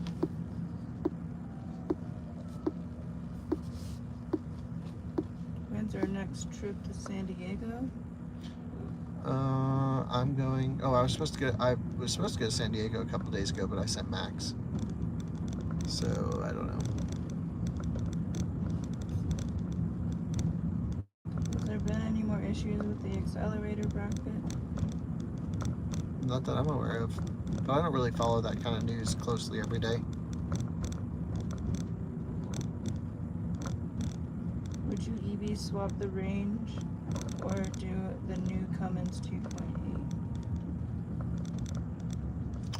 Actually, I was thinking about putting in a 5-liter supercharged V8 in Judy, which I thought would be hilarious. But no, I'm going to keep her original in stock. Here we are at the Land Rover Service Center. Where do we put it? Yeah, I'm just going to put it in this parking lot right over here next to this L322 post LCI. I think probably the best generation of Land Rover. What's your SOC? We are at 51% state of charge. So we're going to be unloading and loading. So Alyssa, you're going to have to help me get Judy off the back. I think what we'll do is we'll put the live stream guys back there. How? What do you mean? I'll just bring them out and put it back there. They lose connection. No, don't worry. I'll take care of it. But I think we'll bring them back there, show them how we get the car off. You got to kind of guide me down the ramps. And yeah, let's do it. Drop Judy off here in Colorado Springs. Come on with us.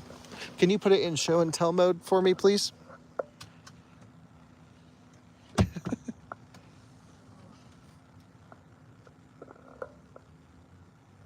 So here's Judy sitting on the back. Let's flip the camera around. I'll put you guys right back here. Boop. And then you should be able to see everything that's going on, I hope. Let's see if we can get it all angled properly. Nice. Got it in show and tell?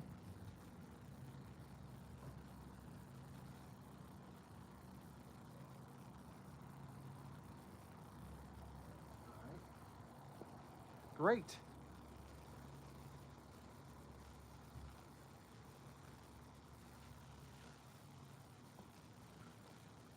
And we have arrived at Pikes Peak Rovers. We've shot a video here before. This is where Judy goes to get serviced. We've arrived with, let's see, 51% state of cars. What elevation are we at? About 6,000 feet. So we did gain about 500 feet overall elevation. But I kind of want to do a little experiment to see what our consumption is with the Range Rover on the back versus not. So what we're going to do is start her up, back her off. Alyssa will be able to film that process. And yeah, then I'm going to put her in the parking lot. Do you have that piece of paper that we needed, Alyssa? I want to put a do not let idle, no coolant, basically notice in the car, just so that someone doesn't get in and let it idle and overheat the thing. So we'll do that. You already put it? Do not let, what does it say? Run. We should put no coolant. It says no coolant. Oh, no coolant. Literally the first sentence. It was kind of bent down a little bit. Nice. So let's unstrap her and back her down.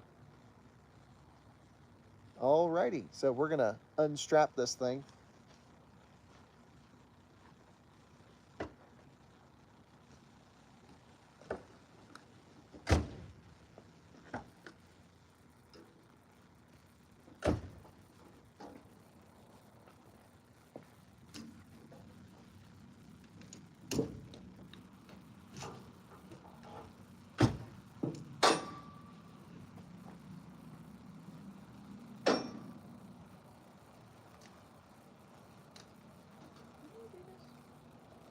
Yep, pull it and then pull it all the way flat. So open it all the way up. There you go. And you should feel it bind and unwind.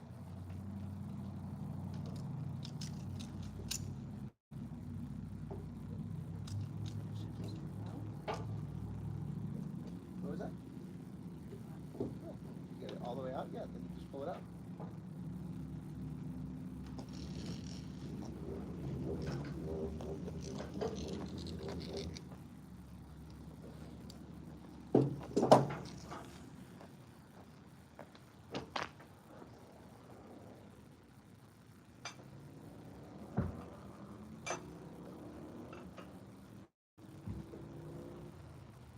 Bind and unwind.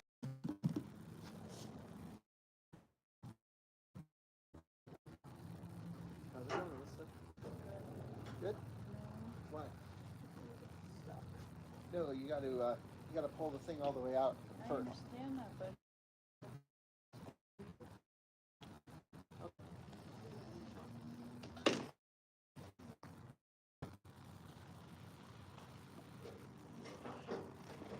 All right, one down. Let's see what's going on.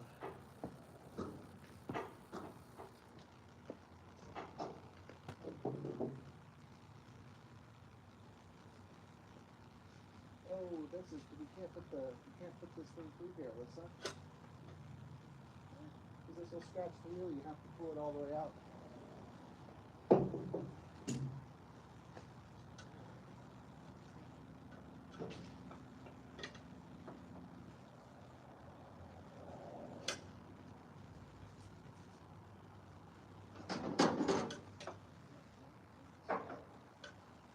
That's a good situation.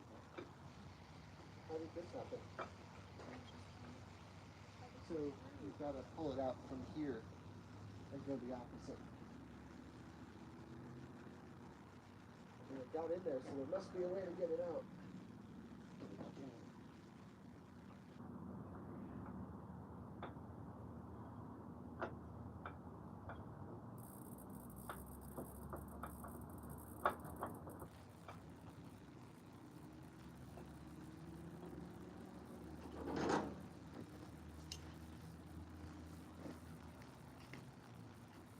So here, can you so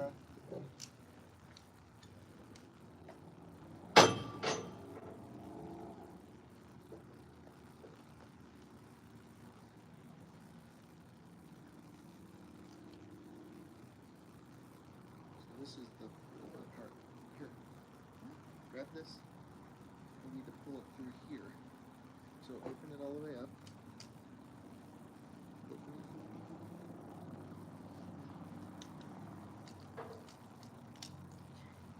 Just hold this here. You get it the opposite of what you were doing.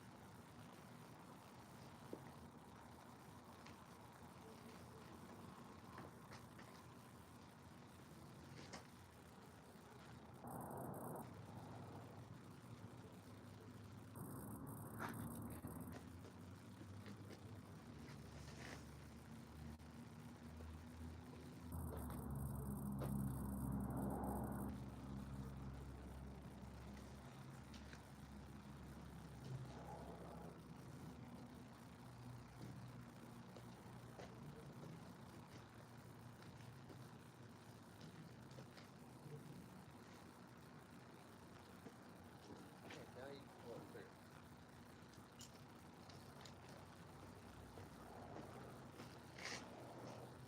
All right, 2 down.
And she's pretty much unstrapped.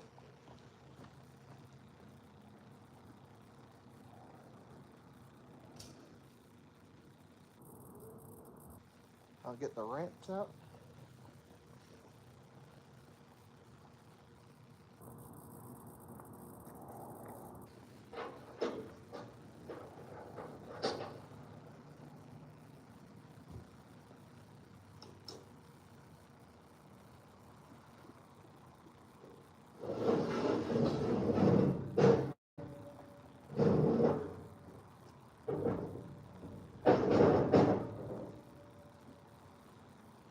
Can you get the flashlight? We're gonna have to check the tires.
Okay, so Evie fully unstrapped, ready to enter. Hold on tight with the ship. I'm going to start her up and back her off the ramp. So we're going to have the torque started out of it. Let's hope the 12 volt didn't die. I did put it in focus. So, Alyssa, you're going to have to be pretty loud with your directions. And let me know if I need to go left or right hand down. All right? Cool beans. Let's do it.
Want to check in with the live stream guys, Alyssa? Let them know.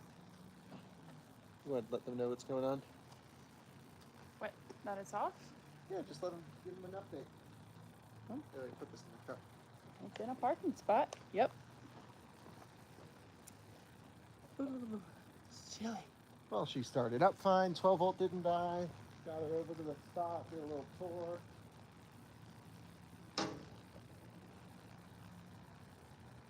Everything looks good. I could use the flashlight over here though. Nope, good.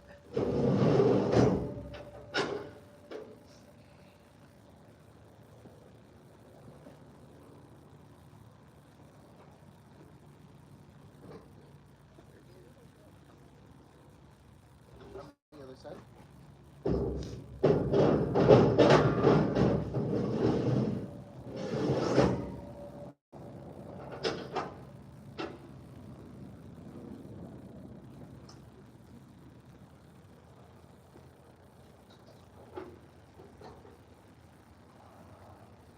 Great. Well, there we go. Totally cleared up. Ramps are back in. Still an expired license plate. Oh, thank you. The Rivian flashlight always comes in handy. And yeah, everything's looking good. We got to turn down the trailer brake gain a little bit. We got to get the live stream guys off the back window. And turn around and start our journey home. So let's do it. Yeah, I could use one of those too. All right, cool beans. Little last minute check. Everything's looking good. Rivian self-leveled. Nice. There's not too much moisture on it.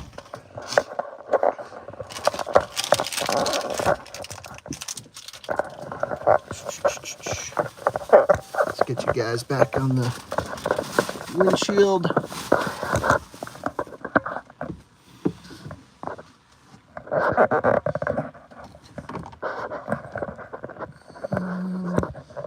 Let's see. Y'all were making fun of my repo skills. Thanks. Gotta wash the hands. Oh, dang, these things dried out. Yeah. Just some water. Yeah. Just pour some if you don't mind. Oh, there's no movie. We got nasty hands. Should probably use gloves for this. And we have fresh baby wipes, but I think I left them open. Nice. Gotta wash the hands. Don't want to touch the steering wheel with dirty hands. So just a tiny amount would be perfect. Yep, good. Thank you so much. Very nice. Oh my God. That was great. Thank you.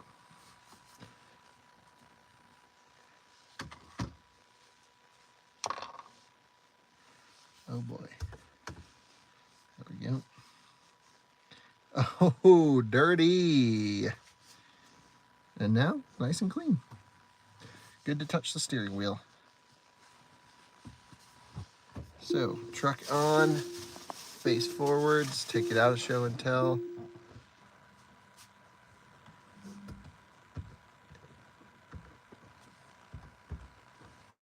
Alrighty, cool. Let me put the flashlight back in the door.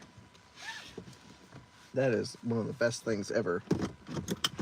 The built-in flashlight. Alrighty, so gotta film a little clip. If you can move that, thank you. Let's take a look at our efficiency on the first leg of the trip. If I go here, we drove 138.6 miles, about 2 hours and 50 minutes. We averaged 1.2 miles per kilowatt hour. So let's reset that. And I think where we're gonna head to, we'll have to see. We might stop at that station that we were at here in Castle Rock, or maybe we could stretch it past. Definitely want to avoid the downtown Denver ones, but I'd be fine stopping at any of these north. Would be cool to make it all the way back up to the Loveland EA station, this one here, although I don't think it will be possible. with the trailer. So I'm going to put in the original Castle Rock location. I think we go like this. Here, target Castle Rock, start. So that's the move. 47 miles. We have 51% into drive. Live stream's going. You good, Alyssa? Feeling all right? I need to go to the bathroom. Need to go to the bathroom? Well, we can find a little service station or something, and then we'll get going.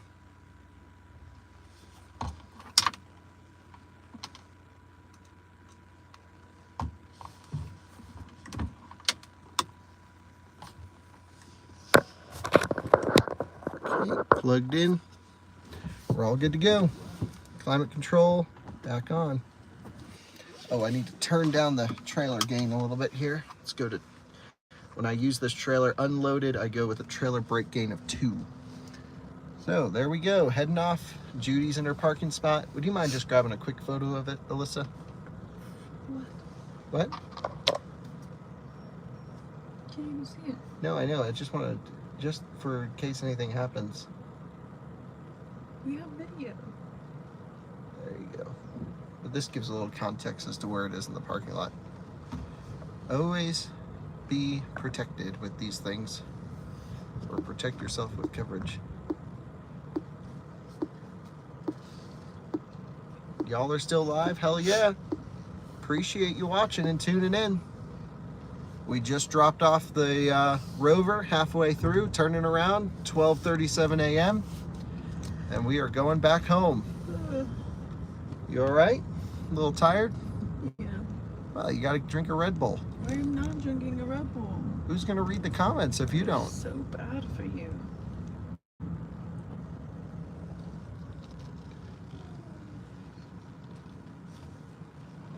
You're pretty good at talking to yourself. How far away are we? How far away are we from home? Miles. Yeah, 100 and a bit. I think 125, 130, something like that.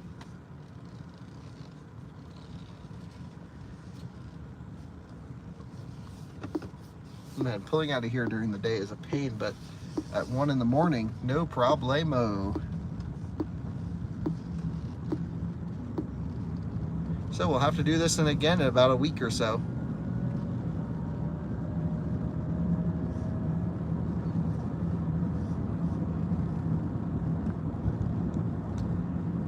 People are telling me I'm off the clock. I can go to bed. Yeah, 120 miles, no problem at all. Easy.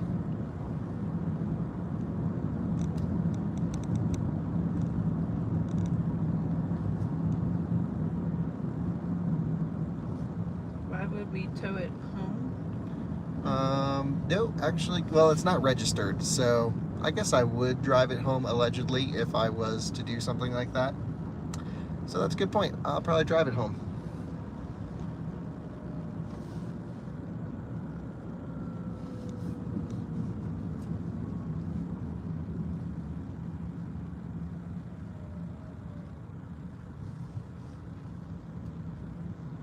Range Rover fixed in a week? Who are we kidding? Yeah, I doubt it'll be a week. They said maybe by Friday. I'm like, Friday of what year?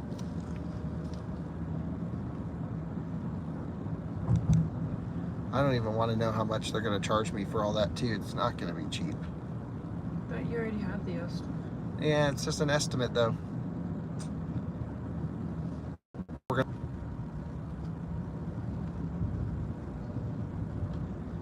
Sorry for the cell service around here. Let us know when you guys hear us and we're back.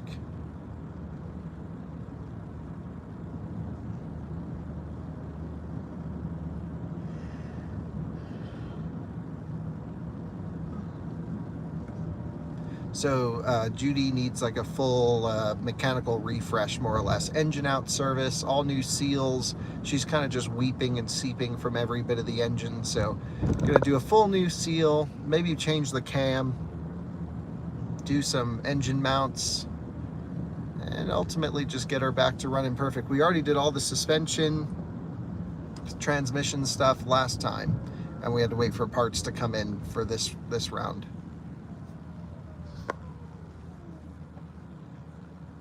About 10K is the guess. Yeah. Well, that's the estimate, is about 10 grand. Before or after? I mean, total? Before or after what? We already paid. We already paid 6 for the first round, and this round's gonna probably be around 10. And you complain when I buy the dogs expensive food. No. Yeah. Nope, I don't mind. Or when I buy groceries. Don't mind.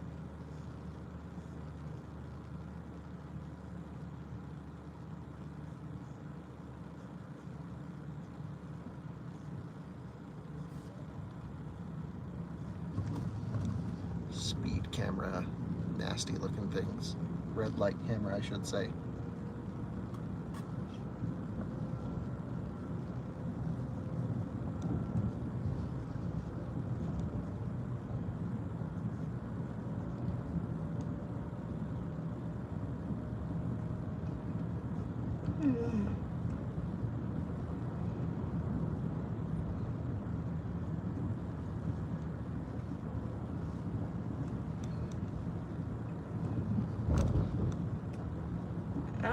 If you want to send the dogs anything, you can always send it to our office, which I think is listed on the website. No? I don't think it is. Is that a bad thing? Good? Like, I don't. What was that? Aggressive head shake. Oh, I was just saying, I don't think we have our office address listed anywhere.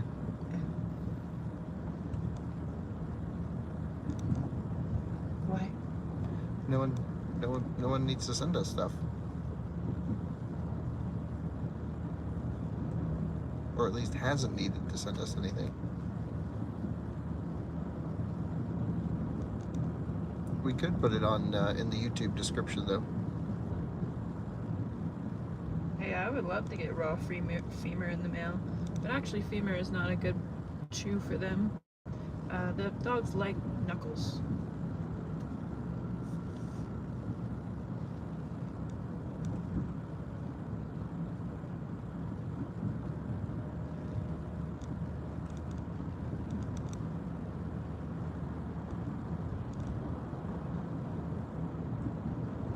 I think we actually already have an Amazon wish list for our rescue, which I wouldn't, yeah, I think we could probably add that.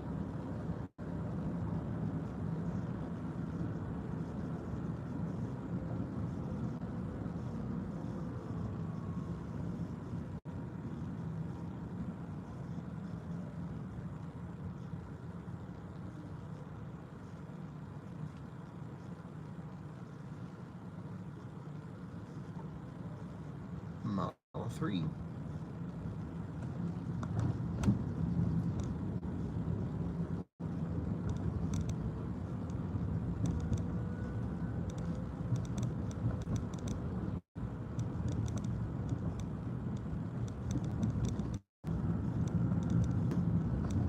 Any thoughts about reviewing or testing a Myers Minx? I have done that actually, and it's in a video on this channel.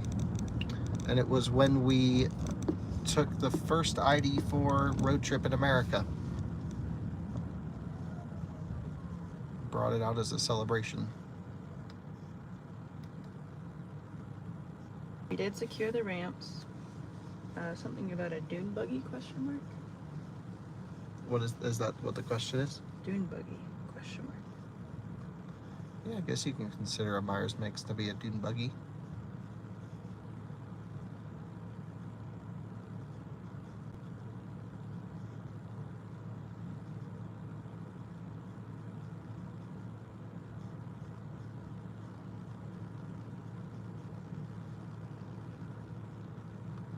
Come on, traffic light. You can do it in 3, 2, 1, go. How about that?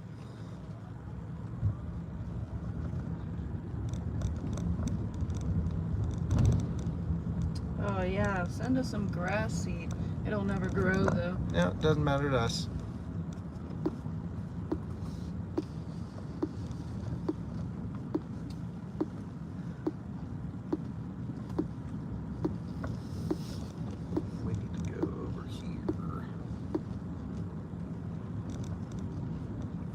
The Tesla supercharger is just on our left there.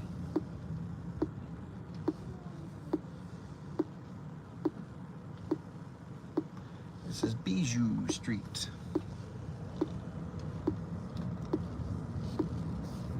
Have any plans to get the Rivian shipped to Germany? Yep. Don't know when. There's always a plan for everything.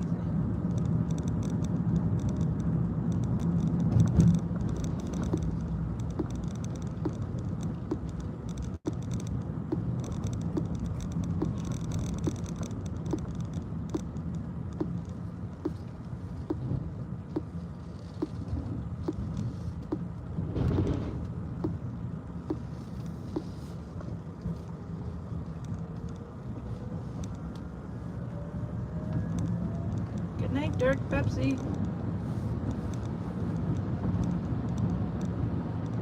You see the thing after that? The Rivian on the ring would be amazing. Totally agree. I thought that would have been the coolest thing. That's what I wanted to bring this thing over for, but couldn't get the title in time. It's already snowing up in the mountains here. Yeah, we already have snow.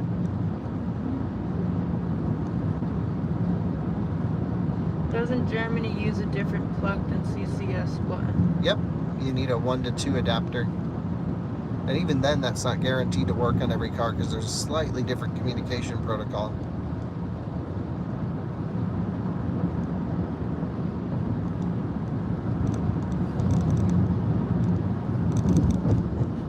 Rivian does need a snow mode. We were talking about that earlier. But Kyle doesn't think it's necessary.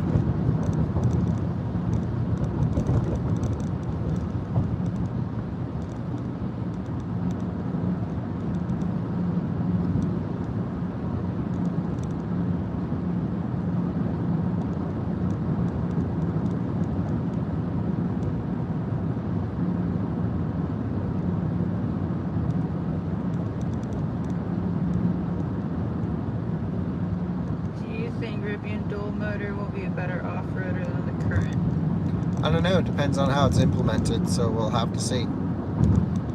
They're definitely working on their powertrain tuning.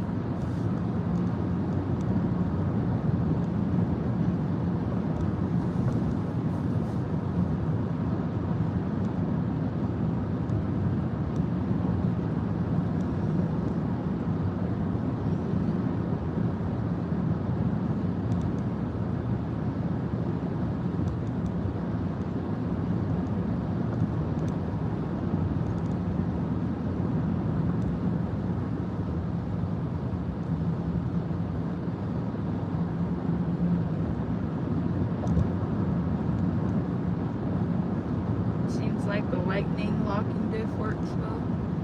Yeah, any locking diff would work pretty well for off-roading.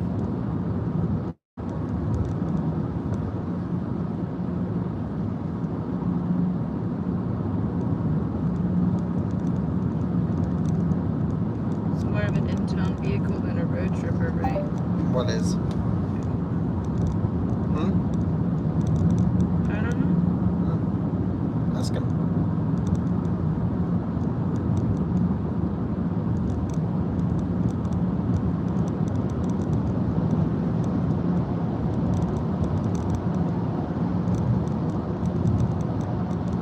I don't know his username. You can ask him what the car he was talking about. The Rivian. The Rivian is more of an in-town vehicle than a road tripper? Yep. No. I think it's a pretty good road tripper. It's got huge range, not bad charging.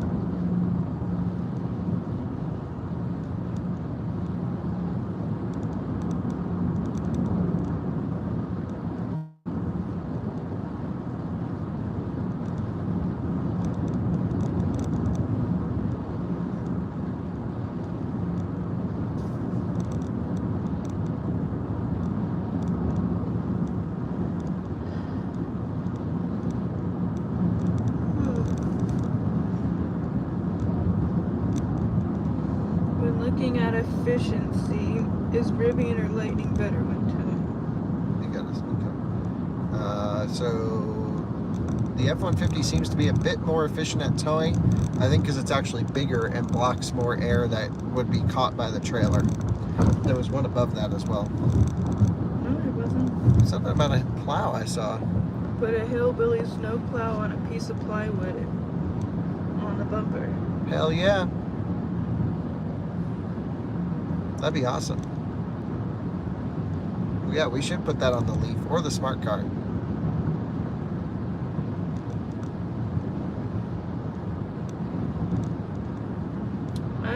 No, I don't have any update on my mom's car. I haven't really asked her about it, so no news means that she's happy with whatever they're doing.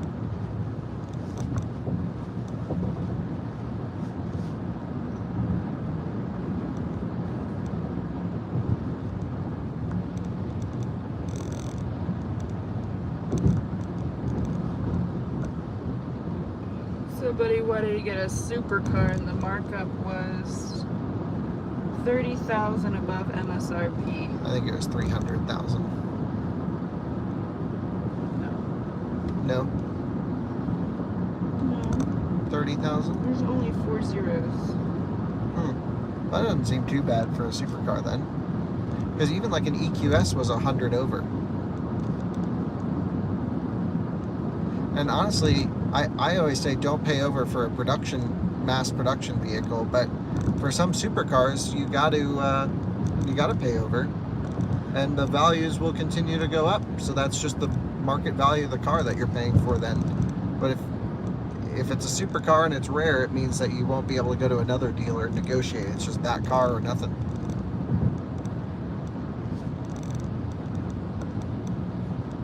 What percent of dealers do you think will opt out of Eevee sales by Ford's October 31st deadline?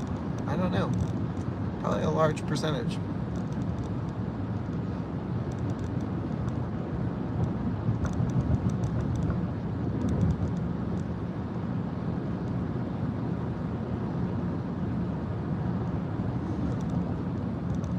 What's going on in Denver right now? All the supercar guys are there on YouTube. No, I don't know.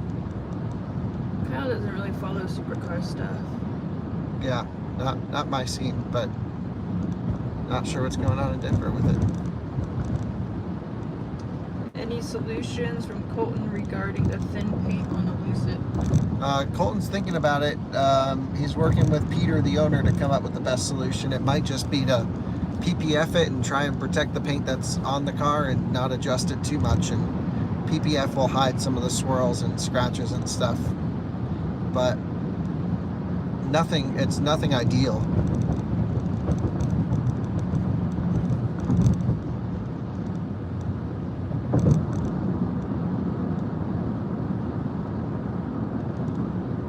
What's the Ford Eevee sales deadline about? So Ford basically brought all their dealers together in Las Vegas a couple weeks ago and said, hey, if you want to sell electric cars, you got to put in infrastructure, you got to agree to sell them through our pricing and everything like that. And if you don't, then you can't get any electric cars from us.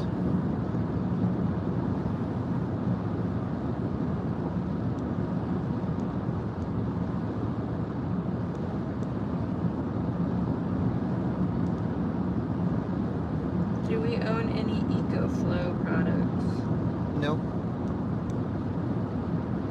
Not yet, at least. Weren't we going to do something with them? I don't even know what that is, so no.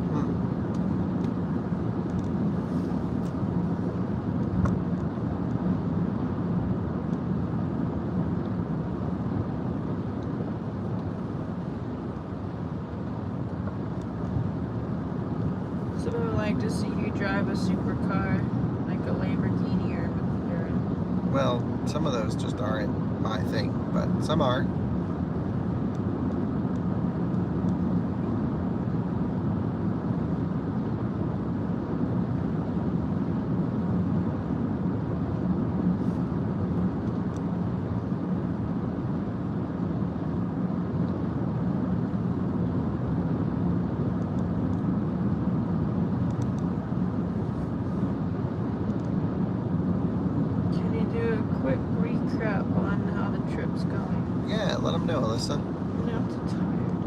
too tired.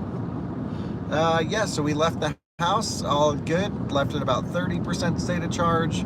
Went to our local Electrify America station, topped the truck up to about 80%, then drove past Denver to Castle Rock, topped up to 80%. We dropped the Range Rover off in Colorado Springs just about, I would say, 20 minutes ago or so.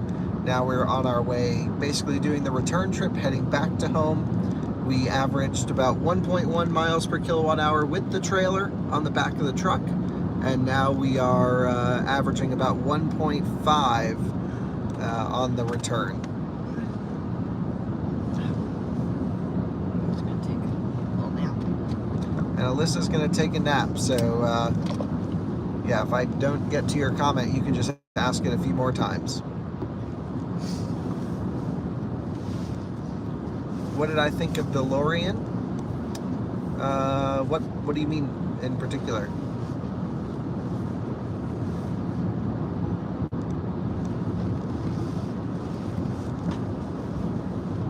The car, but do you mean the old one or the new one?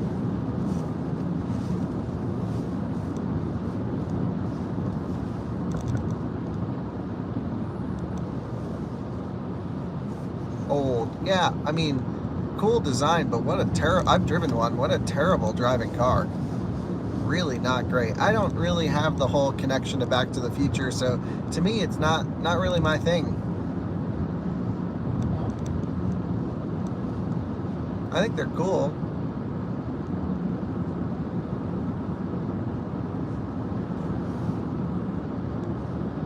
Yep, Supercar Sundays at Mike Board. Been to a few of those. Those are always fun to go to.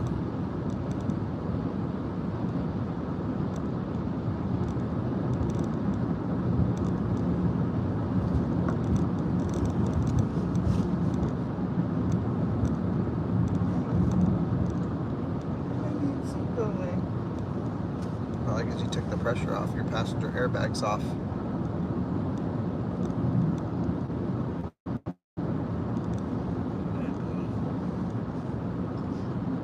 I don't know if the Cybertruck will debut with a full stainless body. It'd be cool if it does.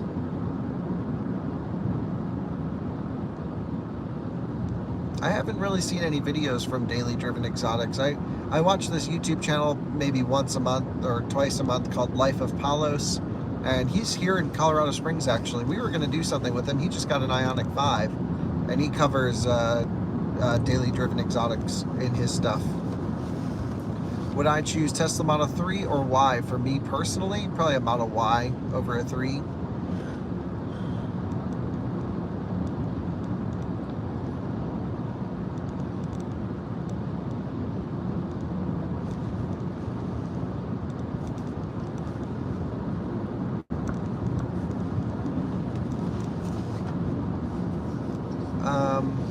So there's no like real loop for the 70-mile-an-hour test as long as I drive the same road back. So I will just go as far as I can in one direction and then turn around and come back. So it's not going to happen twice.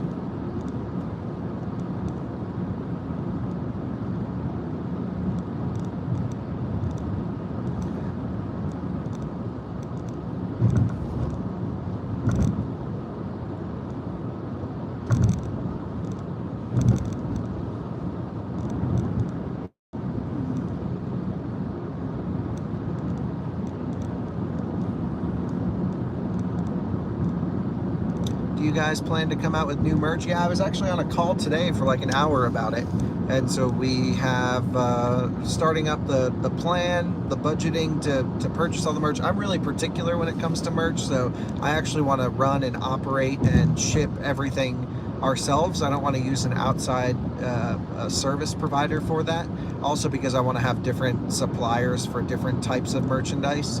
And so had a call about logistics, about budgeting for all of that today, and then we're going to get that team involved with the design team, and we're definitely going to make a sweatshirt, but I need to start trying them on. So yep, it's got to be a Kyle approved sweatshirt.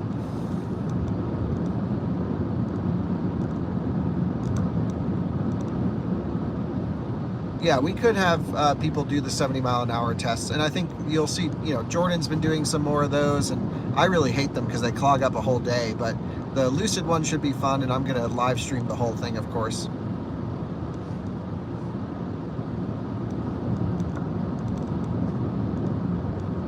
Yeah, noted on the 3 and 4X. Thanks for the tips. We'll definitely do our best. I can't promise it's going to be a smooth experience or a great experience or we'll have everything you want to start, but ultimately we want to build up a store because Colton and I are working on either formulating our own solutions, but also maybe white labeling some things to create an out-of-spec detailing line of products. The idea is to make things accessible, not very expensive, but pretty good quality. There's like a hole in the market where there's like Walmart grade stuff and then like professional grade, very expensive stuff. And I think we can kind of come in this like upper premium segment that's kind of like a Model 3. It's just like everything you need, nothing you don't.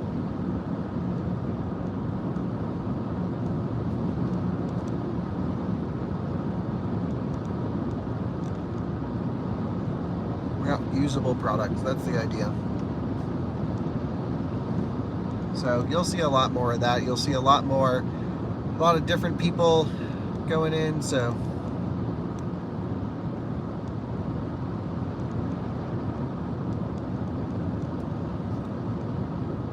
I think probably a little bit more upmarket than Chemical Guys and Griot's. I mean, Griot's Garage is not bad, but not bad at all, but yeah.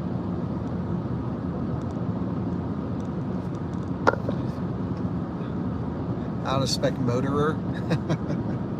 Maybe. I got some really cool ideas for some merch that I'm not going to share, but we're working on them now. Out-of-spec turn signal fluid.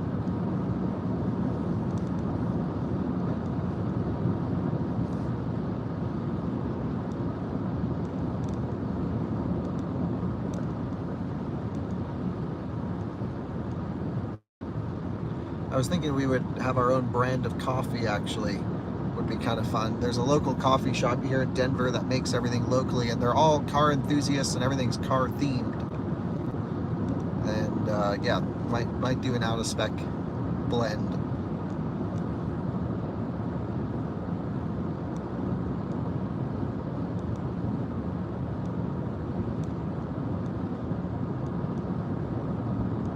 Yeah, we're going to be building the out-of-spec ranch. We're actually looking at property and stuff like that, but it's a lot's happening all at once, so we're just kind of keeping an eye. We have all the search filters going, but once that happens, that'll be cool. We already have the YouTube out-of-spec ranch reserved, and that's going to be the permanent home, because right now we just rent our house in preparation for that.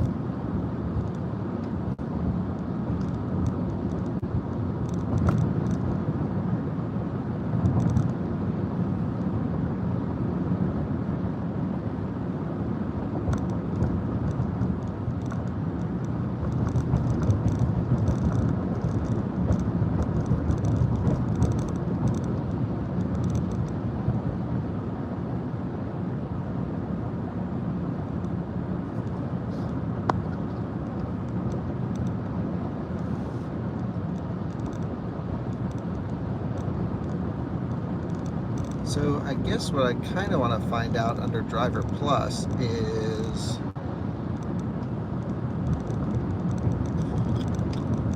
departure warning,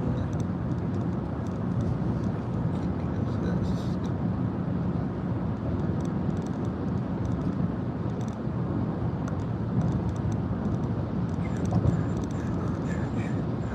If I hit rear accessory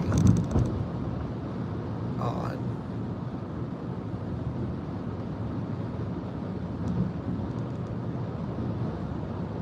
I still don't think we get manually braking during towing. Yep, so even with the rear accessory function selected, we don't get Driver Plus.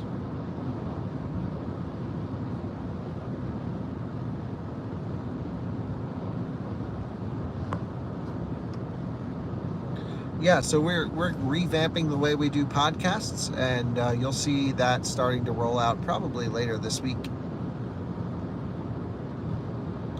basically, you know, spent the first half of the year building up the channels, figuring out what areas we want to cover, and then, you know, finding all the right people, which is the hardest part, that are experts in their fields that I think you guys would enjoy seeing on camera. And that's really the hard part, getting the workflow down. I mean, it's very much a startup vibe. And, you know, the big thing for me is I want everyone to be really passionate about what they're doing. And so I think we found the right guys for a lot of this stuff.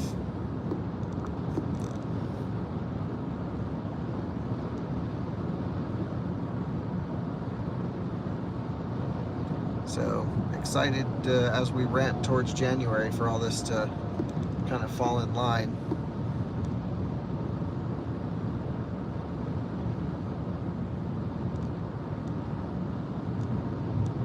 So we are at 37% state of charge.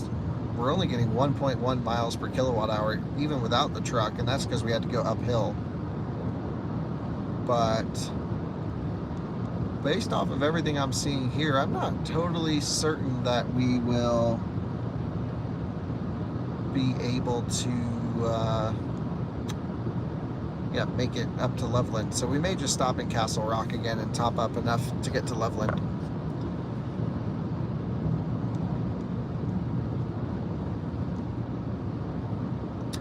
Dominic has my Model 3 still. He'll have it for some more weeks, I think.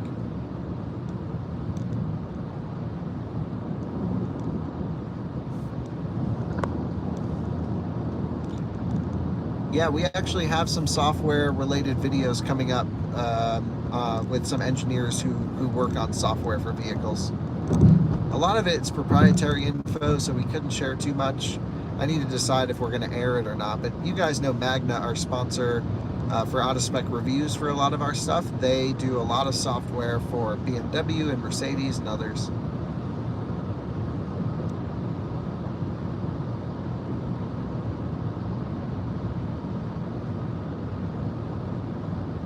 Yeah, the brights are really bright. But there's a truck up ahead. I don't want to blind him. I can also show you the difference the fog lights make. So there's fogs on, big difference. Fogs off, fogs on.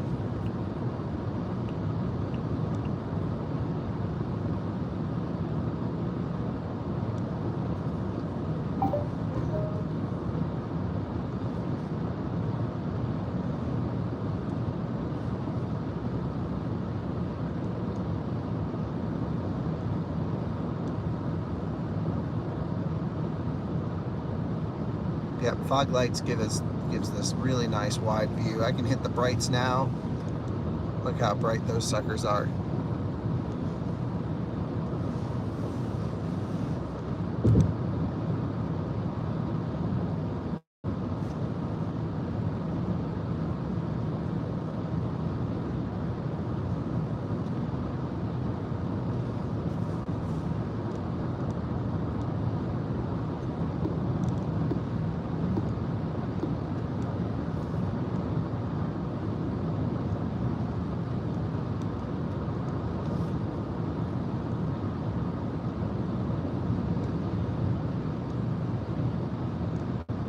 I actually like the new Super Duty. I mean, I still think the current Super Duty is peak. Like the new, if you get a current gen, blacked out, probably 350 with that front end just sitting a little bit higher, single rear wheel, 7.3 diesel, platinum, massaging seats, I am in. I love that truck. And I don't think it could ever get better for me than the current gen Super Duty. I do think it's a bit of a shame they didn't offer a hybrid powertrain or some sort of electrification option in the new Super Duty. And I think that's really kind of a bummer, because the use case, you know, all of the marketing for F-150 Power Boost Hybrid and Lightning has been, look at all the things you can do with electricity, work truck. But those are not really the work trucks of America. I guess they are, but 250s, 350s, even 450s, these are what people are really working with. And it would be so much better if we, if they had some electrification options. I don't think a full electric one would make sense, but having a hybrid one certainly would, or even a mild hybrid. something to even compensate for turbo lag.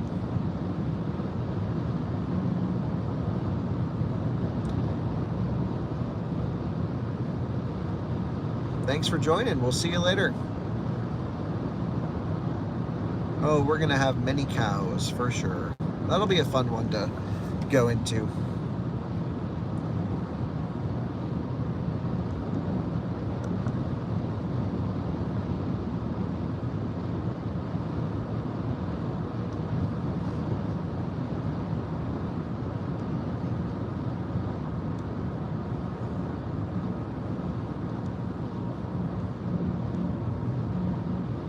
Did any of you guys check out the Lucid road trip today? That went up on this channel. Curious what you thought about it.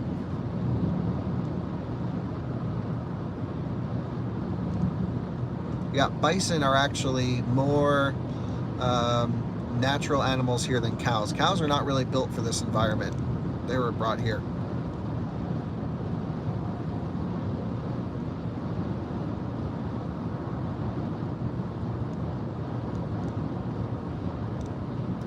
Right, no, I don't believe there's any diesel hybrids in the 3/4 ton, 1 ton space.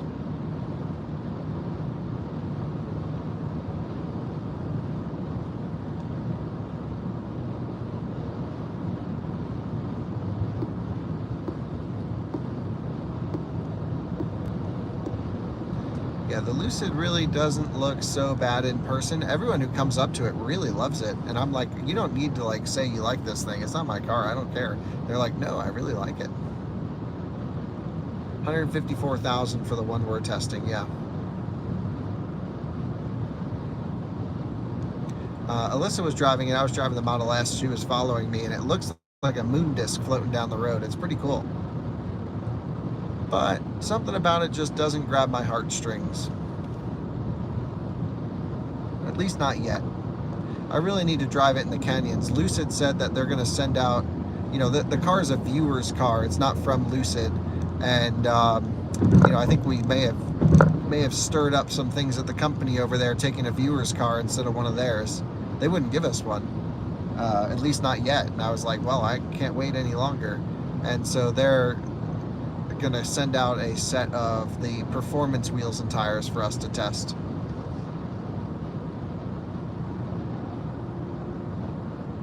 Yeah, the paint job on at least 2 Lucids that we've seen has been pretty poor, because we watched a video from Chicago Auto Pros that also showed very thin paint. Visually it looks nice, there's just not much room to work with it. I am not going to pass this truck in a corner. We will slow down. Let's see how he does with the 3 trailers. Pretty straight. Pretty good.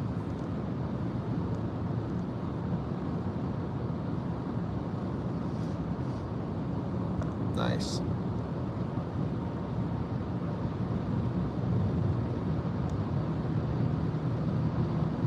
Whoa, now he's wiggling everywhere.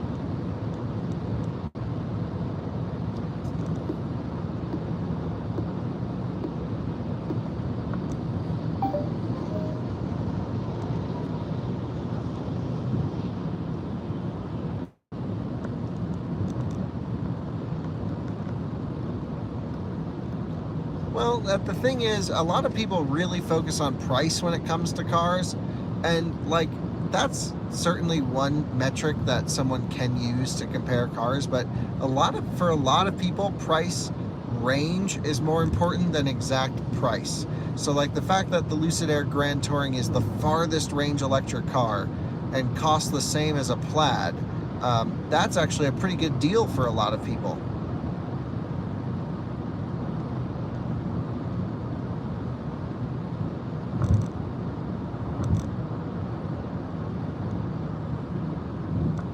And at the end of the day, so, you know, sometimes I don't mind it when cars are very expensive, because it makes them kind of desirable for a lot of people. It's like you know, you stepped up to the plate and you got this thing.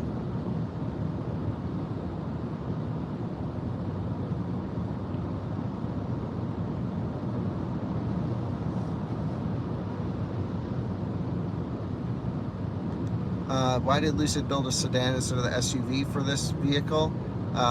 It was actually, I believe, to do numbers on paper first, to beat Tesla at all the things that everyone said Tesla was the best at, and then bring out the SUV to sell in big numbers.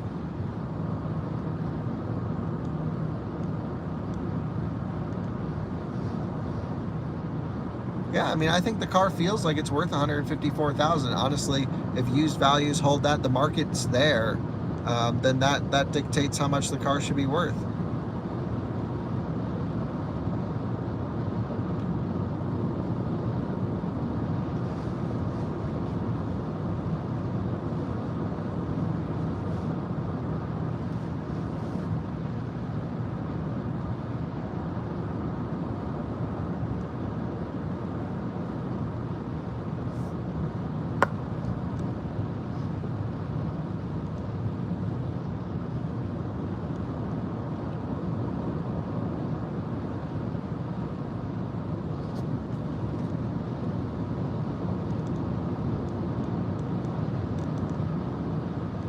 Yeah, I think we're gonna have to stop into this charger. We're 9 miles away. We only have 39 miles of predicted range.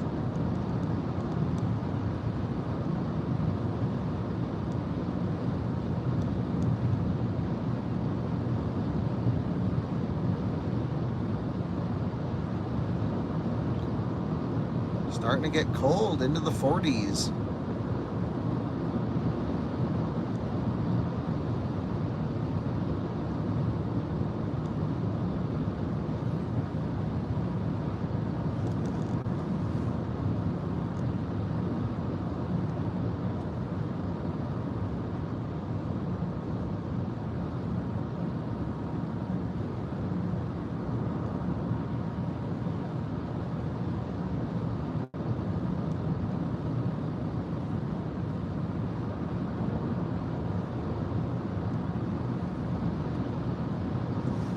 Late night, yep, it's 1:18 a.m. right now. But I was supposed to do this morning, and then had to get the motoring video up, and then we had meetings, and then more videos to edit, and then just like had to move stuff around, and just the day got away from me.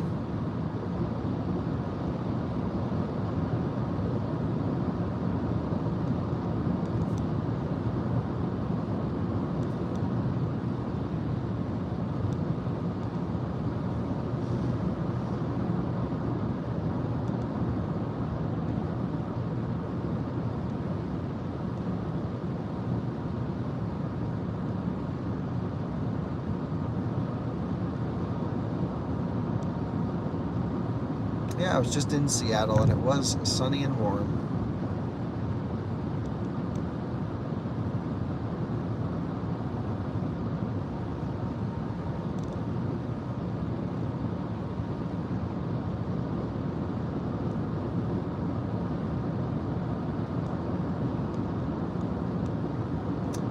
So with the Range Rover on the back, we got 1.1 miles per kilowatt hour. So far, without the Range Rover, since we dropped it off and now we just have an open trailer, we're getting 1.47.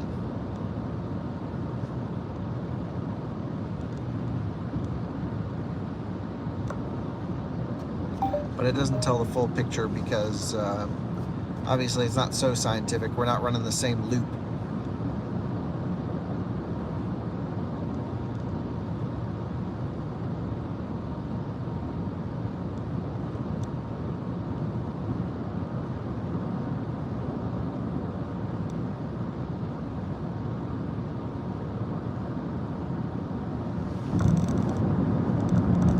I don't know what roads we drove on when we were there. I just listen to the nav lady, turn left, turn right, and then sometimes I don't listen and get lost.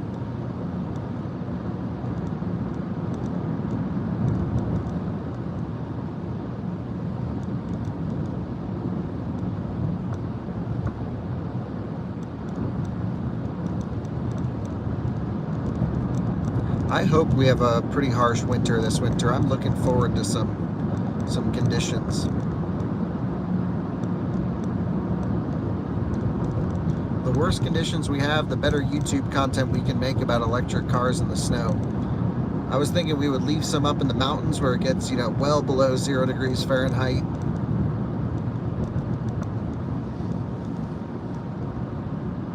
Like what happens if I leave my Leaf cold soaking overnight and then plug it into a DC fast charger? Will it just explode?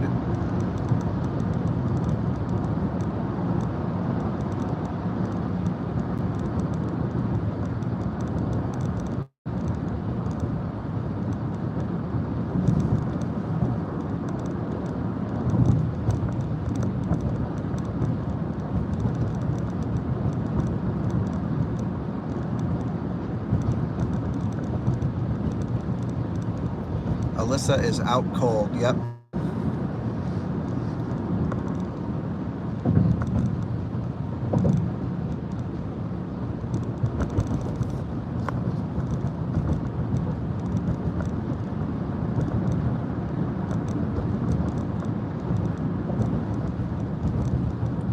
How long is it going to take for wet? Alyssa is a trooper.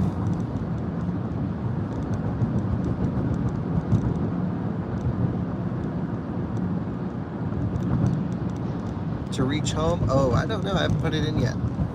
Maybe another hour and a half.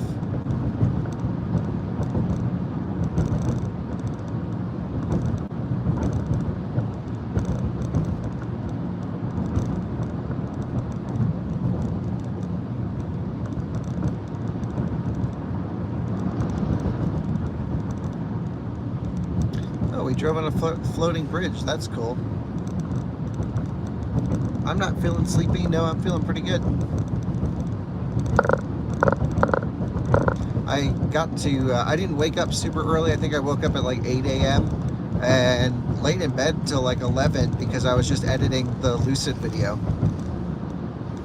That's the nice thing about my job. I don't really have to, we have an office, but I don't really ever have to go there. I can just work in bed and then go test.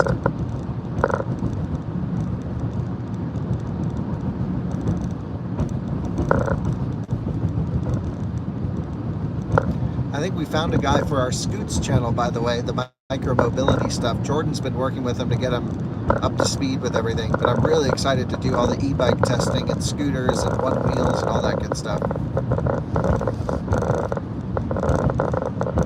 And once we get everything sorted, Jordan and Max want to do a tech channel one day. So I say give it 2 years, we might do a tech channel.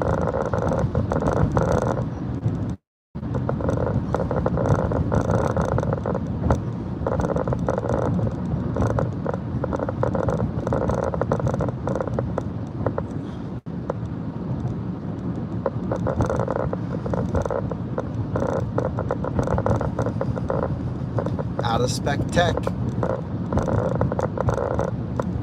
It's not just the audio rattling, it's the whole trailer that's shaking the truck on this. It's an unloaded trailer.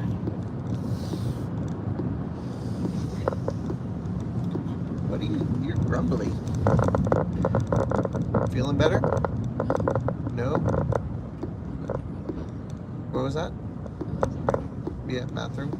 You want to run into the Circle K? Does that work for you? Yeah.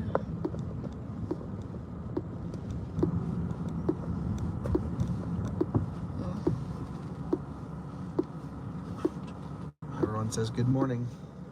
No, it's going back to bed.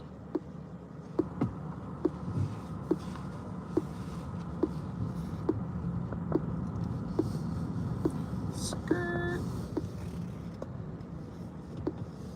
Circle K. Let's make sure we can get the trailer in and out. Yeah, it looks pretty good. You just park on the side. Yeah. No, I'll be able to maneuver it through here. Really? Oh yeah. There's only one way to find out. This girl looks pissed at the Jeep over here. Alright, here you go. Run on in. in. I'm gonna spin myself around. Bring your phone.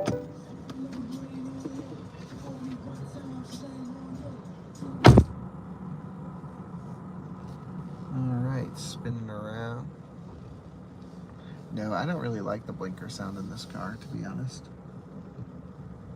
But it's not the end of the world. All right, so I am thinking we will spin around. We'll pick Alyssa up on the other side.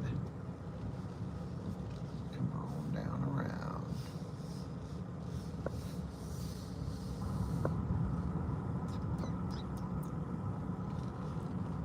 Oh, here she is walking towards us. Wonder what the heck happened.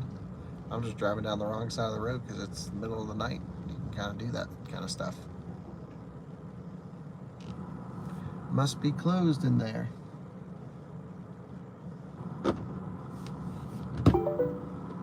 No good? Closed? Yeah. Not really seeing anywhere else you could use the restroom. Yeah. Might just have to go full Colorado style. Okay. So I'm close.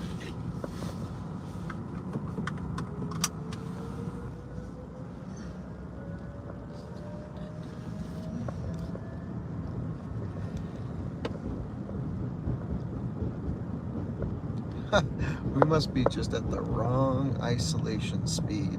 Oh, I think that made it worse. This trailer's pretty unbalanced, unloaded. Might be the tire. Could be, but the tire was holding pretty good air. I'm gonna fill it back up here.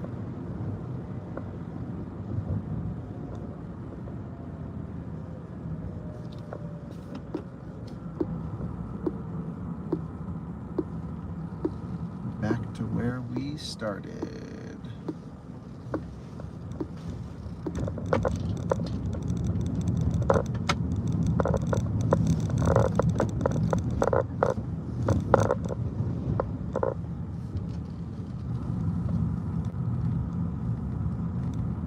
That truck is gone now.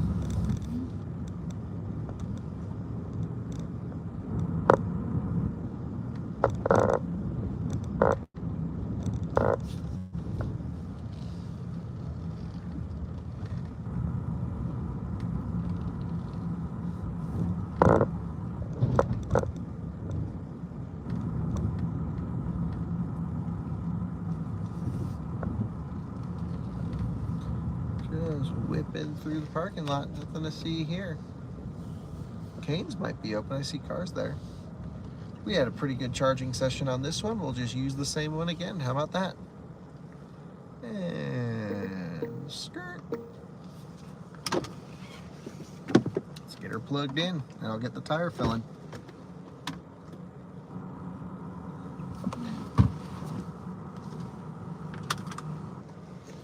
Join us back at Castle Rock as the plan without the Range Rover on the back now. Hard to tell, slightly more efficient without the Range Rover.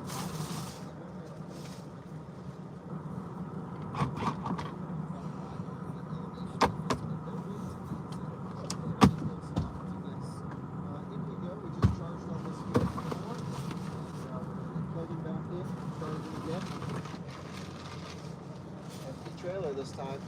I got to fill back up the tire. We're keeping the Alpha ESS unit. Again, they sponsored us for a video, and I use this thing all the time. No joke. I'm going to use that with the tire filler. Juice that tire back up to 65 psi, and that should be more than enough to get us home based off of our gauge weight. Cool. I'll put you guys zoomed in here. There we go.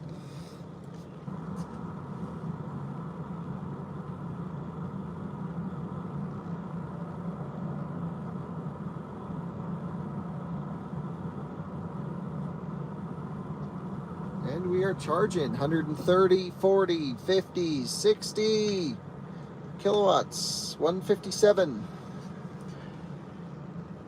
Out of spec scoots with a Z.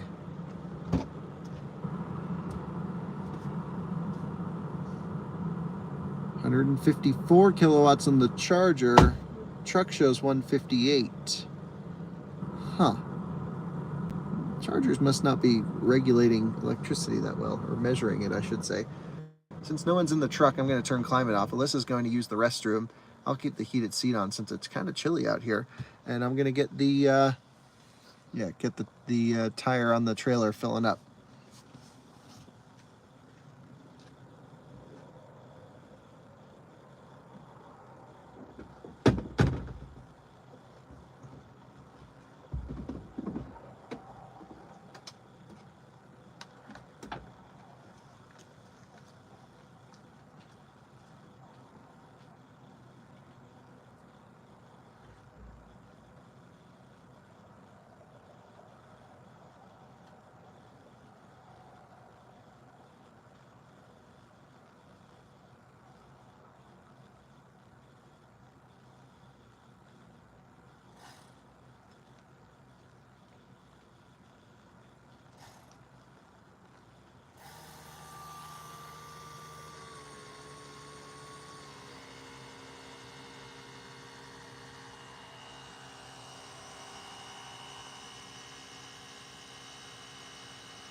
So I think we'll charge up here to maybe 60%, 70%, something like that.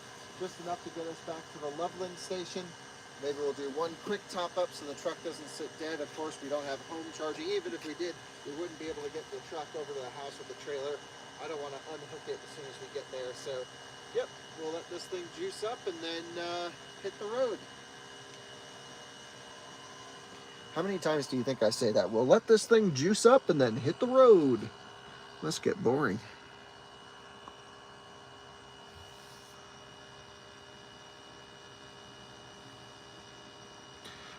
So we will eventually get all the channels linked together. Right now, we're trying to keep them all separate so they can all grow their own audiences. We don't want everyone watching everything.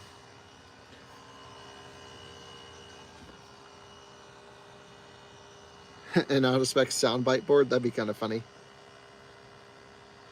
So where'd you end up using the restroom, Melissa? In Canes or no? Mm-hmm. Okay. But it looks like they just closed and I have to pee. I might just pee in the next to Target. Hello, good morning, and welcome to another out-of-spec reviews video. Or sometimes it'll be like, you join me in beautiful northern Colorado. What was that? You're too hyper. Too hyper.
How's our charging going?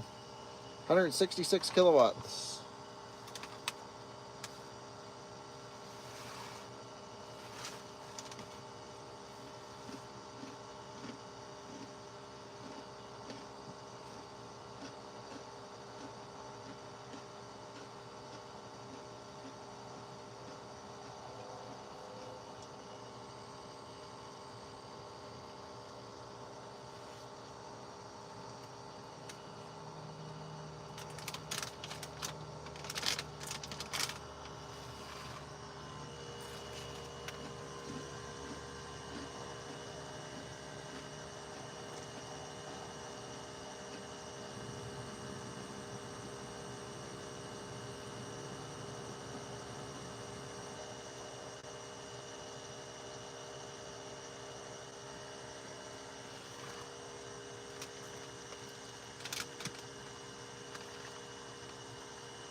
In case any of you guys are wondering, the tire compressor uses 110 watts, according to the Alpha ESS. Unlock this. What was that? Unlock this. Just click unlock, no? Oh, I don't know. Probably here, rear, unlock. Don't squish that rear seat with your front one.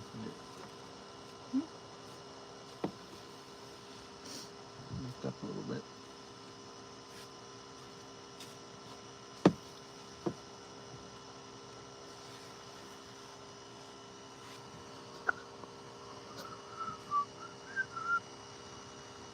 That is the air compressor. The cooling's not kicking on at all, actually. The Rivian's dead silent.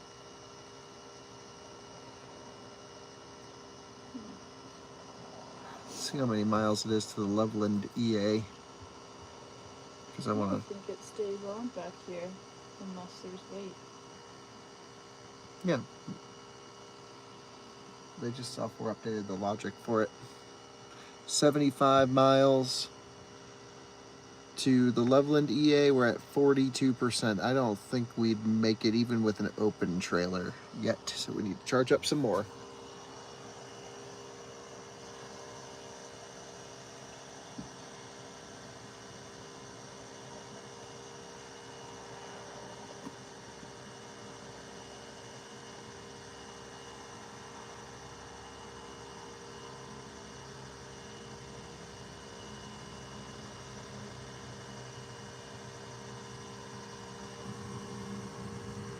I'm surprised that little air compressor is holding on this long.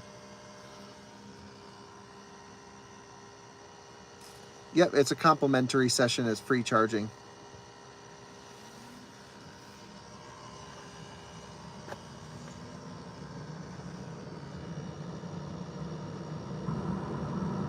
Yeah, so it's free one.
up to 171 kilowatts at 50% now. Okay.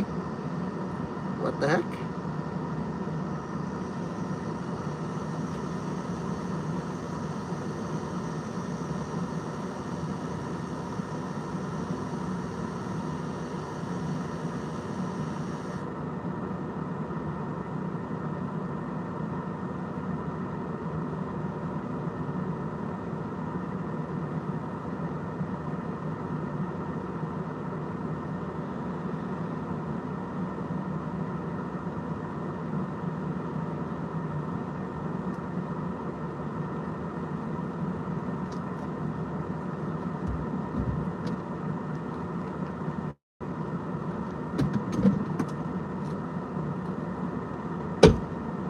Alrighty, so 50%, we got 75 miles to go. I think we can do it, but we're still getting 166 kilowatts. We'd get more up in Loveland. I know we'd get the 200. So I say we go. I don't know what you guys think, but I can always drive slower if I need more range. 2 Red Bulls. Not enough.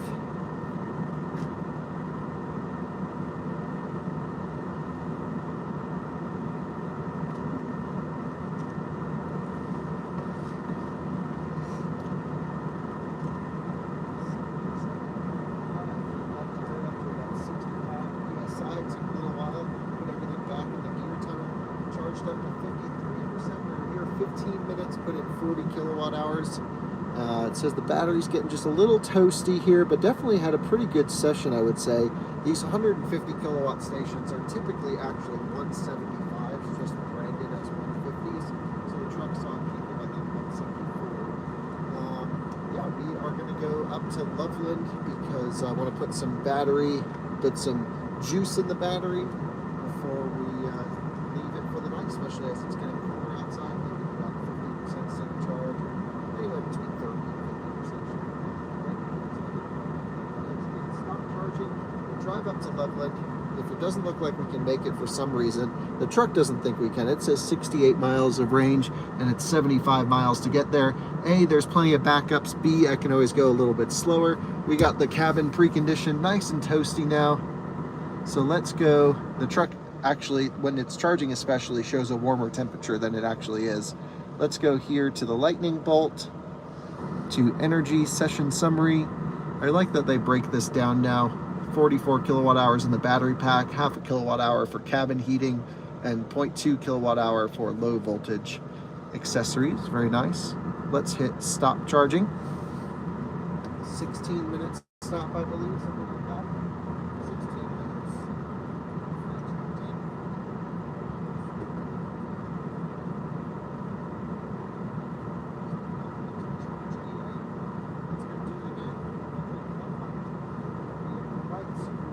Truck. I just can't get over how nicely the Rivian tows. You just can't even feel anything behind you. Although with the trailer unloaded, it is bucking a little bit, but with some weight in there, oof, it's awesome. All right, y'all ready to hit the road?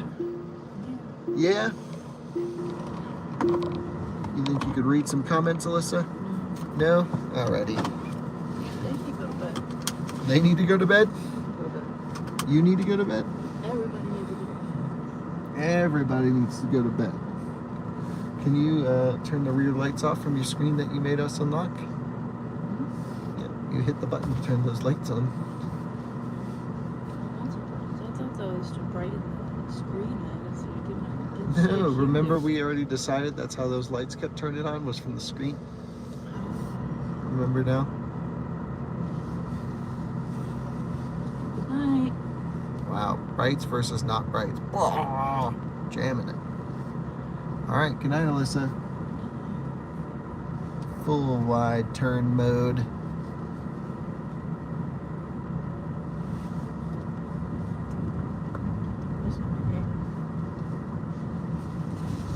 Just cranking up the heat a little bit here.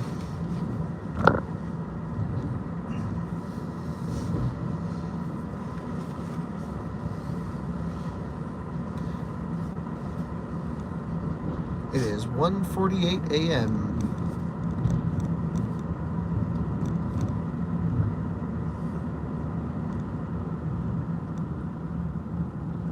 Alyssa, you got your heat cranked a little bit Yep. lower. Don't worry. She's got it up to 80. Killing our range over here. It's okay. My feet were cold. That trailer is bouncing. Outside temp, truck still has to update, but it's around 48.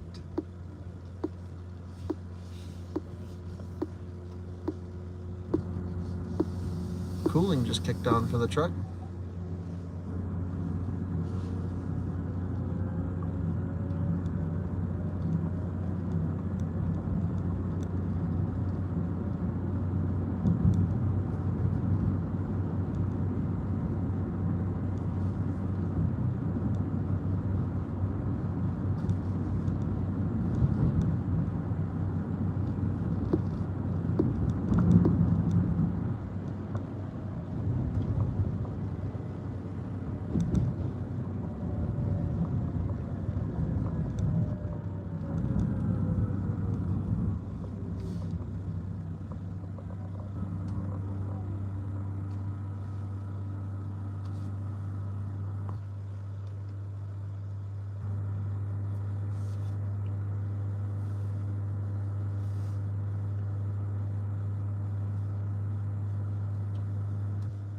It is ripping the cooling. It says it's preparing the battery for fast charging at the next stop, which I guess I could always turn off if we doesn't look like we're going to make it, but because that's of course burning extra energy, and we might need the range because the truck says we have about a 10-mile deficit,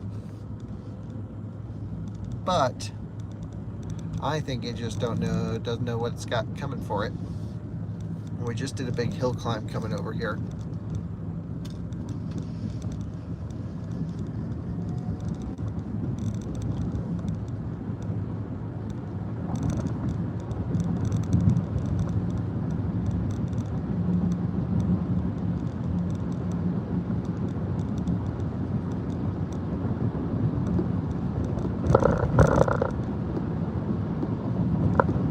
Oh, well, Alyssa's not driving, so she's fine to just sleep.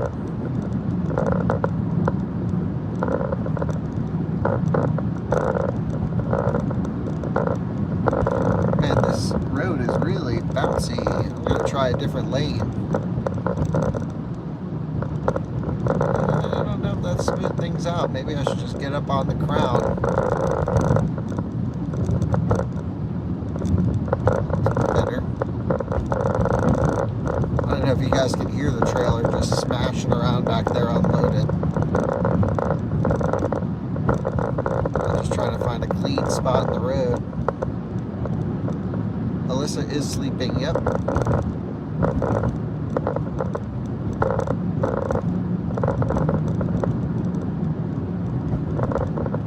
Happy Canyon Road, what a name.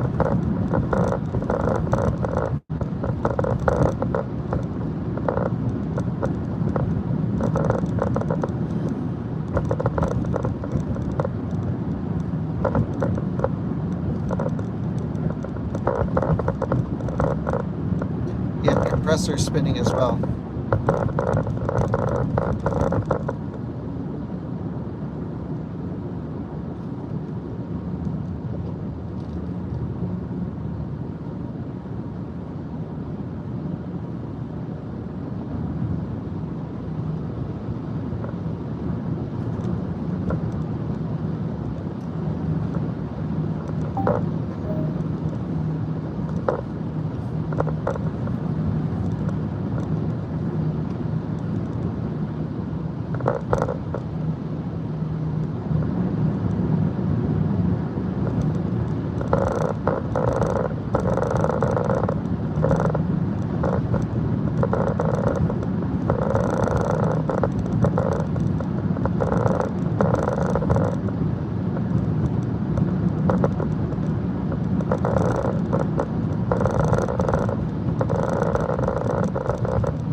had issues with the tonneau cover. Yep, absolutely. Plenty of issues.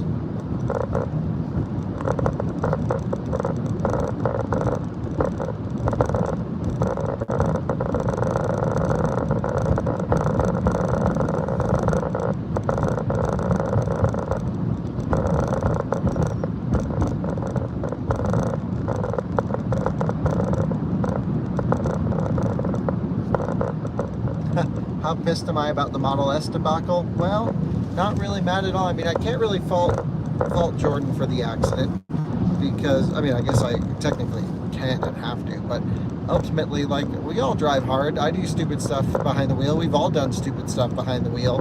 And, yeah, just unfortunate that it happened with that car at that time. But, you know, if this is the worst of our problems, we're doing pretty well, honestly.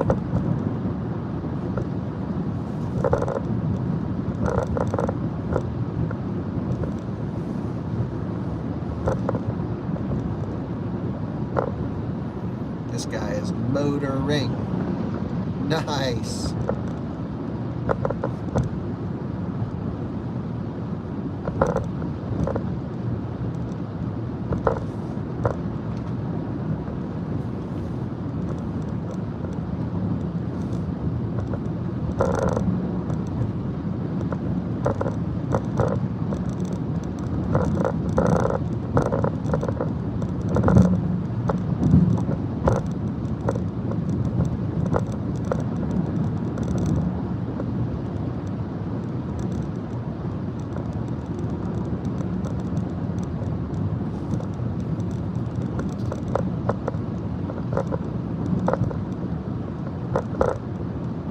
Is my S as good as new?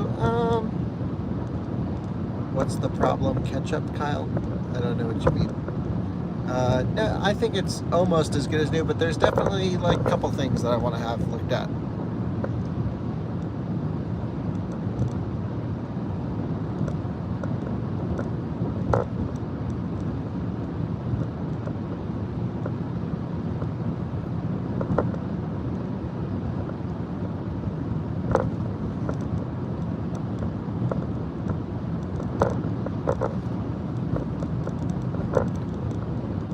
He needs to catch the other guy. Well, I don't want to go too fast with the trailer. I mean, I'm already doing about 80 miles an hour with the trailer behind me. It doesn't have a top speed, technically.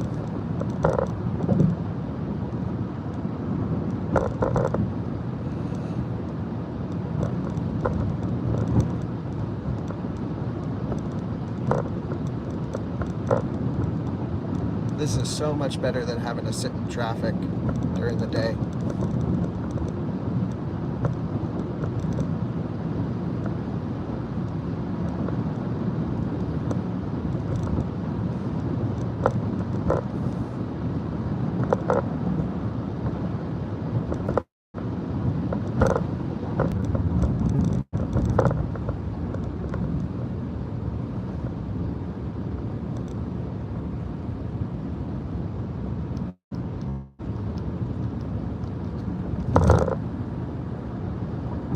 Yeah, the Mark 8 would have been cool to have, but ultimately, it just, that came around the same time as all the other cars, and yeah, I was thinking already in process of going for a GT3, but that ended up falling through. That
lot of people are really scarred by Volkswagen, and I don't love Volkswagen at all. I mean, I try and approach every automaker as objectively as possible. From my perspective, I'm not a company analyst. I'm reviewing the cars that come out.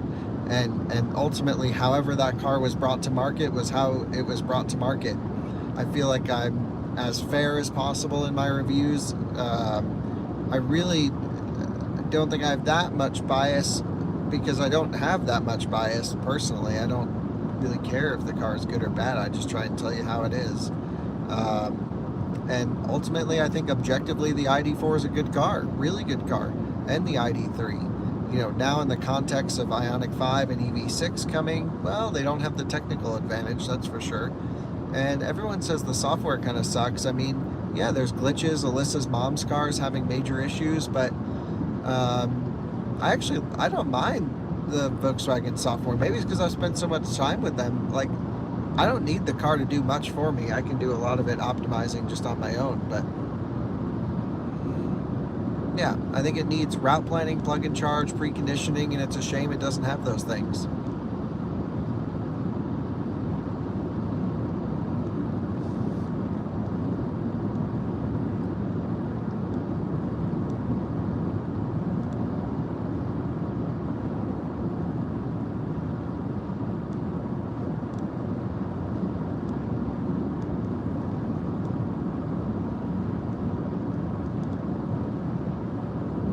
Yep, EV6 needs better route planning. Honestly, they should just use whatever Mercedes or Porsche uses. Both are great examples of route planning. Honestly, Porsche's probably the best at it, because they really optimize that car.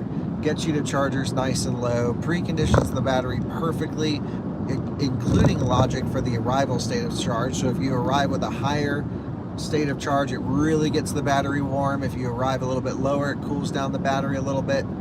Hello from Germany. Hello from Denver, Colorado. We are going right through downtown Denver here. This is kind of the tech center down here in the south part. As we head north, you'll see more of the city. Are you doing this as a test? Nope. I actually just had to drop off my Range Rover for service. I actually, you know, I'm filming more and more of my daily stuff on my personal channel, but I really use my Rivian as a tow rig. Like 80% of the time that I'm home, there's a trailer on the back of this thing.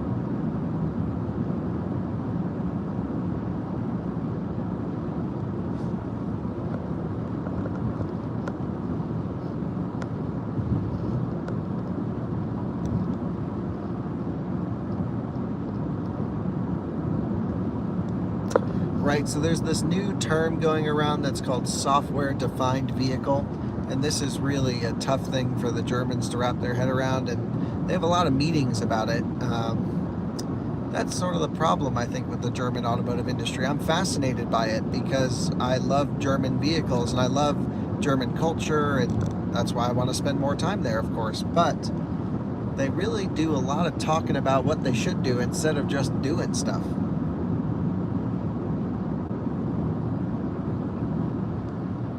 I don't actually know if they're developed in-house or if they buy the route planning software externally. Whatever they're doing works really well, though. They allow you to set your arrival state of charge. They allow, and their route planning logic's wonderful. I mean, and the thing is, route planning isn't as necessary, I think, when there's less infrastructure, because you just like have to go to the next station. And if the next station's the only option, then what is a route planner going to tell you that you don't know?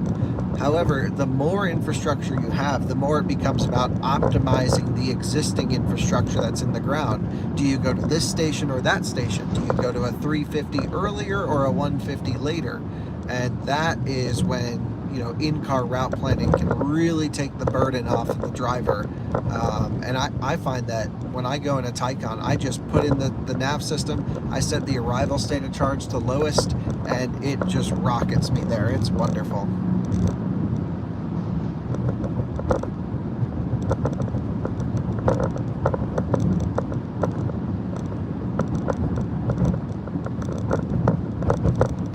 Good evening from London. Good morning from London, sorry.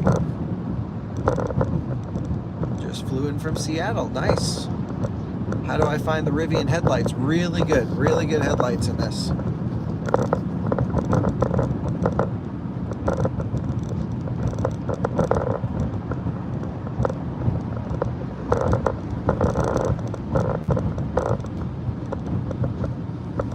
I haven't had Taycan in cold weather recently, so I haven't experienced cold gating.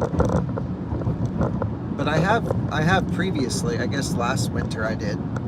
I was thinking about doing a story this winter. You guys let me know if you think it'd be cool to get a Taycan Cross Turismo and put some studded winter tires on it and take it ice racing. Because they closed down one of the lakes locally here, and you know, you can just go race around it. And I was like, wow, we should do that.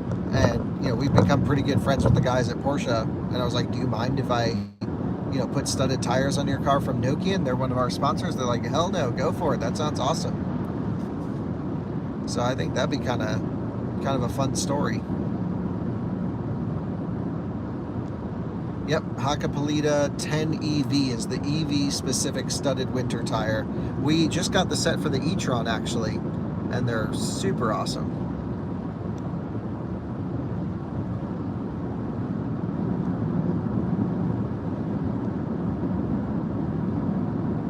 Yeah, driving a Taycan in Germany, it's just like, wow, that car is so well tuned there.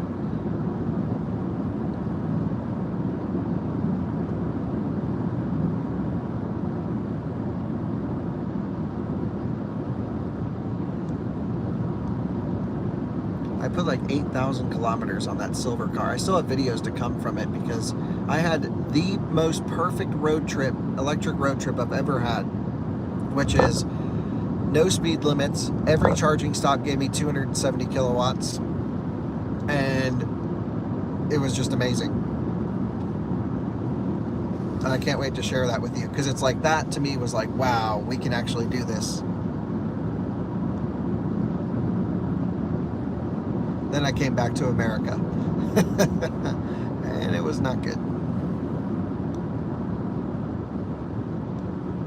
Yeah, I love wagons too. I am such a wagon guy. But what's funny is I don't think I've ever owned a wagon. I guess I owned a Panamera, but that's not really a wagon.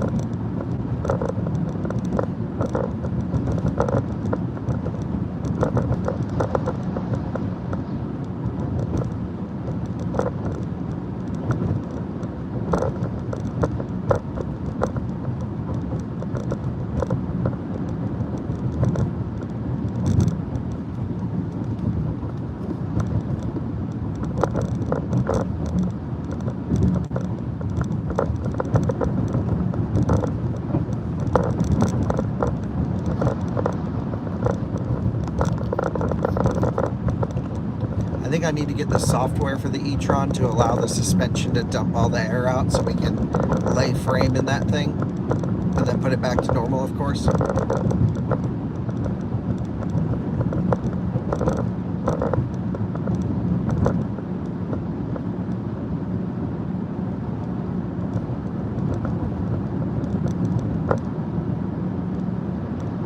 There's a few people covering Taycan pretty well in the US. I would say we cover it more regularly than most others.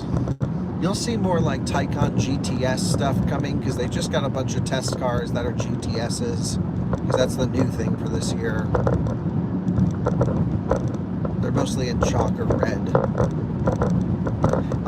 One of my favorite YouTubers, I tell you I don't watch many car videos, but I watch every Harry's Garage and Harry's Farm video. I'm a huge respect for Harry. I mean, he was basically Evo. And he just brought out a video today that was on the Taycan Cross Turismo. And he used it as a farm vehicle a little bit and did a road review, and I thought it was very accurate. I echoed my feelings of the car very closely, and I really appreciated his review. And I think ultimately it's the best Taycan Cross Turismo review posted to date. So check it out on Harry's Garage.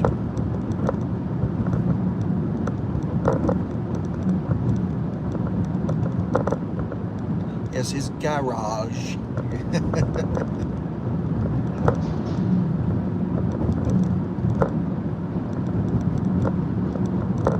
Yep, I watch every Harry's Farm video. We love it.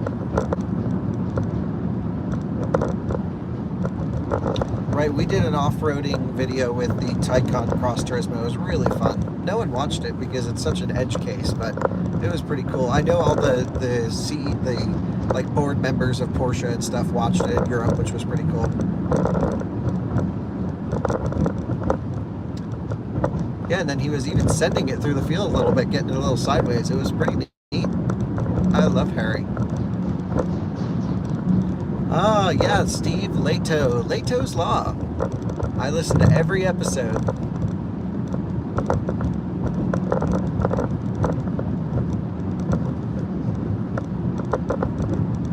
Oh, he starts with, hey, Larry sent me this in and said, hey, Steve, you should take a look at it.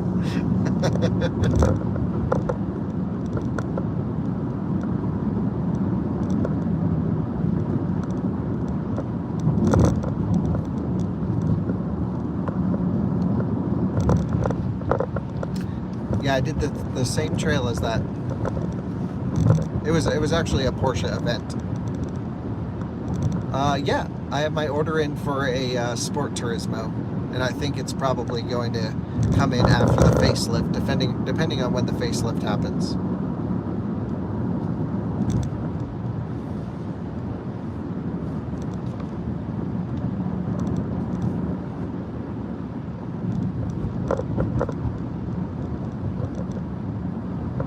We are getting 2 miles per kilowatt hour with the trailer. That's pretty good.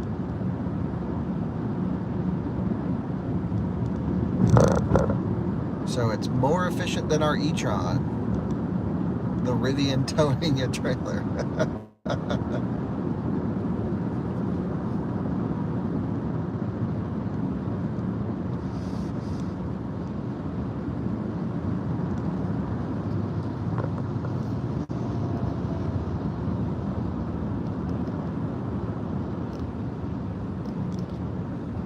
Oh, they put speed cameras up on the testing roads that Evo used in Wales? That sucks.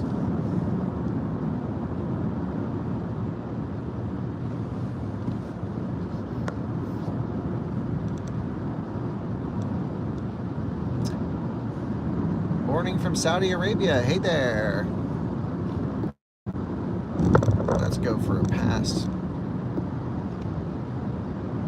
I have the trailer just kind of locked in. I mean, I'm going well over the speed limit, but I'm just cruising.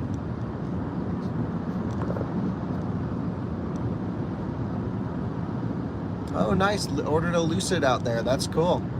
Yeah, I think there's going to be a lot of Lucids in Saudi Arabia. Of course, the funding comes from your country. A lot of it does. And I think they were even talking about building them locally. So it'd be kind of cool to hear your perspectives of how Saudi Arabia thinks about Lucid versus how America thinks about it.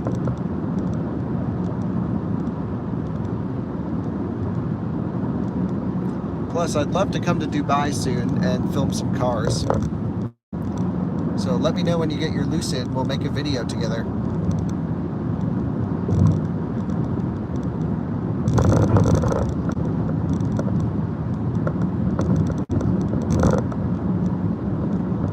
Uh-oh, accident on the...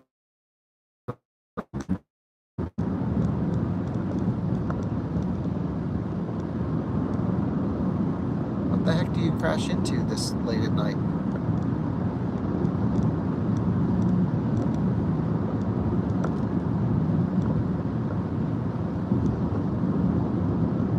Yeah, I think the Rivian looks awesome.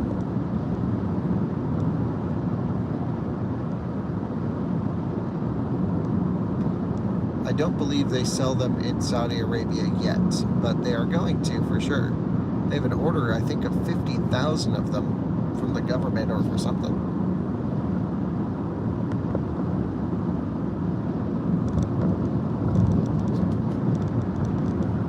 Yeah, I need to get up to Wales and drive.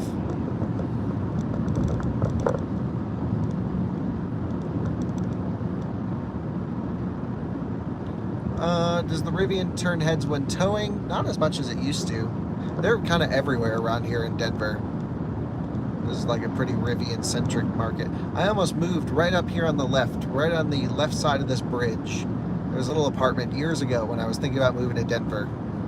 And I remember I was like right on the button to pull the trigger and I didn't do it.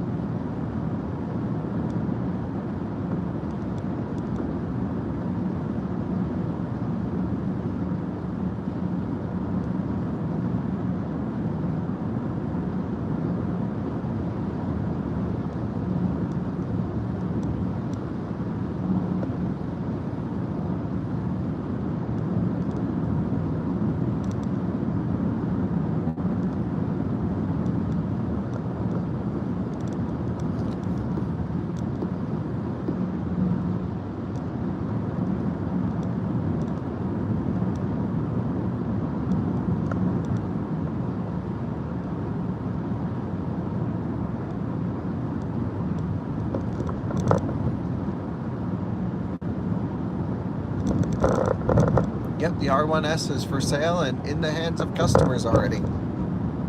And actually, even when I got my truck, they were coming off the line.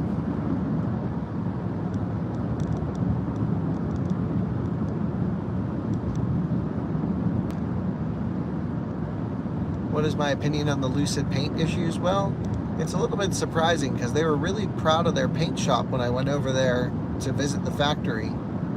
And I know the guy who designed it, so I'm surprised that the paint quality is so bad. Or maybe the quality of the paint is good, it's just really thin. And I would say, okay, maybe it's just our car in particular, and who knows, maybe they buffed too much of it off or something, you know, you just never know. But then we watched a video from Chicago Auto Pros, and they noticed also paint in the high 2 mils area. And that's a bit of a shame. That just doesn't leave much room for a detailer to work with.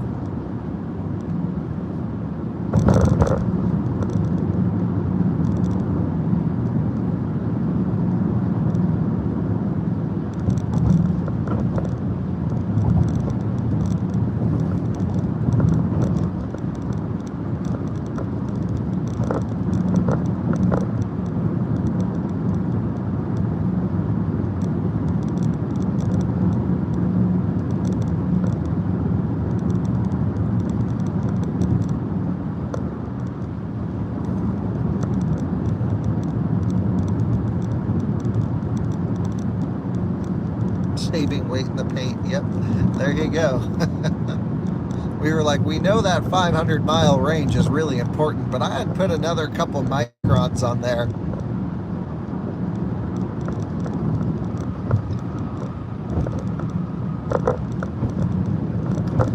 Demand charges are killing the DC fast charging market. The unit cost is killing the I mean, just think about it this way, like a cable for a DC fast charger could be $20,000 just for the cable. If you get a long liquid cooled one, I'd say on average they're about 12 grand, which is just ridiculous. The prices need to come down on these things. It's like kind of like medical equipment. The manufacturers know America's got all this money to spend to put in chargers. They gotta spend the money. We have targets to hit. So they're just jacking the prices of their hardware. So it's like insulin. It's like, yeah, people need it. Jack up the price.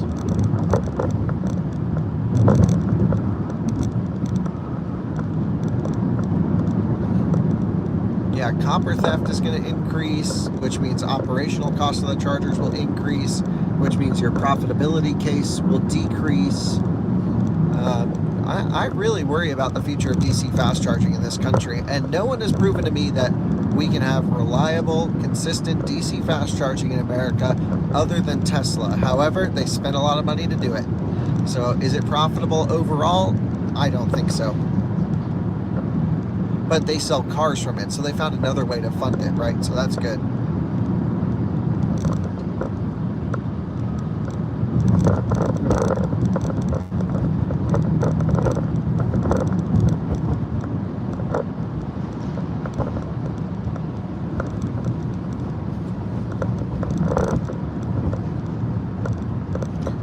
Peter doesn't have any PPF on his car, but Colton is pretty much or usually against paint protection film on cars, especially a car like that, because you want it to be beautiful. However, he's actually, I think, going to recommend that Peter goes paint protection film because you really want to preserve what's left of the paint on that thing.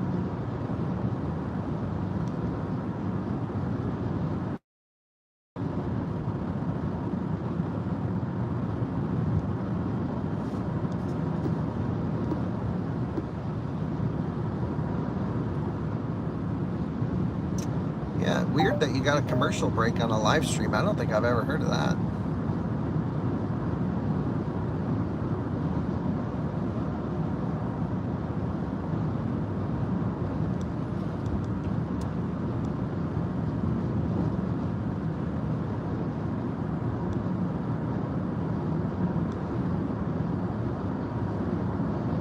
Oh my God, flat-nosed truck towing an Amazon trailer?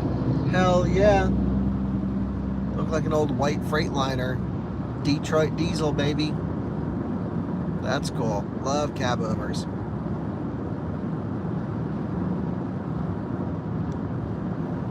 Yeah, I use YouTube Premium, so I don't really ever see ads.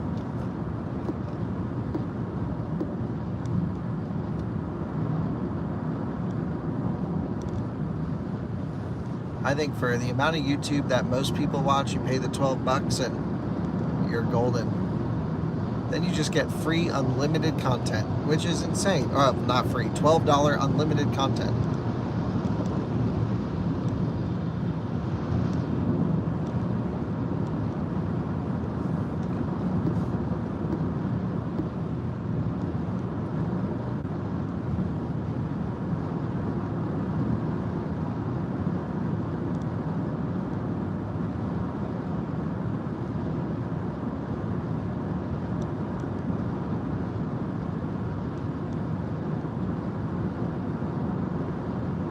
Yeah, ad blockers hurt creators though, because then we don't make any money from your view, which, yeah, I mean, that just disincentivizes people from making videos. So I think if you can get a cheap YouTube Premium membership, you can keep supporting creators that you like, which is always nice. It doesn't cost you any, I mean, it costs you a couple bucks, but hey, ultimately your views are going directly to what you're watching.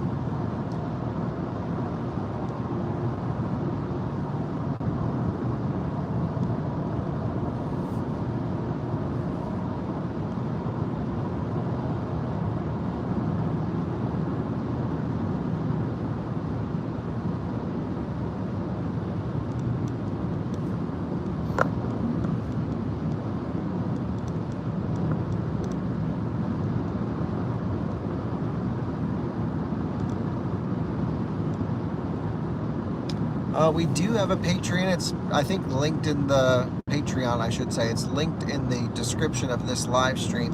However, we need to, we're going to start using it some more, and we don't really talk about it much. Honestly, we used it in the early days, and it was amazing, and really it was a helpful resource for us, but I think we're going to crank it back up. I don't know if we should do one for each channel or just have one overall. I think we're going to have one overall. No hotel stop? Well, no, because it's only, I was just going a few towns down from where I live.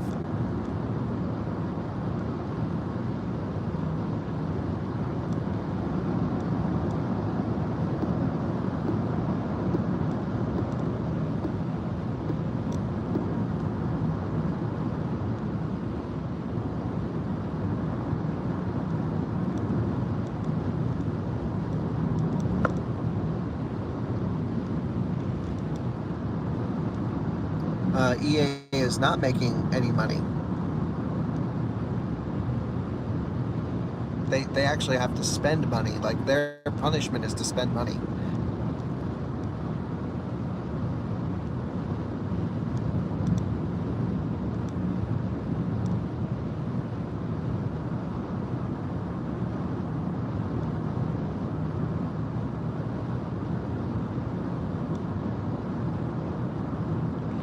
The new XM, yeah, actually I'm going to an event in November, and I think it'll be there that I'm able to drive it. I wasn't planning on making too many videos with it, just because I really want to shield my eyes from that thing.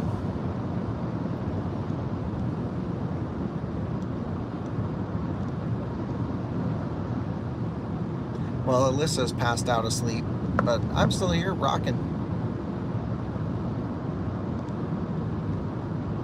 Yeah, I heard it's getting really crazy expensive in the UK to charge.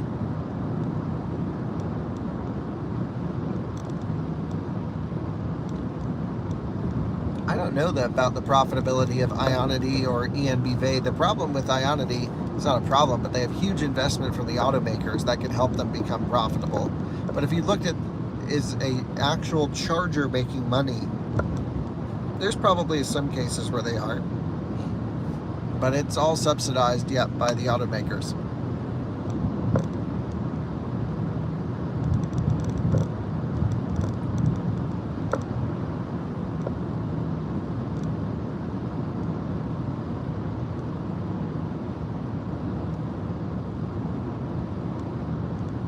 I just think until we have a free market, easy business case for DC fast charging, it is this whole like electric revolution thing, it really we're going to have more and more network issues, charging network issues.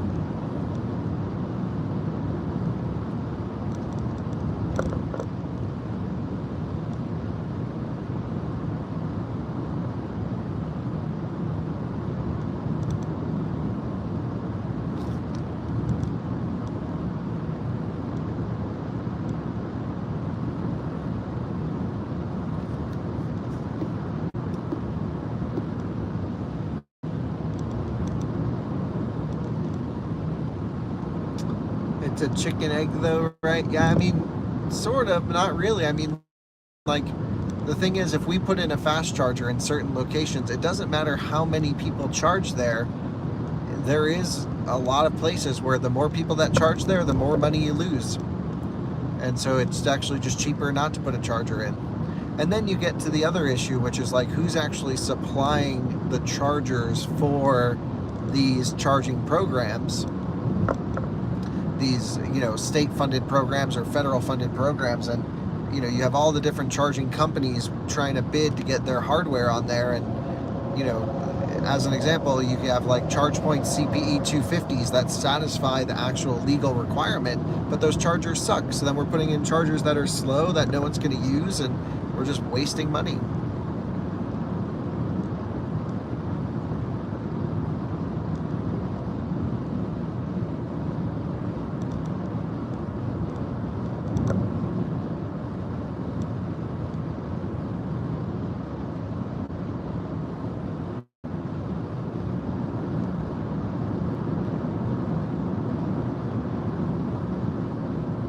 I don't know what to expect with chargers. I mean, I think Europe is really setting the stage for these charging hubs as being the sort of solution, if you will. And I really like the charging hub idea.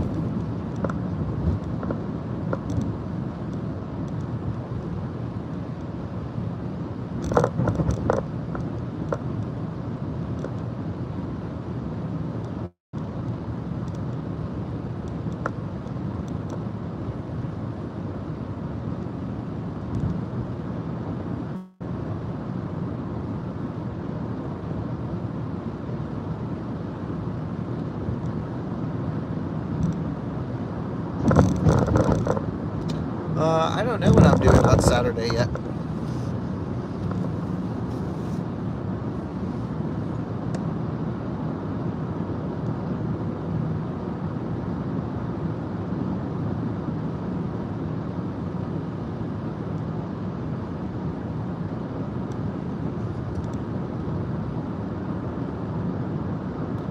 We are at 37% state of charge, and we have 30 miles to go, so we are totally fine.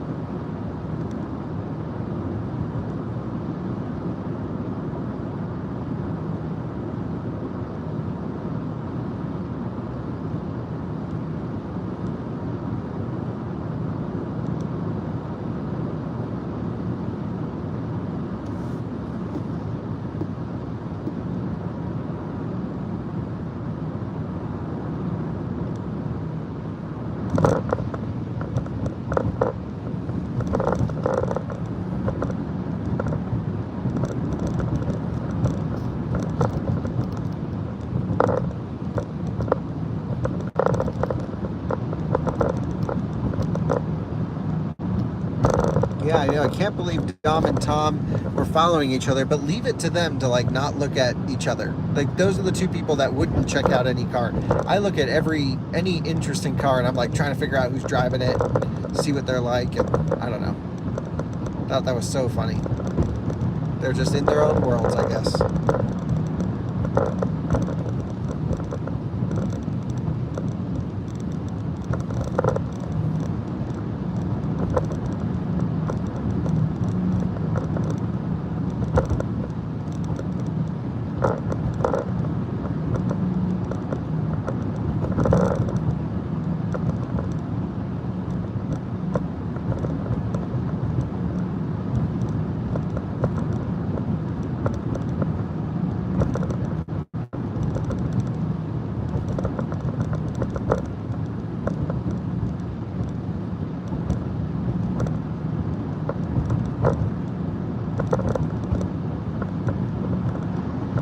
sending it.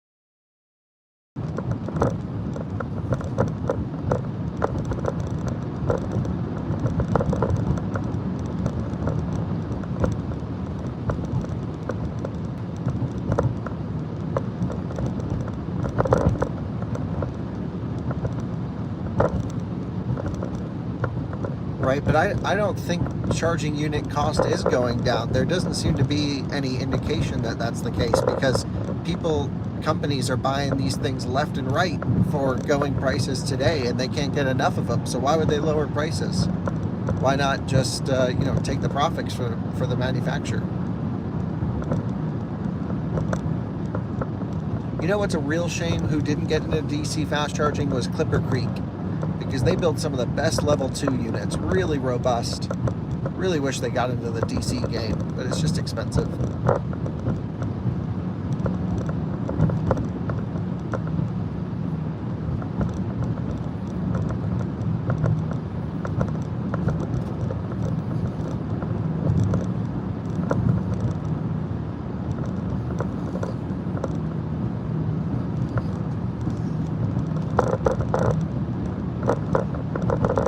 Yeah, ABB just opened a new factory. They actually invited us to come tour it, so I think I'm going to go there at some point and check it out.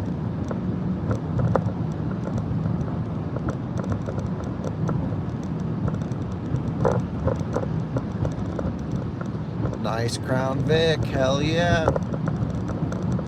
P71 Pursuit package.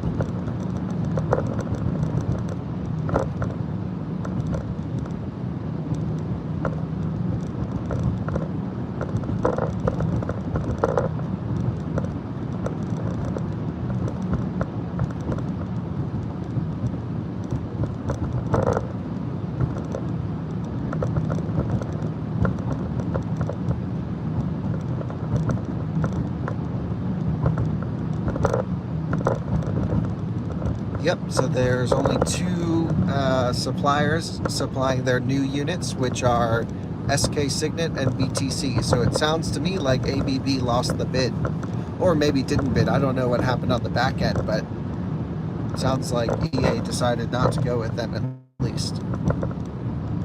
And they're actually removing a lot of ABB stations.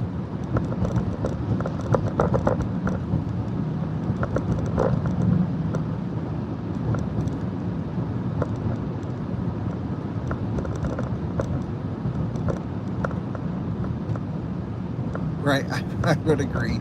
EA probably will not be allowed to come up in that tour, but I'll ask him point blank. I already did. I called ABB. I know the head of charging over there. He's actually a friend. And I'm like, dude, what the heck is going on?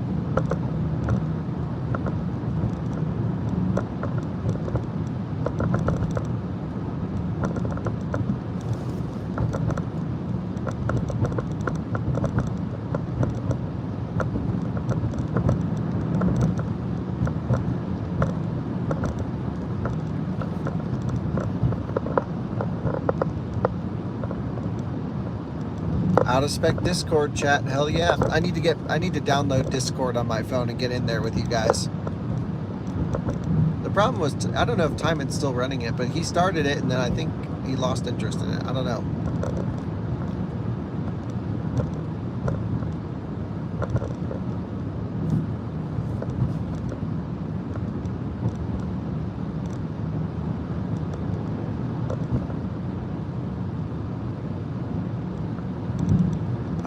So we do rent the space where the charger is going, yes.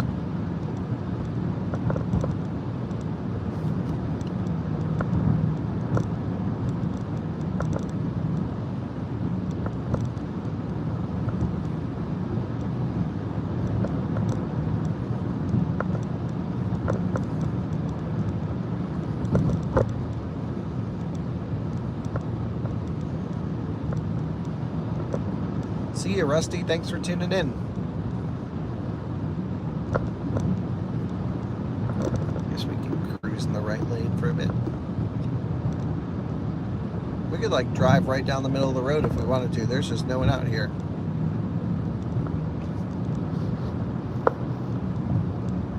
What happened to the truck that was stolen then unstolen? Well, I kind of forgot about it until today when I went over to the office to load up the trailer and I saw it sitting in the parking lot. I'm like, oh crap, I forgot that I have the Suburban.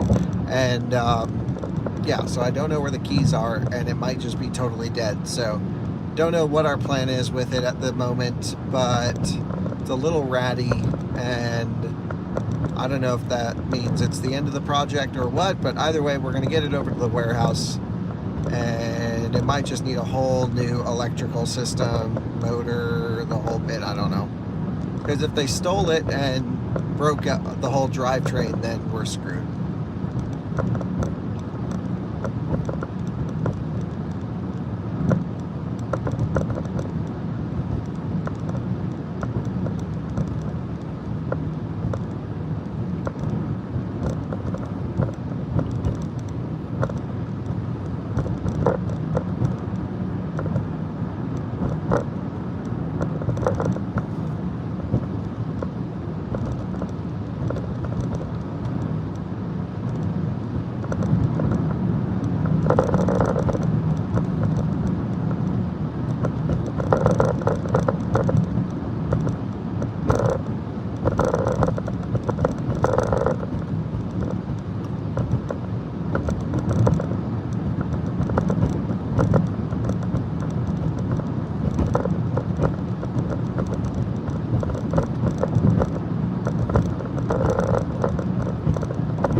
They stripped the Suburban and then they rebuilt it. That's crazy. I'd be like, I do not want this car back.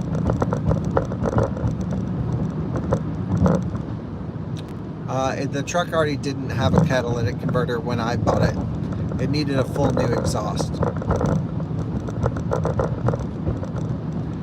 But it's a quadra-steer. It's pretty rare. But it needs so much work. I don't know. We might just... It might be cheaper just to buy a nice one at this point rather than trying to fix that one. And just sell that one for scrap or blow it up in a video or do something, I don't know.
I should have traded in my Model 3 when I bought my Plaid. Well, they didn't want to give me much money for it, and Jordan convinced me to keep the Model 3.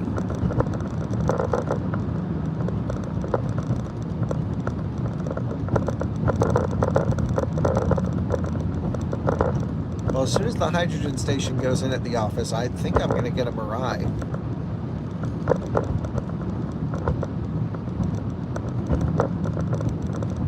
Does anyone know if there's like a mobile hydrogen station that I can like keep some tanks in at the office and fill up the car? That'd be nice as a backup.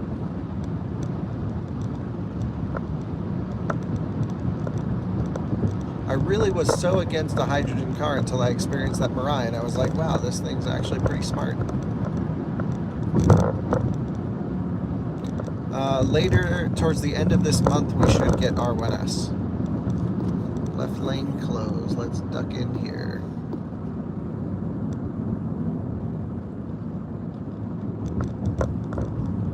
Yeah, the problem is storing it at that high pressure and then transferring it safely. I do not have lifetime supercharging on that car. I had 2 years and then referral miles, so it's just referral miles till sometime next year. Yeah, dude, there's a sign that says that lane ends. You gotta come over. There you go. Just figured it out. Good job.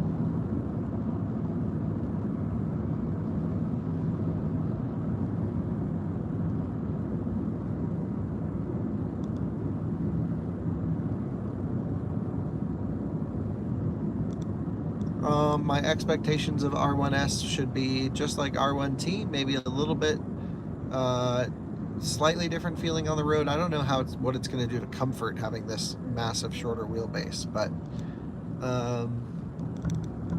yeah, very excited for Rivian R1S.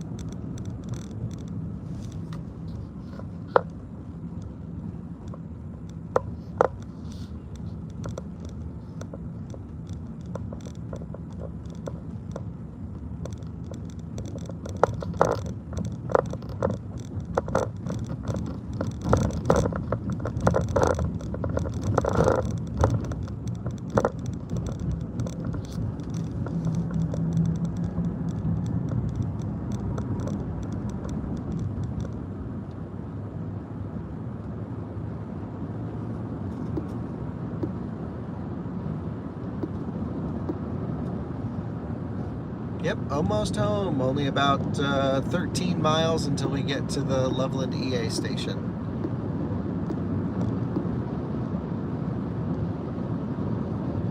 It is 2:45 a.m. Can you get lifetime charging on a new Model S? I don't think my car has it.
Yeah, I agree. Toyota is just not committed to battery electric at the moment. But speaking of the Lexus LS that you brought up, I was looking, and I am looking to buy one, an early 2000s, like an 01, 2001, maybe an 02, like the facelift version of that LS 400. They're pretty cheap, and I really like that car, and they last forever.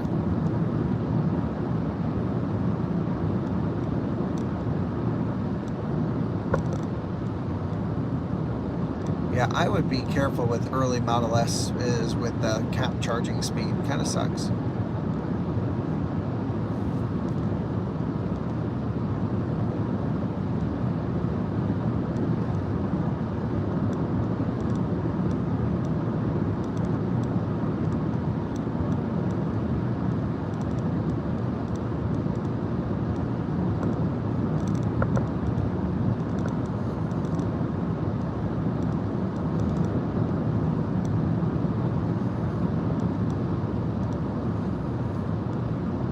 Yeah, that's what Jordan said. Jordan went on the Lexus RX launch, the new one, just a few weeks ago or months ago, I guess, at this point. And he's like, this car's great, but why isn't it electric?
Battery is preconditioning. Yes, sorry for not reading your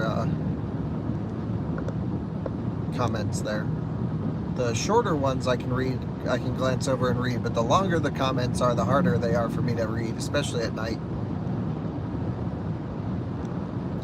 We are at 24%, 30 miles of projected range, only about 3.5 to get to our charger.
closed? Nope, I think we're good. That looked weird for a second. Looked like we wouldn't be able to make it through.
Yeah, the motors sound pretty good.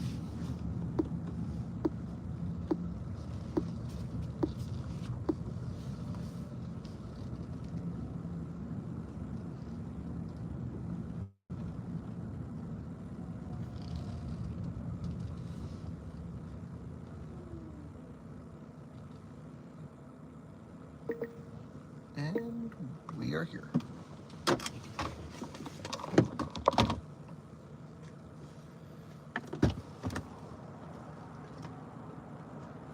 With 29 miles of predicted range left, just over 20% state of charge, we have arrived at our last charging stop, which is pretty much where exactly we started.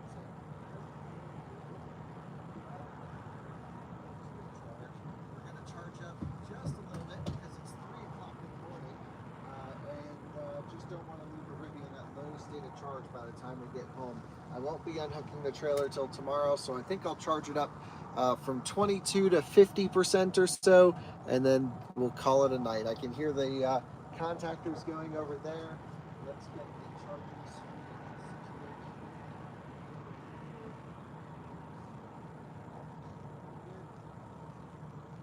Let's check on that trailer tire.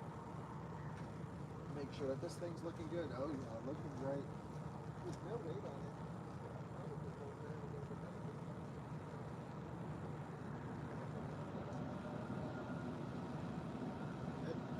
Very successful trip to drop off the Range Rover.